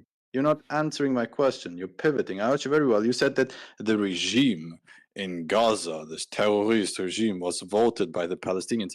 You leave out the fucking fact that the Palestinians dropped their weapons. They voted for Arafat, and the Arafat regime ran under the premise to go into negotiations with Israel. What the and fuck are we talking about? 94% of What the are you talking Palestinians. about, bro? I'm talking about history, man. I know, like, this is something that you I'm don't talking like to about open. right now.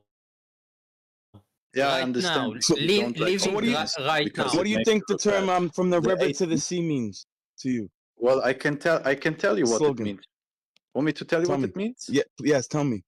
Okay, the Likud party, currently that is the ruling government of Israel, has in their charter, from the river to the sea, there will be nothing but Israeli sovereignty. So you tell me what it means. Okay, but they both say that. Don't they? Oh, so you only want to bring it up when one says it, but now when I bring it up that both. No, it's not. Both, They both. alright, so You're right. They are you both saying say they it. both mean genocide? That's crazy. So you only No, like to point Israel out the doesn't charter. say from the Arden, river to the sea. if you're gonna own it that means they both want genocide? Absolutely not, because They definitely do. So then what are you bringing this up for? I'm confused.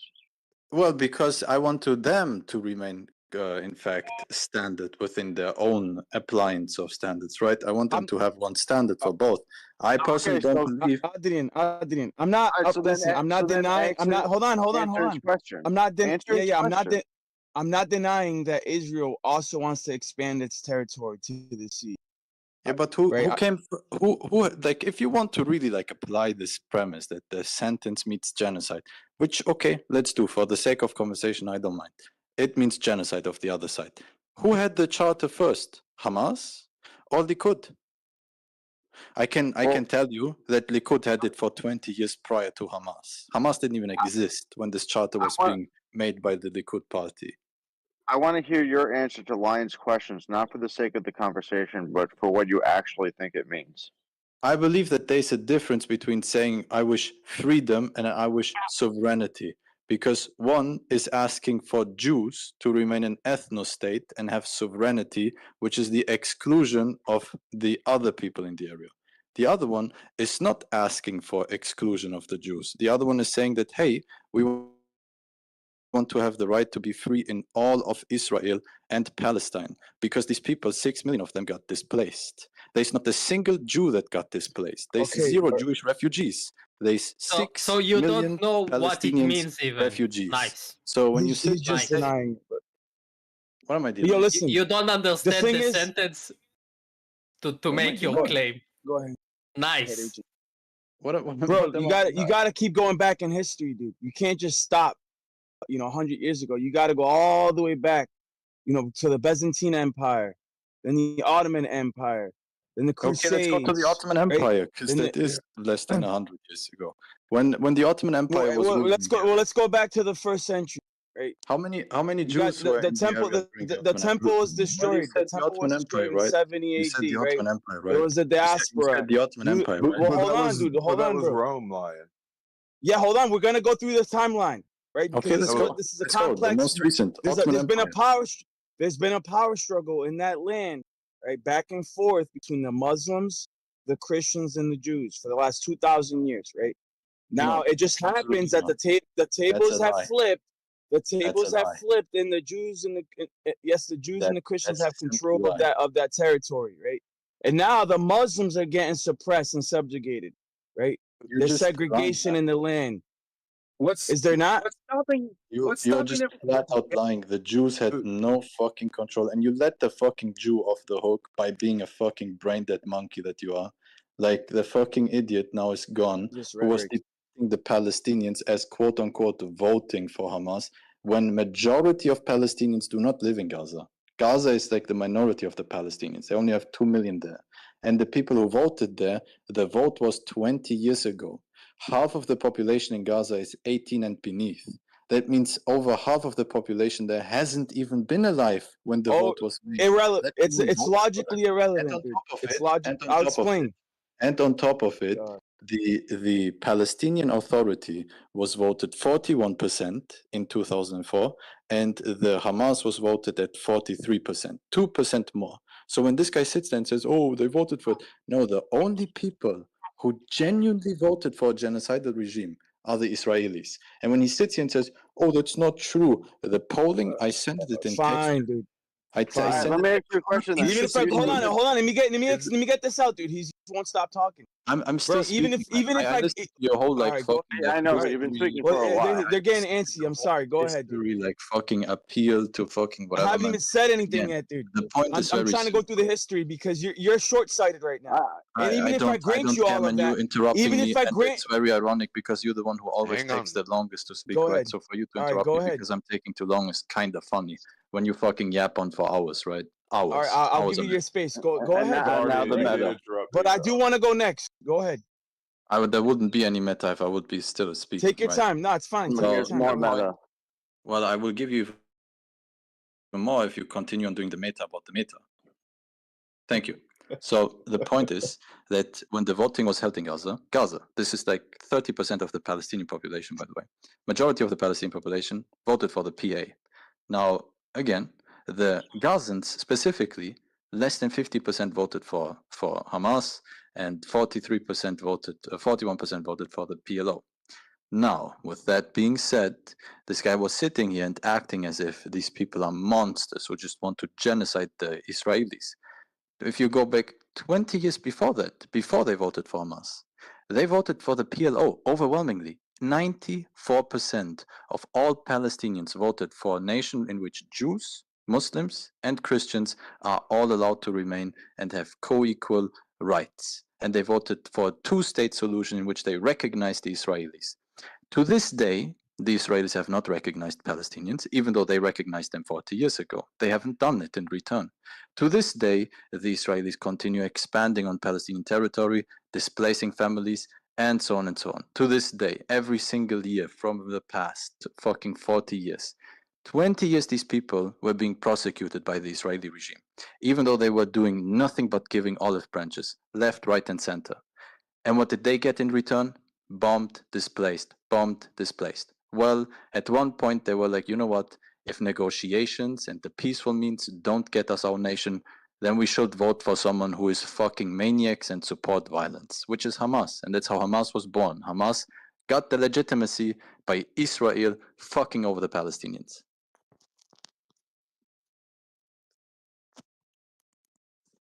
Yeah, and I understand that, bro. And I'm not even denying that. But if you're gonna be a righteous judge, you have to evaluate both sides and try to separate your biases. And I know that clearly you have a bias. Clearly, it doesn't matter, bro. Clearly, you have a bias against the Jews, right? Now, Yeah, if you were reality is like, I'm biased trying against to be a righteous judge and evaluate both positions. And when you do that, you'll start to realize that this is a blood war, right? This is like oil and water. They do not mix. They hate each other. Now, some are neutral. Some don't. Some aren't religious. Some Jews are completely secular. They could care less about the Bible. They could care less about the religious synagogue, the religious cabal, the Hasidics, right? The Pharisaical rabbinic Jews. And then same thing with the Palestinians. They're Palestinians completely secular. They don't want to be affiliated with the religious war that's going on right now in that area. But you got to go back to the history, right, of that land and understand that there's been a power struggle between Muslims, Jews, and Christians in that land for 2,000 years. And it just happens that we're living in a time now where the Jews have gained control for the last 100 years of that land. But it wasn't always the case. If you just go back a few hundred years, you'll find out during the Ottoman Empire, the Jews and Christians were being subjugated. There was apartheid in that land, just like we see right now, apartheid of Palestine. There was apartheid in that land That's not true. against Jews and against. Yes, it is true. Yes, That's it is not true. true. That's Yes, I can show you historically. I can pull the references. But what I'm trying to tell you, hold on. You guys are already getting triggered. You're already getting triggered. Just hear me out. I'm not getting triggered. So Palestine was named Palestine by Emperor Hadrian after the Bar Kokhba revolt. Yes, they renamed the region. It's pronounced what's it called? Bar Kokhba revolt, right? You had Emperor renamed Jerusalem Palestine, dude, as a slap in the face of the Jews, because the Jews tried to rebel against Roman authority. And they got pushed, they got suppressed, and they got bitch slapped, right? And he renamed the capital or the whole state Palestine as a slap in the face because that was the ancient enemy of the Jews. Now you fast forward, right? Then you had so you had it went to eventually Rome became the Christian Roman Empire, right? In which turned into the Byzantine Empire. The capital of Rome used to be Constantinople, right? Anyways, I don't have to go through the whole story, but fast forward from 2324 to like 630 CE, it was known as it was under Byzantine rule. It was under Christian rule, right? It was Why aren't we going back that far? Yeah, why? I'm gonna fast forward. I'm gonna fast forward. I'm trying to get through it. Way too far back in history. It's not not like even this is actually- It's irrelevant. It's irrelevant. It's not irrelevant because as I'm gonna get to the Islam. Really, No, Ryan? no. Native Hold on, Americans dude. should have all of America back. No. This isn't Native the new Americans world. should This is have the all of old America world. back. This is the old world we're talking about. So it went from Byzantine Exactly. Why rule are you talking to about hold on, dude. Hold on, dude. It went from Byzantine rule to Persian rule for like not even a century. And then this is when Islam started to pop up. Islam wasn't even a thing until like the 7th century, right? Islamic caliphates took control of Jerusalem. And then from like the 7th century to like the 12th century, it was under Islamic rule, right? Under Islamic rule, the Christians and the Jews were being subjugated and were apartheid. There were lesser class citizens for like 700 years, dude. For like 700 years. Apartheid. It's not Yes, it apartheid, was, man. bro. Go on. Yes, it was. That Dude. gets Yes. all right. That gets us to 1400 Common Era now. No, hold on. No, it's not. No, hold on. So and then the 700 years. Hold on. Then 1400 there was a period where the Christians gained control of Jerusalem again in the around the 12th, 13th century. The Crusaders gained control of Jerusalem, right? So then at that point, Muslims were also being subjugated, also being killed, just like we see today. But that only lasted for like 100 years. Then somehow, right, you had Muslims take it over again for like another couple hundred years. And then it lasted. And do you know what Go ahead, Saladin did? So when Saladin took over Jerusalem for the second time, when you're talking about now, prior to that, when the Crusaders took it over, they executed and they basically genocided Jews, Muslims, whoever was there, even other Christians. Saladin, when he took it that time, he basically let most people go. He killed people, but it wasn't the same response. And after that, there were Christians that couldn't leave. He gave them 20 years or 6 years to leave before they had to pay the tax to live in the land as a Christian. I agree with that. So hold on, I'm almost there. I'm almost there. No, because this is very relevant. You can't ignore the history, bro. So there was relative peace to Christians and Jews, and he allowed them to leave peacefully. And that's not really the case. They were forced to pay the jizya.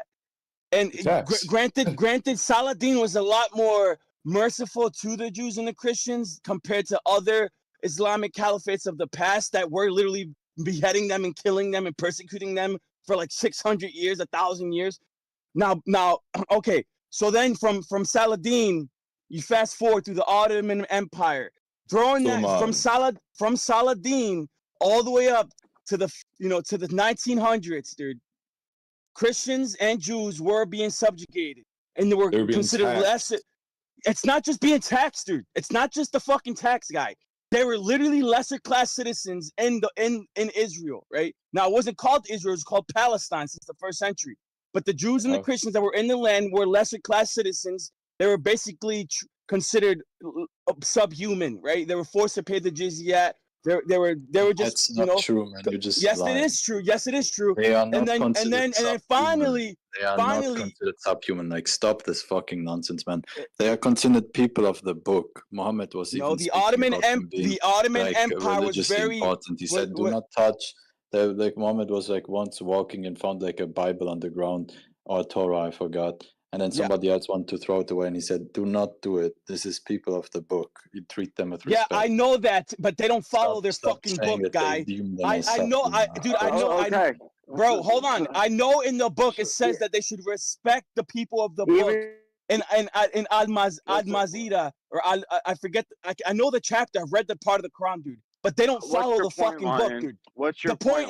The point is that Christians and Jews have been subjugated and considered subhuman for over 1,000 years. Now the tables have flipped. Now, hold on. Since the British Mandate and the Balfour Declaration, all that stuff happened. in the creation of the New World Order So or you the said UN, all right? of that to just tell us that Since the Christians and the Jews were tables have prosecuted. flipped. You did Hold on, all hold this on, work hold to on, just get hold on. around I'm the almost Christians done, being dude. prosecuted. I'm almost done. You couldn't I'm have almost just said done. this. Yep, I'm please. almost done. Yep, I'm almost please. done. One at a time. One at a time. I'm Please almost let him done. I'm finish. wrapping it up right here. I'm wrapping it up. This is literally the end, right? This is the end.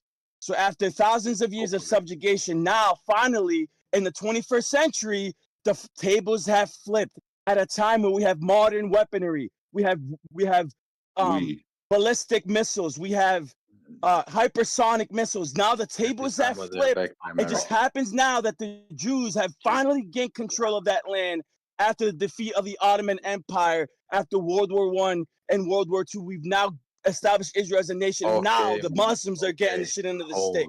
Go ahead. Okay. What's your point? What's your point? What the fuck What's is the fucking point? And you I could have think the said point that they are is prosecuted, and they have been prosecuted without going on to a 1 hour long history class. Yeah, let me ask you a question, Arden, because you seem like, I don't know, you seem to be talking out of both sides of your mouth. You said that, like, you don't want Hamas to represent the Palestinian people because they voted for them 20 years ago and they haven't been able to have an election yet. And then you also said, well, look what happens when you treat people like this way for this long. They're going to elect a violent group of people. So is Hamas representing the people or not? And do you think it's a good thing that Israel is trying to remove Hamas? So Israel never tried to remove Hamas. Israel actually tries to facilitate Hamas. This has been shown time and time again. Let me Since let me rephrase the question because I didn't mean to put you like down the rabbit hole. Is it good when Israel does kill Hamas members? Hamas is a psyop created by Israel. There is no attempt of Israel genuinely killing Hamas. I couldn't care less if Hamas would disappear. But the issue is Hamas It's a good thing. So it's a good thing. So it is a good thing when Hamas members die. Again, I couldn't care less. Like what happens. Is it good or is it bad when members of Hamas die? It's neutral to me. I don't care. Neutral. I don't support them. I don't care about them. The only thing I will support is any resistance. If any Palestinian is resisting, I support them. I don't care what the ideology is. Are they a good representation of the Are they a good representation of the Palestinian people? They don't represent the Palestinian people. Factually, they don't. So this is the thing. So a statement like no, but like, come on, man. really quick. We'll do it a bit. Well, you actually cut me off a long time ago, but so you like what Arden's is kind of saying. It's kind of like the question: would the Black Panther Party be the representation of African American people? And I would say it's more of a representation of the culture and the situations that surround it at the times.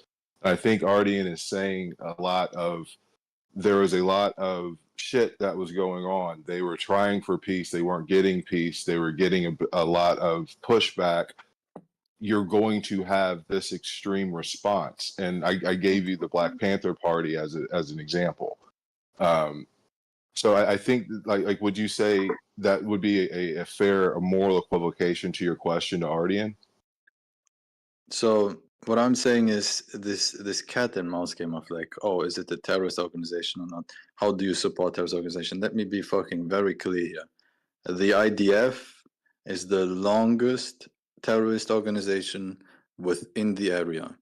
The Haganah and the Irgun were labeled as terrorist organization by the American and the British government. They had killed British people, our white people. They have massacred them with the intent of committing terror, right? These groups became later on the IDF. And the leader of this terrorist organization became the first president of Israel, right? Because let's remember, Israel is younger than Coca-Cola. So now with that being said, when you sit here and tell me, okay, so what about this terror organization? Yeah, now it's Hamas. Yesterday it was the PLO. Prior to that, tomorrow it's going to be Hezbollah. Again, like there's one common theme. Don't you understand it? These terror organizations keep on appearing time and time and time again. And at one point, maybe you should ask yourself, should the IDF die? Is that a good thing when they die? No. I mean, I think the IDF's ideologies are the way that they're persecuting these wars should go away, but I don't think the state of Israel should. I'm not like a Christian fundamentalist. I don't even view it as quote unquote their land. But at the same time, I see that they have a right to be there, and I Who think gave them that all right? of these, huh?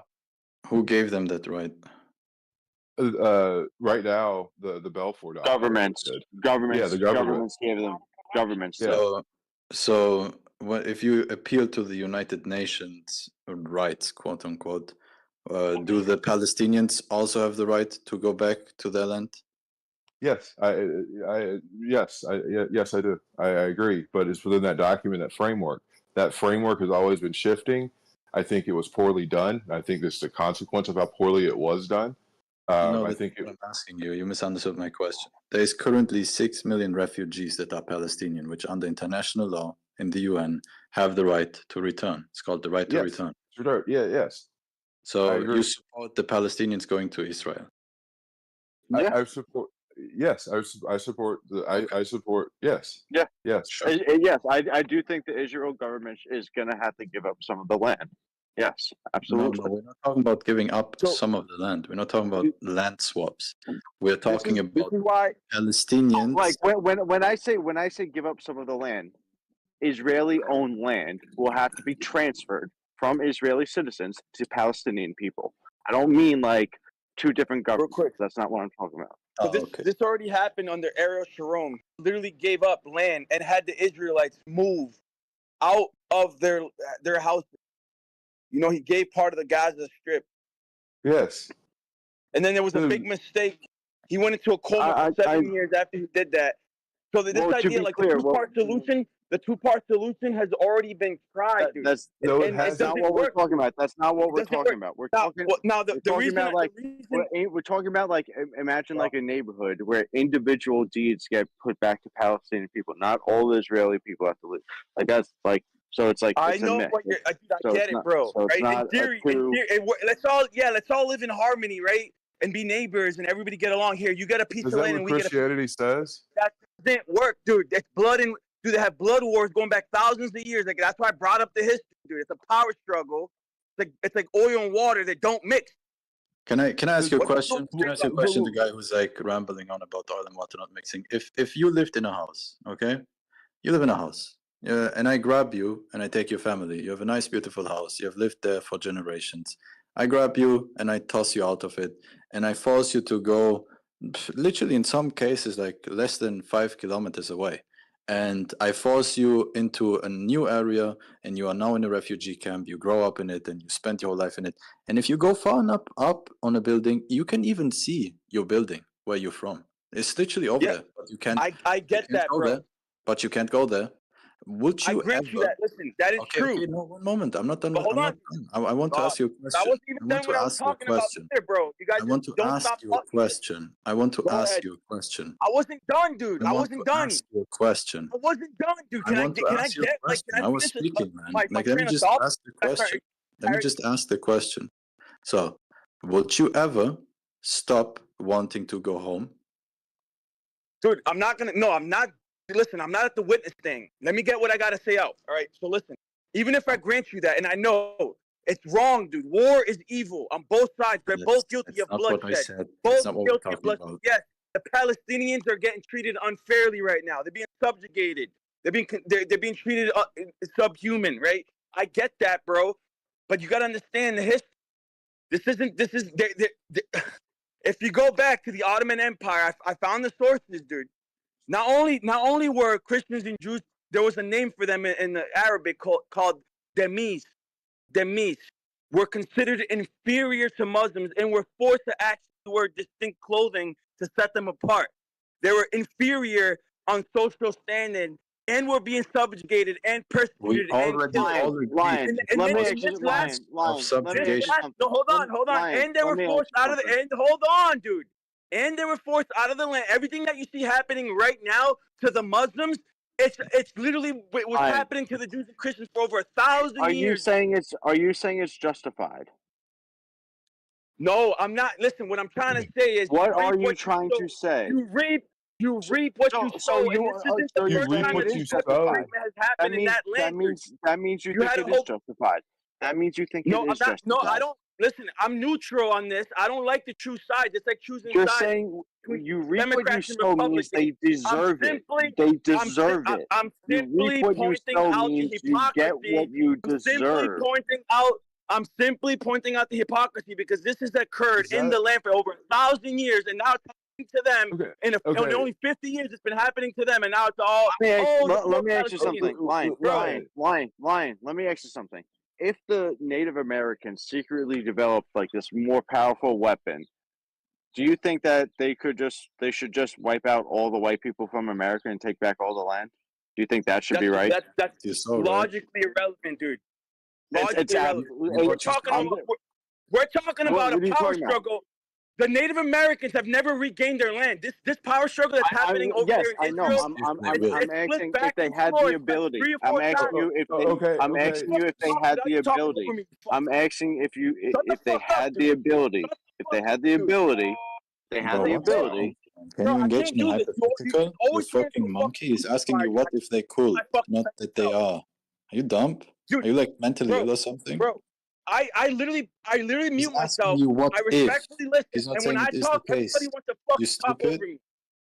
That's why the server Yeah, but fucking you sucks. That's why ramble, everybody you fucks with the ramble on server. and on and You on guys without don't know making a Are you real point. fucking You're not You make answering things about. This is about the ridiculous. linear That's system what in the the server Roman wants. Empire. I literally posted in source and You cite guys that's really the fuck contradicting what you're in claiming. with this. This is no good. This is no good. Y'all ready? One at a time. I mean, it's just a very basic, simple I'm question of fucking getting mine. piled up on, dude. I can't get a No, I fucking mean, sentence out without somebody interrupting my train of thought. That's why I'm try to getting pissed off. actually engage in the conversation. Yeah, I'm trying to, and you guys keep deflecting and asking me relevant fucking questions. Oh, what It's about not the Native irrelevant. Americans? What about the Native Americans, fuckface? What about them? So You're what if they saying, got let me weapons? explain my analogy. You're saying that the Muslims are getting what they sow. They reap what they sow, right? So this is what they deserve because they have been fucking over, as you say, for the entire history, for thousands of years, the Christians and the Jews. You're saying they reap what they sow. They're getting what they deserve. I'm asking you right now, you, as a person that lives in America, do you think that you should get what you reaped, what you sowed, that Native Americans should be able to, if they had the technology, to wipe you out? Again, that's logically irrelevant. The Native Americans, thousands. You're just saying it's irrelevant, and again, hand waving his question for the fucking fifth time is not fucking actually a manner of conversation, man. Fucking answer his question. He's not asking you is it relevant or not. He's asking you to answer if it would be righteous or not. He doesn't give a fuck if you believe it matters or not. He's asking you a question to test your moral framework. Engage in his fucking paradigm. You goddamn monkey. So I'll explain to you. It's a false premise, and I'll explain why. Historically, what wiped out the Native Americans was not bloodshed. It was plague, fuckface. 90% of the Native Americans died of smallpox and the fucking flu. The white man didn't go around killing over 6 million Native Americans. Have you heard of plague? That's not what The happened. Trail of Tears. That's You not think what the Trail fucking of happened, Tears- dude. You Hear me think out. the I'm still Trail of talking. Tears. I'm still You think the fucking Trail talking, dude. of Tears Bro, I'm was about to a plague? I can't, dude. I can't do this, bro. I can't do this, bro. I'm on a train of thought, and you guys clip me as soon as you get triggered. No, you don't have a train of thought, man. You have mental gymnastics. No, the glow cards Please talk let too me much. get this out, dude. Let me get this out, right? Like I said, when you talk about people in the Mayflower coming over here, the Spanish coming over here, dude, we're talking about a few thousand Europeans. That's not what I'm talking Do you about. know how That's many not what I'm Native talking about. Do you know how many Native Americans were in the Americas between South and North America, dude? It's not what I'm talking about. Between 30 to 60 Not what I'm million talking about. Native Let him Americans finish if your combine- emotional Not what I'm plan. talking about. Let him finish, Clan. South America. You're telling me that a few thousand Europeans wiped out 60 million Native Americans by the sword, dude. What a That's crap. propaganda. They were wiped out by plague and famine, dude. That's how they No. died. Go ahead. Okay. So one, Lion, this is why people jump on you. A lot of the time in your train of thoughts, you use historically inaccurate things and you try to use those things to prove a point that you're making. That's a lot of it.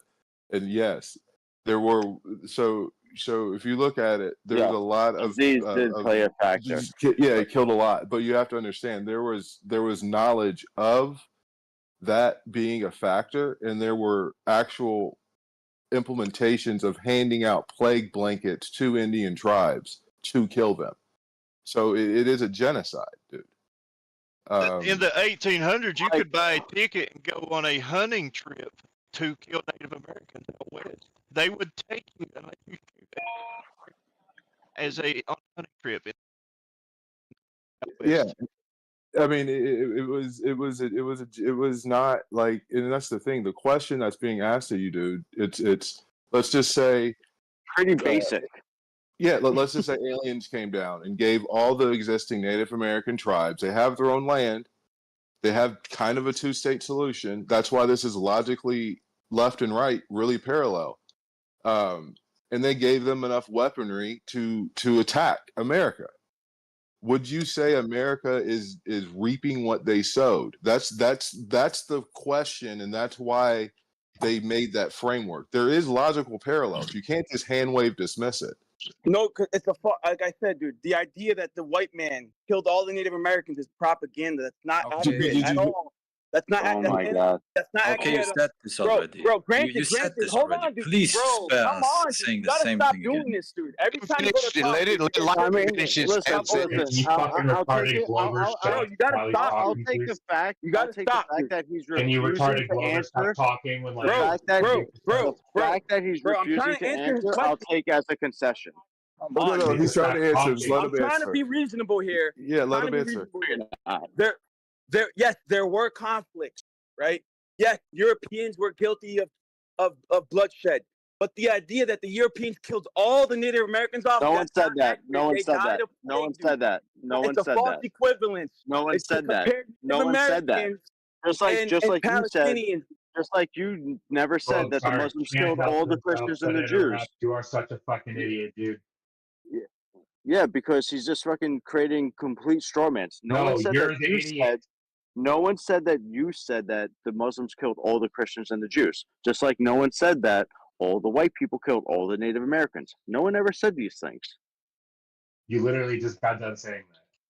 No, he did No, not. no, What the no, fuck? I Yeah, never you just did. got See, done. that's the You just problem. got done That's the explaining how problem. they all Shut went your around fucking mouth, man. passing You out just plague start the Fucking fucking blankets. conversation. You You want to just tell us said what they we were were. talking You about. just said Like, they were who the passing fuck out are you? plague blankets. I did Why say are we that. allowing a person to analyze the conversation who just joined a second ago? You are And you such don't an even know idiot. the You difference just got between done two people. saying that You they're passing. don't even know the Listen, difference dumb between two clown, people's Glover voices. clown.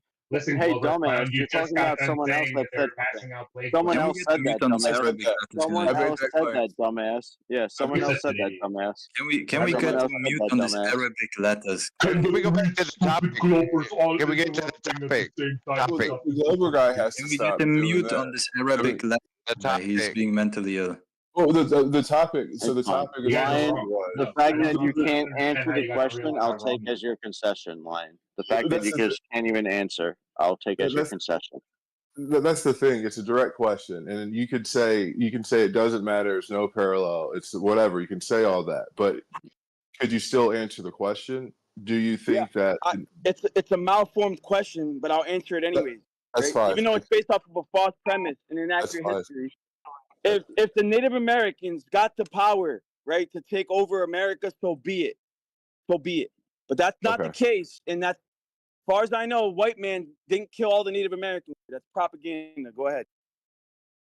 Yeah, no one So said I they have did. just one question though. No one said that they did propaganda, but do you think like the Trail of Tears is propaganda? No, it's true. But do you know how many died in the Trail of Tears? A lot, but it was this. How It was many? them being. It was. I Hold don't on. care. Hold on. Do you know what it was? Do you know what I it don't was care. though? Yeah, I don't care It if only was. 5 people died. It was They were them being forcibly displaced removed. from their land. Yes, they were forcibly removed by threat of force God, from this their guy land. sounds like he has Down Well, syndrome. and they were All also you're put saying through just doesn't places fit where out they of knew they're gonna die, like Well, towns it that no, were it was like just infected it with was disease. places that it was You guys places are out idiots. west. It was places out west. It was just go Yeah, west, I and mean, then on the and path, then on the How are you path completely to missing that, the point? they Like you guys were. purposefully like put them through places where like they knew they would catch disease. Like there was a town that I is quarantine or I, something I would like that. disagree with that because Also, they would demand payment for like So a Double lot of payment, that, twice the payment. Anyway, sure. I would disagree with that. One of the one of the part of the trails through my home state, Tennessee. You guys are Oh, no chasing wonder you're defending this garbage. squirrels You're a from. Yeah, racist let idiot. Your focus back. Yeah, family was focus. part of the cavalry, probably. You That's why guys you're are defending this splitting retarded My shit. family was part of the cavalry, but for the Yeah, North that's why Indians. you're defending this, because you're Before the delusional. North. You were Before the taught North. a lie. You have the fake textbook. You You have the guys are bullshit American splitting. textbook You that gave you guys fake are splitting racism and so your much lies. hairs right I now. You don't think believe the this guy lies knows because this. you were taught it in school. Of how Your the family was part of the natives got cavalry. like Makes displaced. perfect sense. That's I why think you're this is irrelevant to the conversation, That's man. Really. definitely why he's a retard. But You what I'm wanted to saying, check what the I'm guy saying if is, he's gonna this remain is consistent. two Clearly, he two just things. said that if the natives would be able to take over the land, he has no problem with it. He said Yeah. that. Dude, So, you shouldn't be speaking on anything dealing with America. You're from fucking who cares where. Weird. oh, you're black. What? This other You're guy. black. Fucking go back to No, talking about the funny thing is, no, this is funny. A black man is and all trying to you tell a blow white and man all you that he can stupid or cannot blowers, you speak. all Man. fucking say your Please, stupid delusions at the same once I time. understand your We clicking know your language, I dumb will argument. take you serious. We all hear your argument in the You are mainstream speaking a media. white man's language to a What, white And man. what you're was just my chanting the argument? delusional, you're chanting the Pipe delusional down, man. Pipe down. narrative that everybody knows Pipe is down. bullshit. You Just all shut four up. of My you doing argument. it at the same time doesn't make it more I'm legitimate. muting this We guy. all If know the you're mods bullshit. don't want to mute this guy, I'll do it myself. What was my argument? Dude, welcome to having a conversation. You can't all just answer What was at my the same argument? time. Now someone What else was my is argument? talking. Welcome to What what it's up, like to Benny? have a conversation. Can What you was my drop the argument? 1v1 real quick? I want to talk to the Tennessee dude. I'll be back. Yeah, if Native Americans had the ability to bomb America and get rid of the people that stole their land, they probably would, and they probably should, and that's probably what they would tell themselves. Absolutely. But they didn't have firepower back then. You know what? See, thank you for answering the question that line took 30 minutes to answer. Thank you. No, Ryan answered your question, but you just No, didn't no, like it. no, he You're all didn't. Not like delusional. And you're chanting stupid you shit. actually answered the question. You don't even realize how stupid you sound when It you took all quack at the same time with a bunch it of took ducks. Lion evading and dodging like 10 solid minutes before just saying like, No, yeah, blah blah. They could. Minutes. You couldn't listen to his. You couldn't listen to his argument. It wasn't a conversation. It was a simple question and that he couldn't answer. I mean, I'm the stupid guy that thinks he can talk about American problems. You have no idea what actually happened in America. What you were taught in your school, probably dumber what this Tennessee guy taught. I don't know what the fuck you think. okay, you say so, buddy. You even said it yourself. They went around killing people with plague blankets. So if they really genocided millions of people, then yeah, what do you think should happen if they had the firepower? Yeah, I don't think that they should genocide us, even if they had the firepower. You're the problem. You're the cavalry that came and decided to poison the people that were here. This was their land, their democracy. Oh no! See, that's the thing. I'm not talking about. Not talking about the people. And I'm not talking. You burned it down. See, you're the one that should get burned down. Yes. I mean, absolutely. when you completely change the situation, why are you changing the situation completely? I don't understand what why you can't just engage. Do you realize how you just believe they're people? Do you realize how you completely switched the question? For what you think? Do you realize how you completely switched the question? No, you're delusional. You don't know what you're talking about. I'm delusional. First, you asked me whether or not if the people that now have the technology, idiots think they know. What should they do to the people today for the past transactions of previous people? And then when I started answering it, you're saying, well, no, I'm talking about the people, the actual cavalry that actually spread the thing. Like, you mean if the people today were transported back in time, what should they be able to do to those people? Yeah, fucking kill them all. I don't give a fuck. So when you see Iran responding to this stuff, then you want to say that something's wrong with that? Is that what you're saying? Iran, yeah. So like, if these Hamas terrorists were to go back in time to kill Israelis that were like displacing them back in time, back in that day, to fight in that war, sure, I wouldn't have a problem with people fighting each other that are trying to fight each other. That's called war. You're comparing Native Americans to Iran. It's so weird. Actually, we weren't talking about Iran right now, so that's kind of weird. Yeah, I listened. I heard where the conversation was We were going to. talking about Israel and Palestine. Yeah, you and started Gaza. comparing Native Not Americans. Iran. Not Iran. Yeah, because you were asking Not if Iran. Native Americans should Not, respond the same way yeah, that so not so not Iran. You're asking if Native Americans should So not respond. Iran. Yeah, look at you interrupting mid-sentence because you're a delusional clown. All right, Globestar, you had your fun yet? You good? So not Iran, right? You done We weren't interrupting? talking about Iran. So we weren't talking about Iran. You 100% were talking about Iran. You started comparing Iran to Native Americans. You forgot about that? No, actually, I didn't. Okay. Well, you're a retard then. Good job. Everybody else went quiet because they don't know how to engage when they realize they're wrong. No, well, I mean, when you completely change the question mid answer, while like it's just No, you're crazy wrong. dishonest. No, now No, you're you just- changed the you're question. Now You you're just changed talking the too much. question. You're just talking. You asked me about what Native Americans should do if they had the technology today to do to people today, and I said no, they shouldn't commit a genocide. And then you're like, they shouldn't kill the cavalry that was actually spreading the diseases. Yeah, you asked Like, that bro, question. You asked that those question those because you people are believe that dead. was happening. Those people are dead. What are you You don't know what the talking hell you're about? talking about anymore. You don't even know what the fuck you were talking about before. You forgot why this got brought up. You're so lost, man. I don't even know if you're doing it dishonestly or you're just like that much of an idiot. No, it's because those other idiots, the fucking European dudes, probably Spartacus. So I guess you are that just much of an idiot. Thank Yeah, you you for guys just answering the go to question. start chanting stupid argument, right? What You was guys my say the argument? same thing at the What same was my time. argument? You and still haven't stated Spartacus my and you argument. fucking Globe You are still all haven't even saying the stated same my thing. argument. What do you think my argument was? Yeah, free Palestine, man. Are you guys like pro Israel right now? No. It's not like a random free Palestine. Yeah, you guys are. Hey, personally, I really wish we could discuss it and hearing from sort of both sides and opinions. I personally don't have an opinion on like the Palestine and Israel thing. I would like to take a position on it, but I don't know enough information about it. But Like free Palestine is such like a certainly weird not thing. Hamas. It's It's such a like weird. Well, let me explain why it's weird. Because it's like saying like, oh, I want world peace. Like, yeah, I want like, okay, Palestine should be free, in the same way that like the world should have peace. Like, it's like a weird thing to stake your fucking shit on. No, Israel's been bombing civilians, normal people.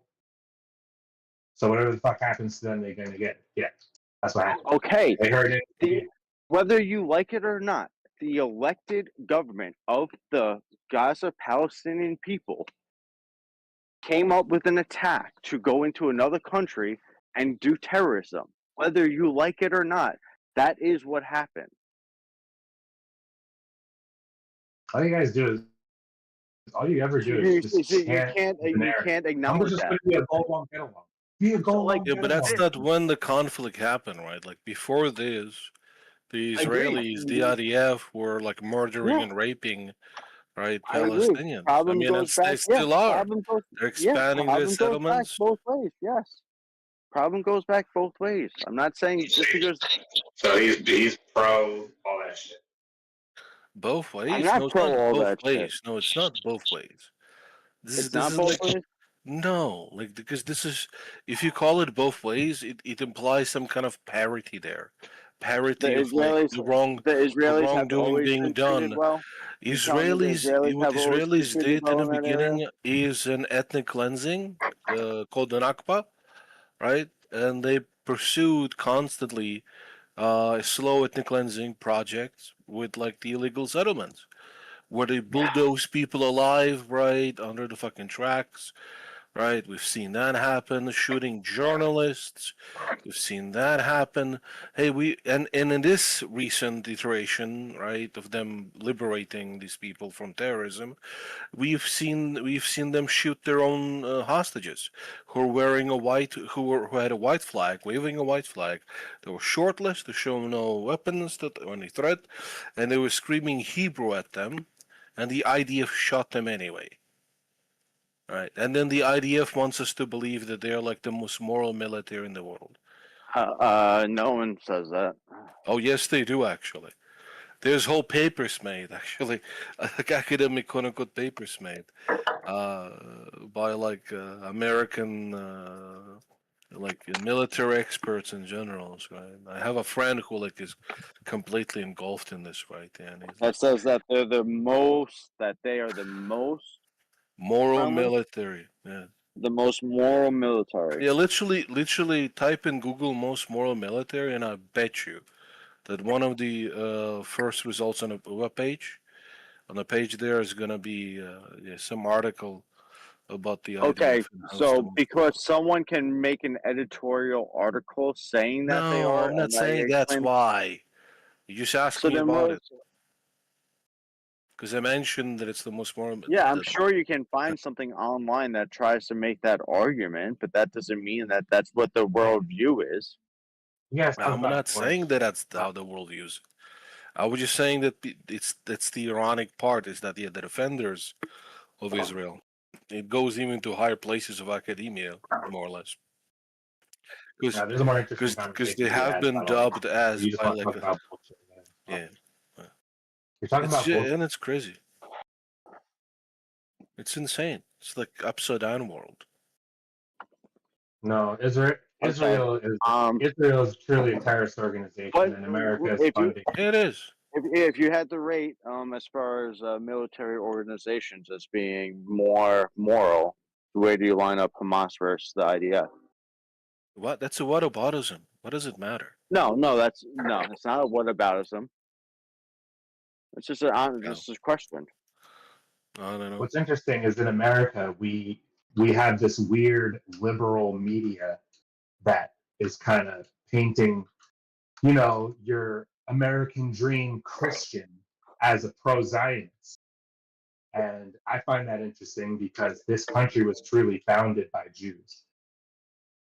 What? It was founded probably mostly by Protestants. Yeah, the people that were passing around the plague blankets, they were Jews. The people that owned the plantations were Jews. The people What that the owned fuck the in banks in this country, that's the people not that owned the true. Federal Please, Reserve, please don't say these Oh my stupid God. anti-Semitic. Yeah, and by the way, can you show evidence of this? No, I'll but be the Zionist no. Of course movement not. lives in No, America as well. the Jewish space lasers deleted all the history. Yeah, listen. Realize it that is not. While sending down the wildfires, I'm controlling the weather. Donald Trump is a Zionist. Yep. They control the weather too. You didn't know this? I mean, you want to be in denial, that's fine. Yeah, you think they control the weather, right? Yeah, the state of Israel was probably created. Do you by think Jews. they control? They just the Jewish people control the weather? They just wanted land in the Middle East, man. Just so Can they you could answer the question? start reaping the benefits of Saying he does. pillaging He thinks they control the weather. innocent people and taking all their land, destabilizing what they got. You had putting your Zionists land down. in America for hundreds of years before the establishment of Israel as a nation. Right. Mount Zion. That's where it comes from. Silver Mount Zion, the Talmudic Jews. They gave you the Schofield He's told Bible. Marjorie They Taylor created Jim Greene, Crow. space These people laser, created Jim Jewish. Crow. They created the slavery that you see in America. All right, it's disguised as your patriotic, stupid American dream. These are people that inverted the Kabbalah to make your American dream and turn you into a Zionist. And now you're supporting, warfare. Good job. You guys might as well be terrorists. If you get bombed, don't be surprised. I mean, you guys are not really protesting against what the America's See, doing. Lion, he thinks that we're going to reap what we sow. We reap what we sow, just like you. Well, we're Just not like really saying much about what we do in the Middle East to innocent people. It's really crazy. People need to be more outspoken and show that we're no, against I'm it, so we don't look like part of the just problem. pointing out what Lion agrees with you. People, should get what they sow. They reap what they sow. People deserve You it. want to look like part of the problem? No, I'm just saying you You want agree to with act Lion. so unconscious to America's involvement in terrorist activity in the Middle East. You're crazy. I think you're Who said insane. that? Okay, so then you should be acknowledging Israel's involvement in very, very bad things. Yeah, same as Hamas. Yeah, but again, See, this is the don't stupid compare the men. divergent Glover glasses. You can't take them off. Like you immediately, well, what about Hamas? You can't do it. It's dishonest. How's that dishonest to look at both sides? Yeah, you're just like, well, what about this? No, but it's not comparable, right? It's like one of them. We would not look at partisans in Europe, right, who are fighting the Nazis and say, well, hey, the partisans, they like blew up cafes, right, restaurants, right, to kill like a couple of Nazi generals, right? We would not say, oh, they're just equivalently as evil, right, as the Nazis. We would not say that. No, because there was limited technology at the time. I mean, I don't know what to tell you. Yeah, and Hamas doesn't have access to fucking laser guided missiles, does it? Um, Well, I guess we should provide it to them. They seem to know how to aim their guns at civilians pretty well. I mean, both sides, sure, but again, I would blame less the people. Yeah, Sure, in that respect, I would blame. Sure, if there's no like limit of like anything else. But wait, would you know how wait? to aim their dicks. Wait. They sure know how to aim their dicks into fucking pussies pretty well. Yeah, what? Oh, bro, you're talking about rape? Sure. They also seem to, know where to find where concerts and music are playing, and think that's where, like. Oh, that's not properly investigated yet. That's a good military target. That's not properly investigated yet at all. Actually, That's a good military target. Let's go to the concert. that's not. No. That's not. That's in the first of all. They didn't know there's going to be a concert. I think. The loud music wasn't a hint for them that it was a concert. What? Well, do you have an operation, dude? The operation. But either way, right. It's the operation. Either way, let me put headphones on. Look, wait, bro, listen. Could you just relax? I'm not defending Hamas here. Well, Hamas is a terrorist. No, I'm not. I'm telling you, it's a terrorist. Yes, it's a terrorist organization. But ultimately, right? I think the people who are more in the wrong would be the most well-funded, right, government in that region, which is the Israeli government, right? They have the opportunity. They don't have to compromise, right? They don't have to dig tunnels in order to persevere, right? Because they have access to the best fucking technology. Right? Yeah, maybe you should build some schools. I don't know. Fuck. Yeah, with what money? And you're getting constantly bombed by Israel. Instead of building tunnels and fucking weapons. You're under siege. It's like telling to the Soviet Union. Yeah, it's like telling the Soviet Union during the what is it, the siege of Stalingrad. Oh, why don't you Soviets build a school in Stalingrad instead of like putting your money into bunkers? Because they're under siege. They're getting attacked by an enemy who is superior than them, by the way, in terms of like technology. Israeli was. So Hamas is facing. Palestinian people are facing that, and Hamas is an expression of that. How many bombings are going on daily in Gaza? Like while these tunnels. Hamas is like so. Well, dumb. once in a that's the thing. Once in a few years, Israel just finds an excuse. Right, How many? To level buildings, to level fucking buildings, man. You think in October Gaza 7th is just or an the West excuse? Bank. You think you're October listening to 7th me. is just an excuse? I don't know. You It's listen. like two people talking, neither one's talking to one another. Well, Come on, guys. You're saying that they need these Are you tunnels listening, because Flat? they're being bombed right now. Flat. Because they're being bombed. Well, the reason why they're being bombed right now is because of October 7th. So Maybe instead Well, of that's not building the That's not like reason. the silos, main they'll build reason. I mean, that tools. is like the main reason, but It's like not even the like main like reason. That's a Spartacus, even you pretext. can admit, like Spartacus, even you can admit that like it made zero sense. Why would you like provoke Israel when Lakutis Yes, has the most power they've ever had? And like absolutely. I'm not sure if you've looked at the coalition that Lakud. It's literally like now like it's literally like cartoonish how far right like some of these Yeah. parties are in their coalition. It's Oh like yeah, insane. yeah. And that's But it just by doesn't. I just don't design. see how it makes sense strategically to attack when like they're in power because now they're using it to just take Yeah, I as agree. much as they can. I agree, but I will not take away like on. I mean, there's no. I shouldn't be mentioning this, right? But I'm talking about like deeper principles. But just okay, forget that shit. Yeah, okay. Hamas has no business being in power. Absolutely, get it out of there. Like fucking yesterday, exactly, right? Just what? Actually, hurts. What is the background noise there? Flat? Do you have flat earthers? What do you have? I'm doing a survey. Doing a survey? Yeah. Ah, It's okay. a public service. Anyway, yeah, Hamas should go, and so has to the occupation of Israel.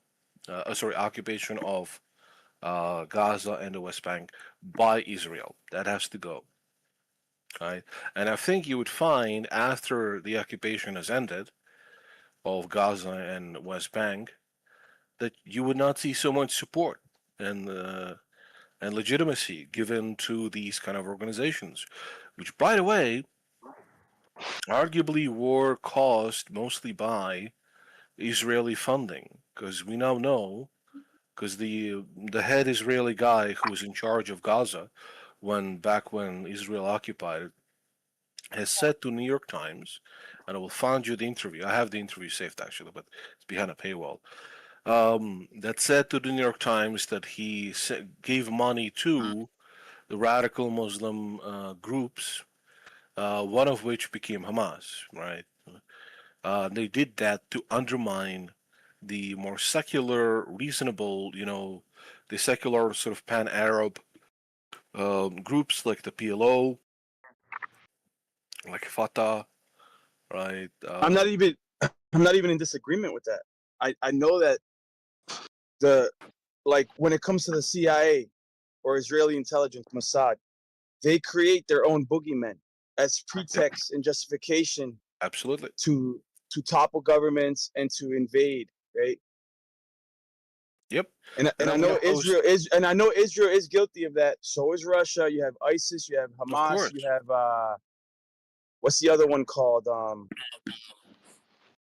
forget the other terrorist Even organization. Taliban. No, not Al Qaeda, Taliban. No. In that region, there's Hamas, and what's the other one called? Hezbollah. Oh, you're talking about the Jordanian, Iranian funded thing. Yeah. Yeah, like a lot of like powers and like nations do like really fucked up shit. And I think like the biggest issue I think with this conflict is not with the conflict but with the I guess conversations that have come from it like over the past like 2 years is that it feels like both sides want to like moral. I'm not sure if I can say this, but like moral like What they more want ethnic cleansing. That's what I'm saying, bro. That's what I'm trying to say. Everybody wants. It seems like everybody wants to seem like, oh, my side is like insanely morally superior, and like your side's just literally like evil, like ontologically evil. Of course, which is just not true. It's like more nuanced than that. Like, thank you.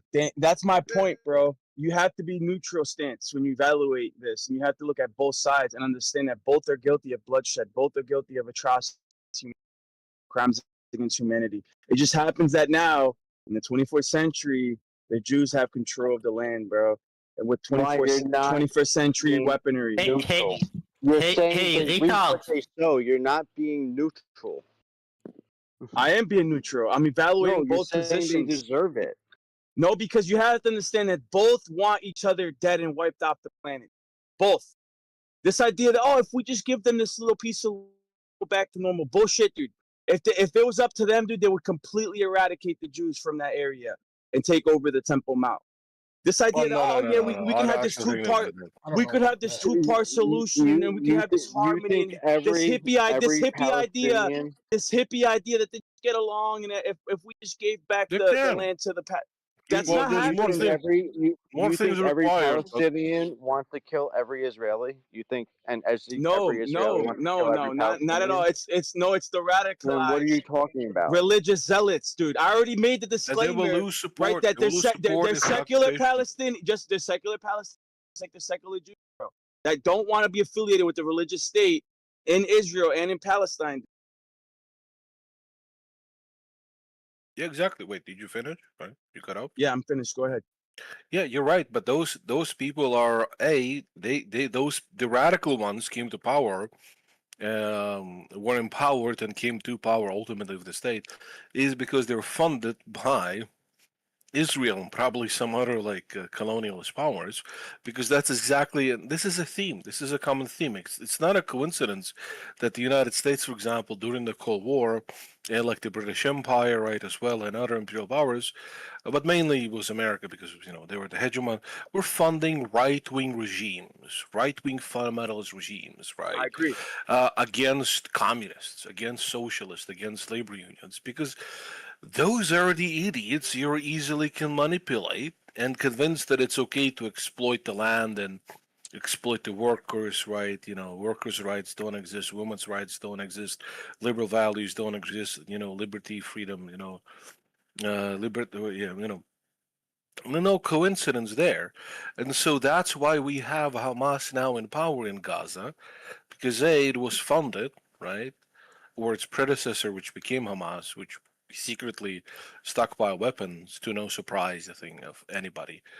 Yeah, and then took over, undermining the PLO, who were becoming like much more reasonable, right? They actually stopped. I think during the Oslo Accords, they legitimately like stopped like terrorism, right? Organized terrorist attacks, right, and stuff like that for negotiation purposes, right? Meanwhile, they even acknowledge, holy shit, they even acknowledge the sovereignty of the Israeli state, right? The fucking Hamas doesn't acknowledge it till this day. I'm pretty sure, actually, right? But the PLO did, right? Israel hasn't, of course, acknowledged the sovereignty of a Palestinian state. Right, so making good strides. Was fucked over by the right-wing radicals that the And so Israelis. like communism and fascism, we haven't really seen a successful state, in my opinion, with that implemented until the Bolshevik Revolution created Oh, the yeah, first sure. successful communist state. Right? And if you look who was involved in that, Don't say it was. Don't. Vladimir. Yes, it was. It was the Don't Jays. say that it was. No, don't say that it. Yes, it was. Yes, it was. So this is by That's design. the It's even in the Jews. It's not just the Jews, bro. Like people think that the America was established by Protestant Christians. Yeah, but if you look at who the Protestant Christians claim to be, right, the founding fathers were all Masons. Masons have an allegiance to Israel. Masons have an allegiance to Solomon, dude. It's all within their Man, doctrine. You can't. man, It's all intertwined. You cannot I, separate the Masons from the I Jews. completely show me the evidence of like any. No, I don't know. Actually, I don't want to even go into this. Listen, no. This undermines like a serious discussion that will bring peace to that region, like potentially, right? Like when you get into this, like, okay, and I understand you think this is the case. I'm sorry, buddy, but most of the world doesn't believe it for good reason. And Okay, but like, there's always been don't an push it. like. Don't push it. And you would be seen as a kook, No, right? no, Most of it's the You would be not. world I seen. don't doesn't care know what about people do. Listen, the Moody Bible Institute, bro. You had the Rothschilds printing the Schofield Bible along with John Darby I promoting really don't want to go down this rabbit hole either. Please promoting don't. the establishment of Israel as a state before Israel was ever before World War I, guy. There are plenty They of already had. people who So wanted for like who considered. There are Easter. I'm just plenty saying of for people, dude. There are plenty of people who wanted like stay an Israeli, like state there, right? yes, they wanted a justification to bring the Jews back to that region from Europe, right? And they wanted to establish Israel as a state. They wanted to create the opportunity for that. You don't believe that's the case? It's in the records, guy. And let Let's me not guess, take the let's opportunity not was take the the bait. No, Holocaust, no, which let's not never take the happened. bait. Let's not take the bait. Let's just not do that. Please, no. But yeah, man, Sorry, there is Ryan. some serious I'm not gonna strides. Yeah. Just not Good. doing that. Why you want to stay in Ohio? So Vladimir Lenin, right, got his ideas from Karl Marx. Karl Marx, who was Karl Marx? A Jew. All right. So can we at least agree on that, or are we Yes. gonna contest that? Okay, fine. So after the Bolshevik Revolution, what No, wait, other can countries? honestly, can we talk about not that? Because All right, fine. I mean, unless people want to hear it, then I don't know. And I'm actually, We don't have. All right, fine. We don't have to talk and about I'm glad that the I'm Omni literally server wanting you does to not stop be interrupting this crap. Just Why a are sec. you just interrupting for no reason? Well, no, bro, because well, don't worry. Listen, I'm gonna let him speak if really But I Then just do want to it. say, just a sec. I just want to say, I'm really glad, by the way, that the server's back. And has people in it. I think it's a nice other place that I can chill, talk about a lot of things, right? Oh my God, what are you Compared doing? to Jim Pandas. So whatever makes you guys stay here, sure, let's talk about that. By the way, why did you guys join back? What happened there? Because it was dead for like a week or something. I mean, I bounced around. I was chilling in the Geo server. I took a look at politics server for a little bit, but I just hop Don't go around, to dude. politics, man. Politics is crazy, especially the 24/7 room, man. That's But fucking. so I'm I a just mod don't. there, I don't by know the what way. happened. I don't know what happened, dude. Honestly, I go wherever I see the flock, right? So whatever Right. server's popping, that's where I drop in. And yeah, this server has been dead for the past couple of days. I'm not entirely sure why. It's just an Yeah, ebb and flow. can you link me to other servers that we're not having common yet that have people in it, except politics and gems because I'm already there. Yeah. When I get a chance, I can at this moment. Driving. That would be nice. Anyway, hey, if you want to talk about the whole conspiracy, but I don't know if people here want to. Let's talk about it anyway. You guys talk about glow card shit all the time that nobody gives a fuck about. So you need to just sit down and relax while he explains to you your delusions being wrong. So You about the Freemasons? You want to hear yes. the Freemason About the history Jew. thing? Well, I don't know. What's I don't wrong? know why you What are guys you contest afraid the of idea that YouTube? the Are you afraid of YouTube Masons, guidelines or the something? Masons. Oh. Let me set my GPS. Yeah, I don't know why you guys contest the affiliation with the Masons and Jews. Like, I don't. Why? That's not even contested, dude. They idolize Solomon. This and Solomon's temple with the two pillars, Boaz and can't believe I forgot the second. Wasn't he wise king though? Wasn't he the good guy, Solomon? Yeah, Solomon was a good guy, but for like 20 years, he went astray and started idolizing other gods. Got into the occult and black magic because of his pagan wives. But then he repented and he turned back to Yah at the end of his life, or not at the end of his life, but after like 20 years. But that's besides the point. What I'm trying to say is that it's clearly evident that the Masons have connections to the Jews, bro. But in their literature, like between Albert Pike and who else? I forget the other guys. But they have openly admitted they've published books on the ideas that they tried to accomplish, right? The organization that they're trying to accomplish.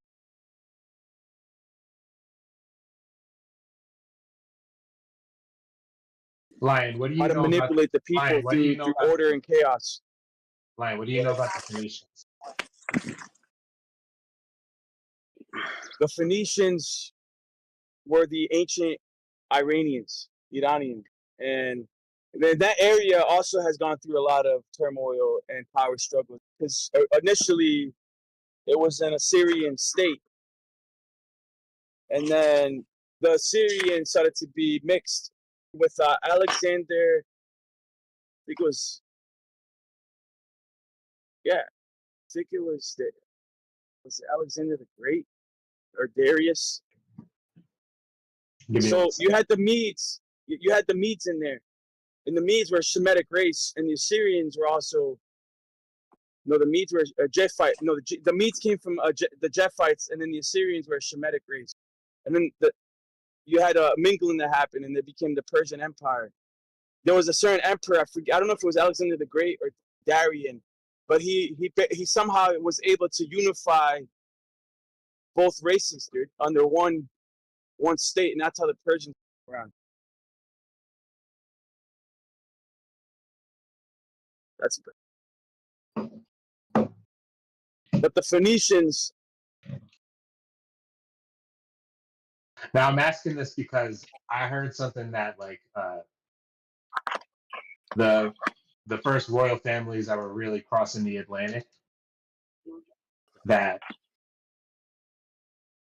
they were like Irish Celtic, but their language actually came from the Phoenicians. Well, there's some truth to that. It's a lot more complicated. I actually have a book on it, and they were able to decipher the Egyptian hieroglyphs using the Welsh language, dude. And there's a lot of ancient bloodlines in Britain, right, that people aren't willing to admit, between Egyptian, Phoenician, and Hebrew. You have all that mixed in, dude, in ancient Britain. We're talking about thousands of years ago, 2,000 plus years ago.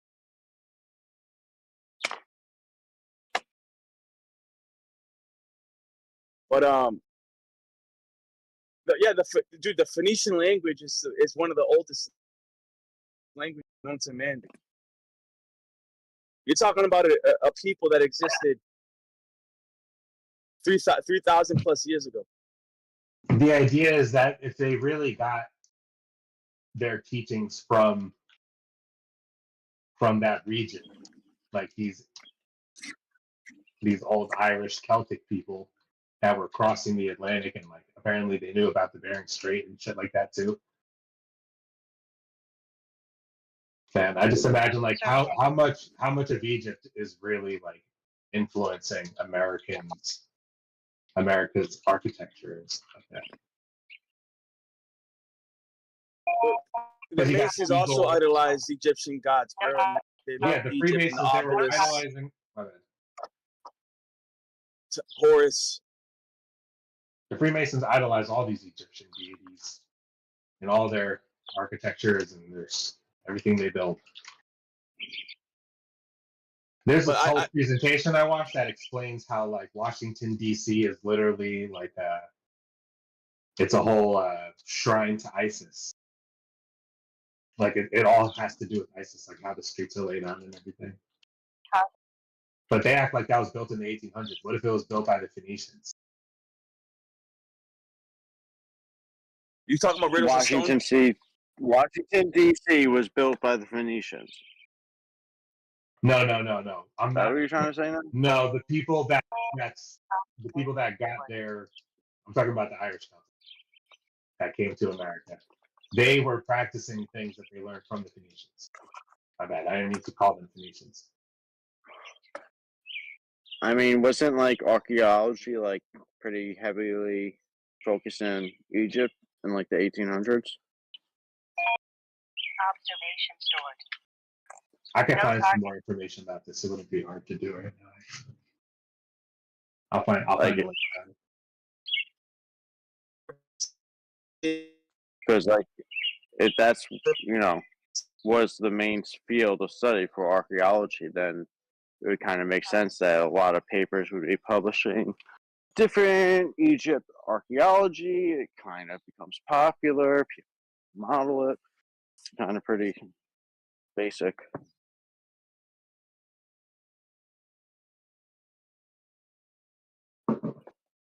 The way I look at it is that these people understood the Cabal so well that they chose to invert it and start engaging in idolatry, and they summon dark forces, and they do that by worshiping these like pagan deities like Isis, and they built an entire city around the idea that Isis is like living and breathing right now. The living, breathing ISIS is the system that lives in America. What? Yeah, they're trying to like recreate Babylon, man. You gotta read the Masonic doctrine because in their library, in the Masonic library, dude, they have all this stuff available. You just gotta go look it up for yourself. But what makes now, it maybe crazy, maybe they don't believe in it. Maybe they don't believe in it, but dude, it's in the literature. No, you have I to have believe the him. knowledge of the I Kabbalah. believe him. So they have to be practicing. They have to be practicing Jews technically to even like move towards establishing the end themselves goal? as much as they did it, which makes What's it like, the end goal? Hold on. So I need to understand the claim. So the claim is that there were Celtic Phoenicians that built Washington D.C. to. No, Celtic Phoenicians is not. It's a It's a misnomer. Well, it's. I'm not calling the Irish Celtic people that came to this country Phoenicians. That's not what I'm saying. There's a connection between them and their language and their practices and like their architecture. Can you just tell me what the end goal is? The end goal is you gotta associate these people that invert the creator, and they understand the Kabbalah, and then they say fuck the Kabbalah. They hate God and they worship deities, and they built this system in this country, and then they built Israel as well. They built America, and then they built Israel. None of that is a goal. What you just said right there.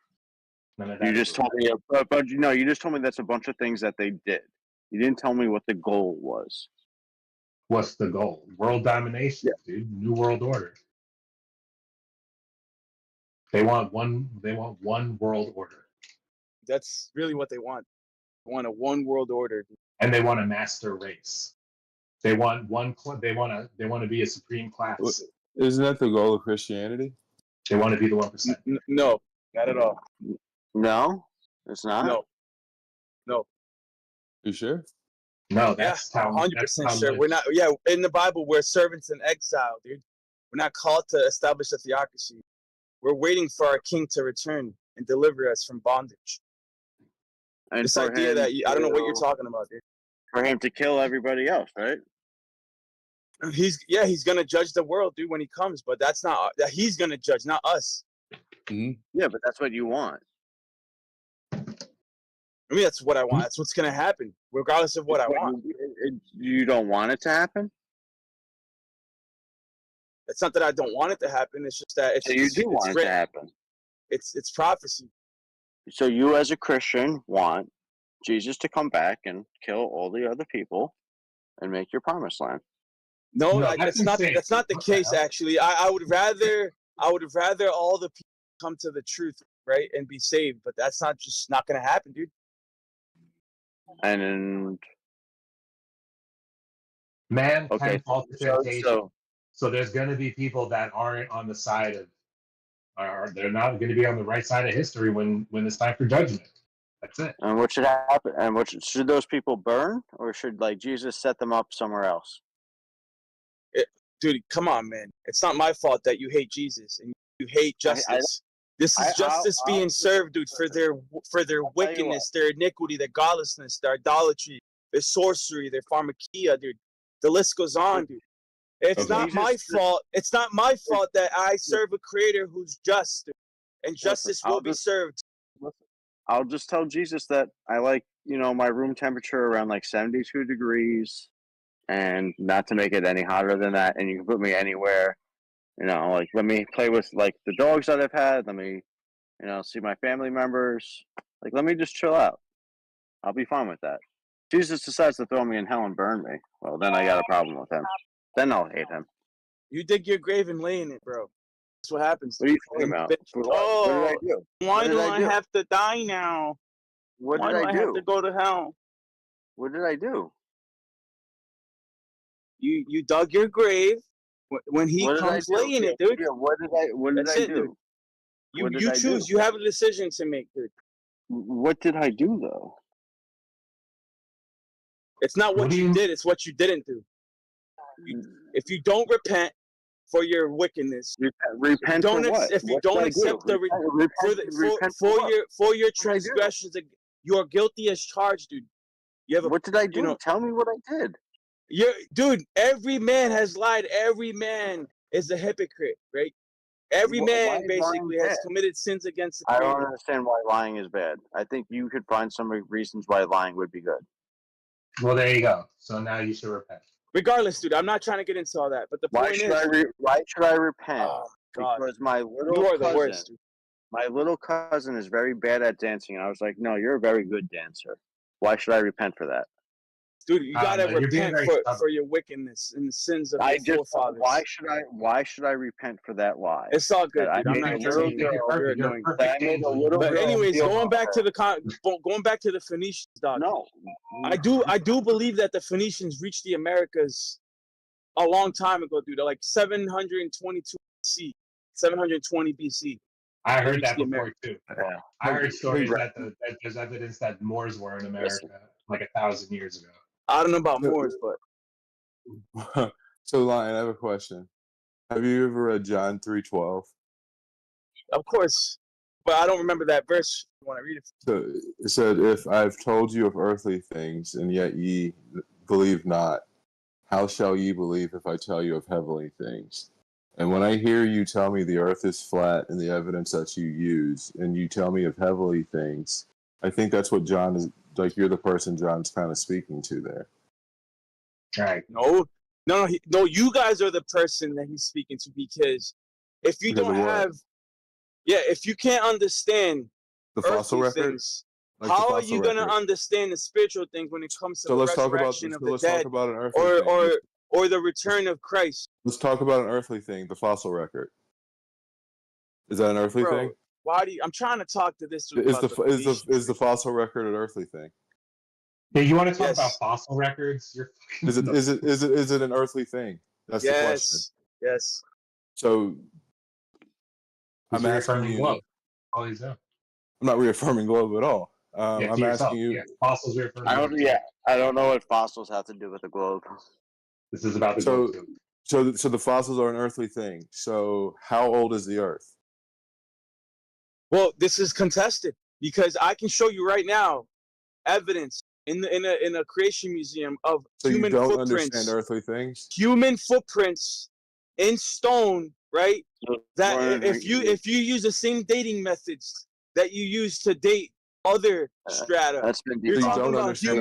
talking about human beings pushed back a million years. Been debunked. That's been debunked. No, it hasn't. No, it hasn't. Gold and dirt. Right, Let's follow that through. Follow Yeah, that through. Dave What is the Silver. story on the footprints?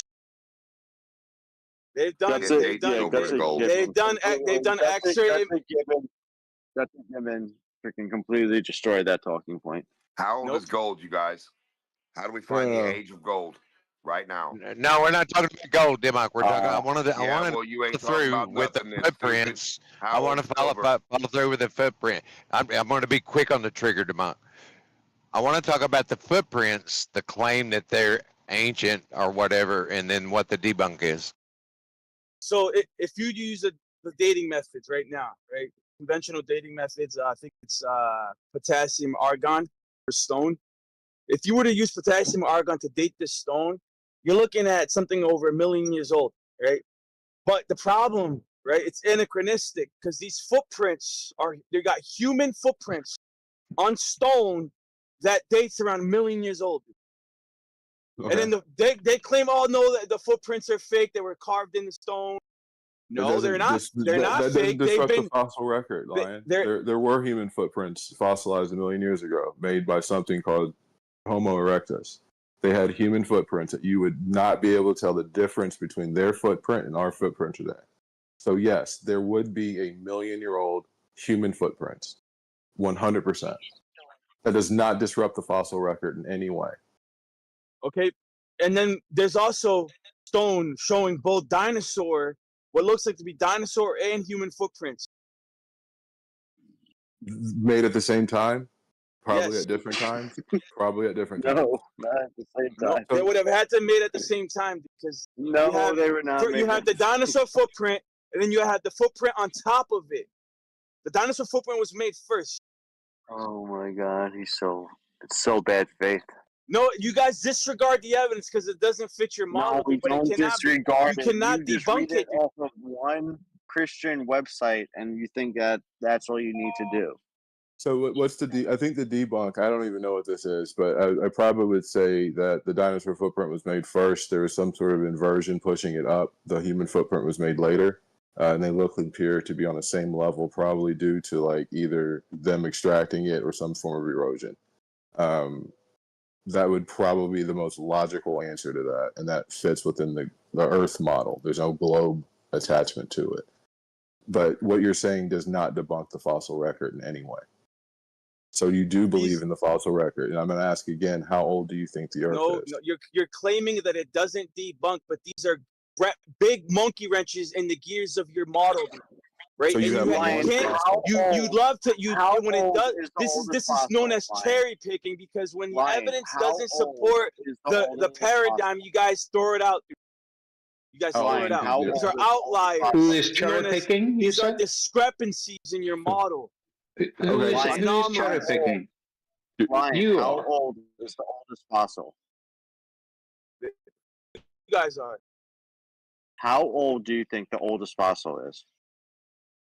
It's inconclusive because you No. can't. There's no How credible old dating do method, you bro. think? Anything. How old do you think the oldest fossil is? I don't know. Not what do you know. I don't know. Just what. I'm not asking what you know. I'm asking what you think. How old do you I don't think the oldest fossil is? 10,000 You years don't know old. what you think. You don't know what you think. Hold on, this is a better question. Could there be a fossil that's 15,000 years old on the Earth right now? In your opinion, Lion? No. Why? I have theological justification to believe that the Earth is between 6 and 13,000.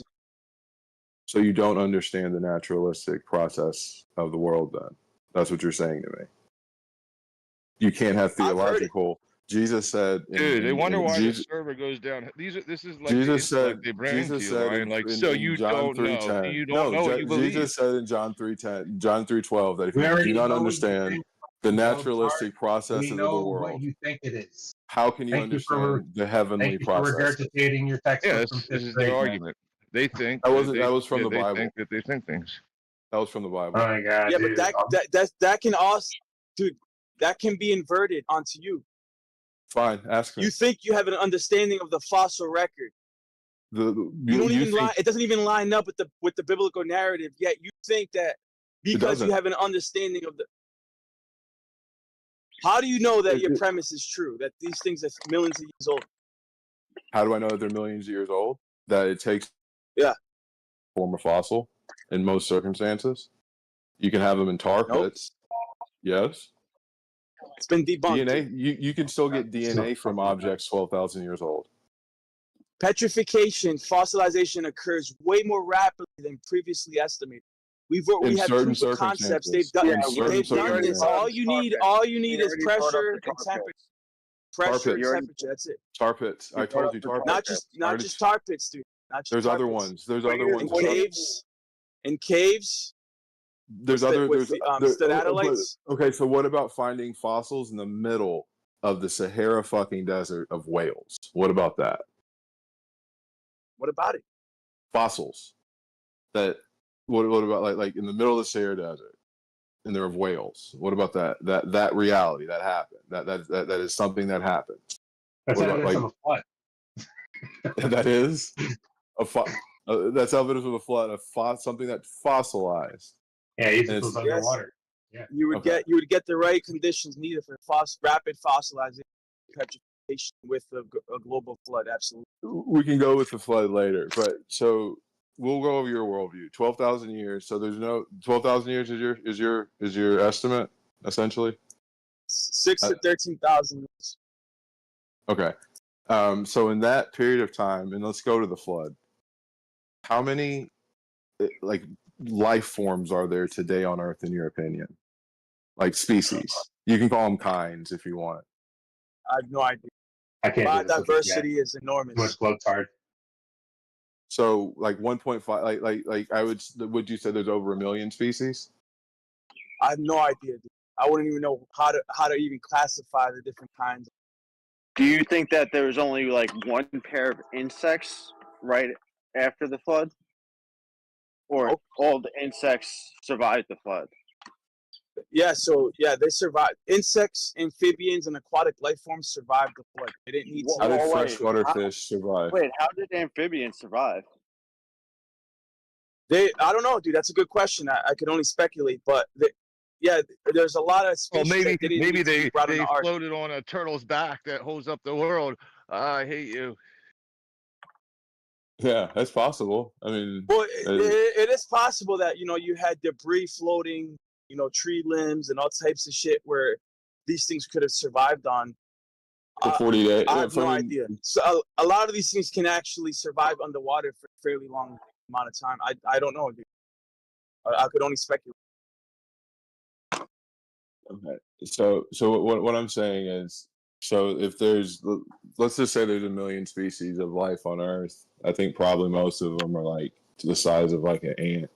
So let's just say there's like 50,000 like just species on Earth, at the time that you need to get on this boat.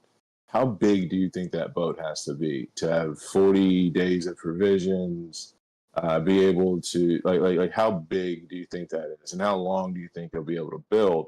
Because if you look at the one that they built in Kentucky, they used power tools, they used modern technology, and it took them, I think it was like of man-hour time, like 600 total years or some shit. Well, they didn't even build a boat because that thing can't stand on its own. I was just trying to give like a comparison, So according to the Bible, they did between Egyptian cubit and a Hebrew cubit.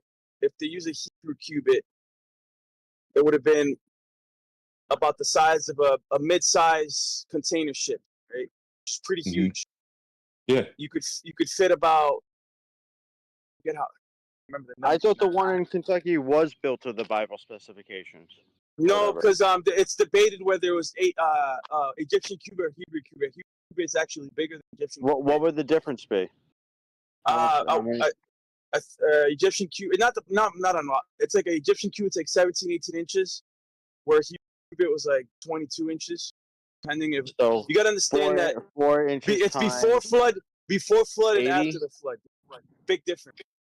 So it'd be 4 inches times what, 80, or how many cubits?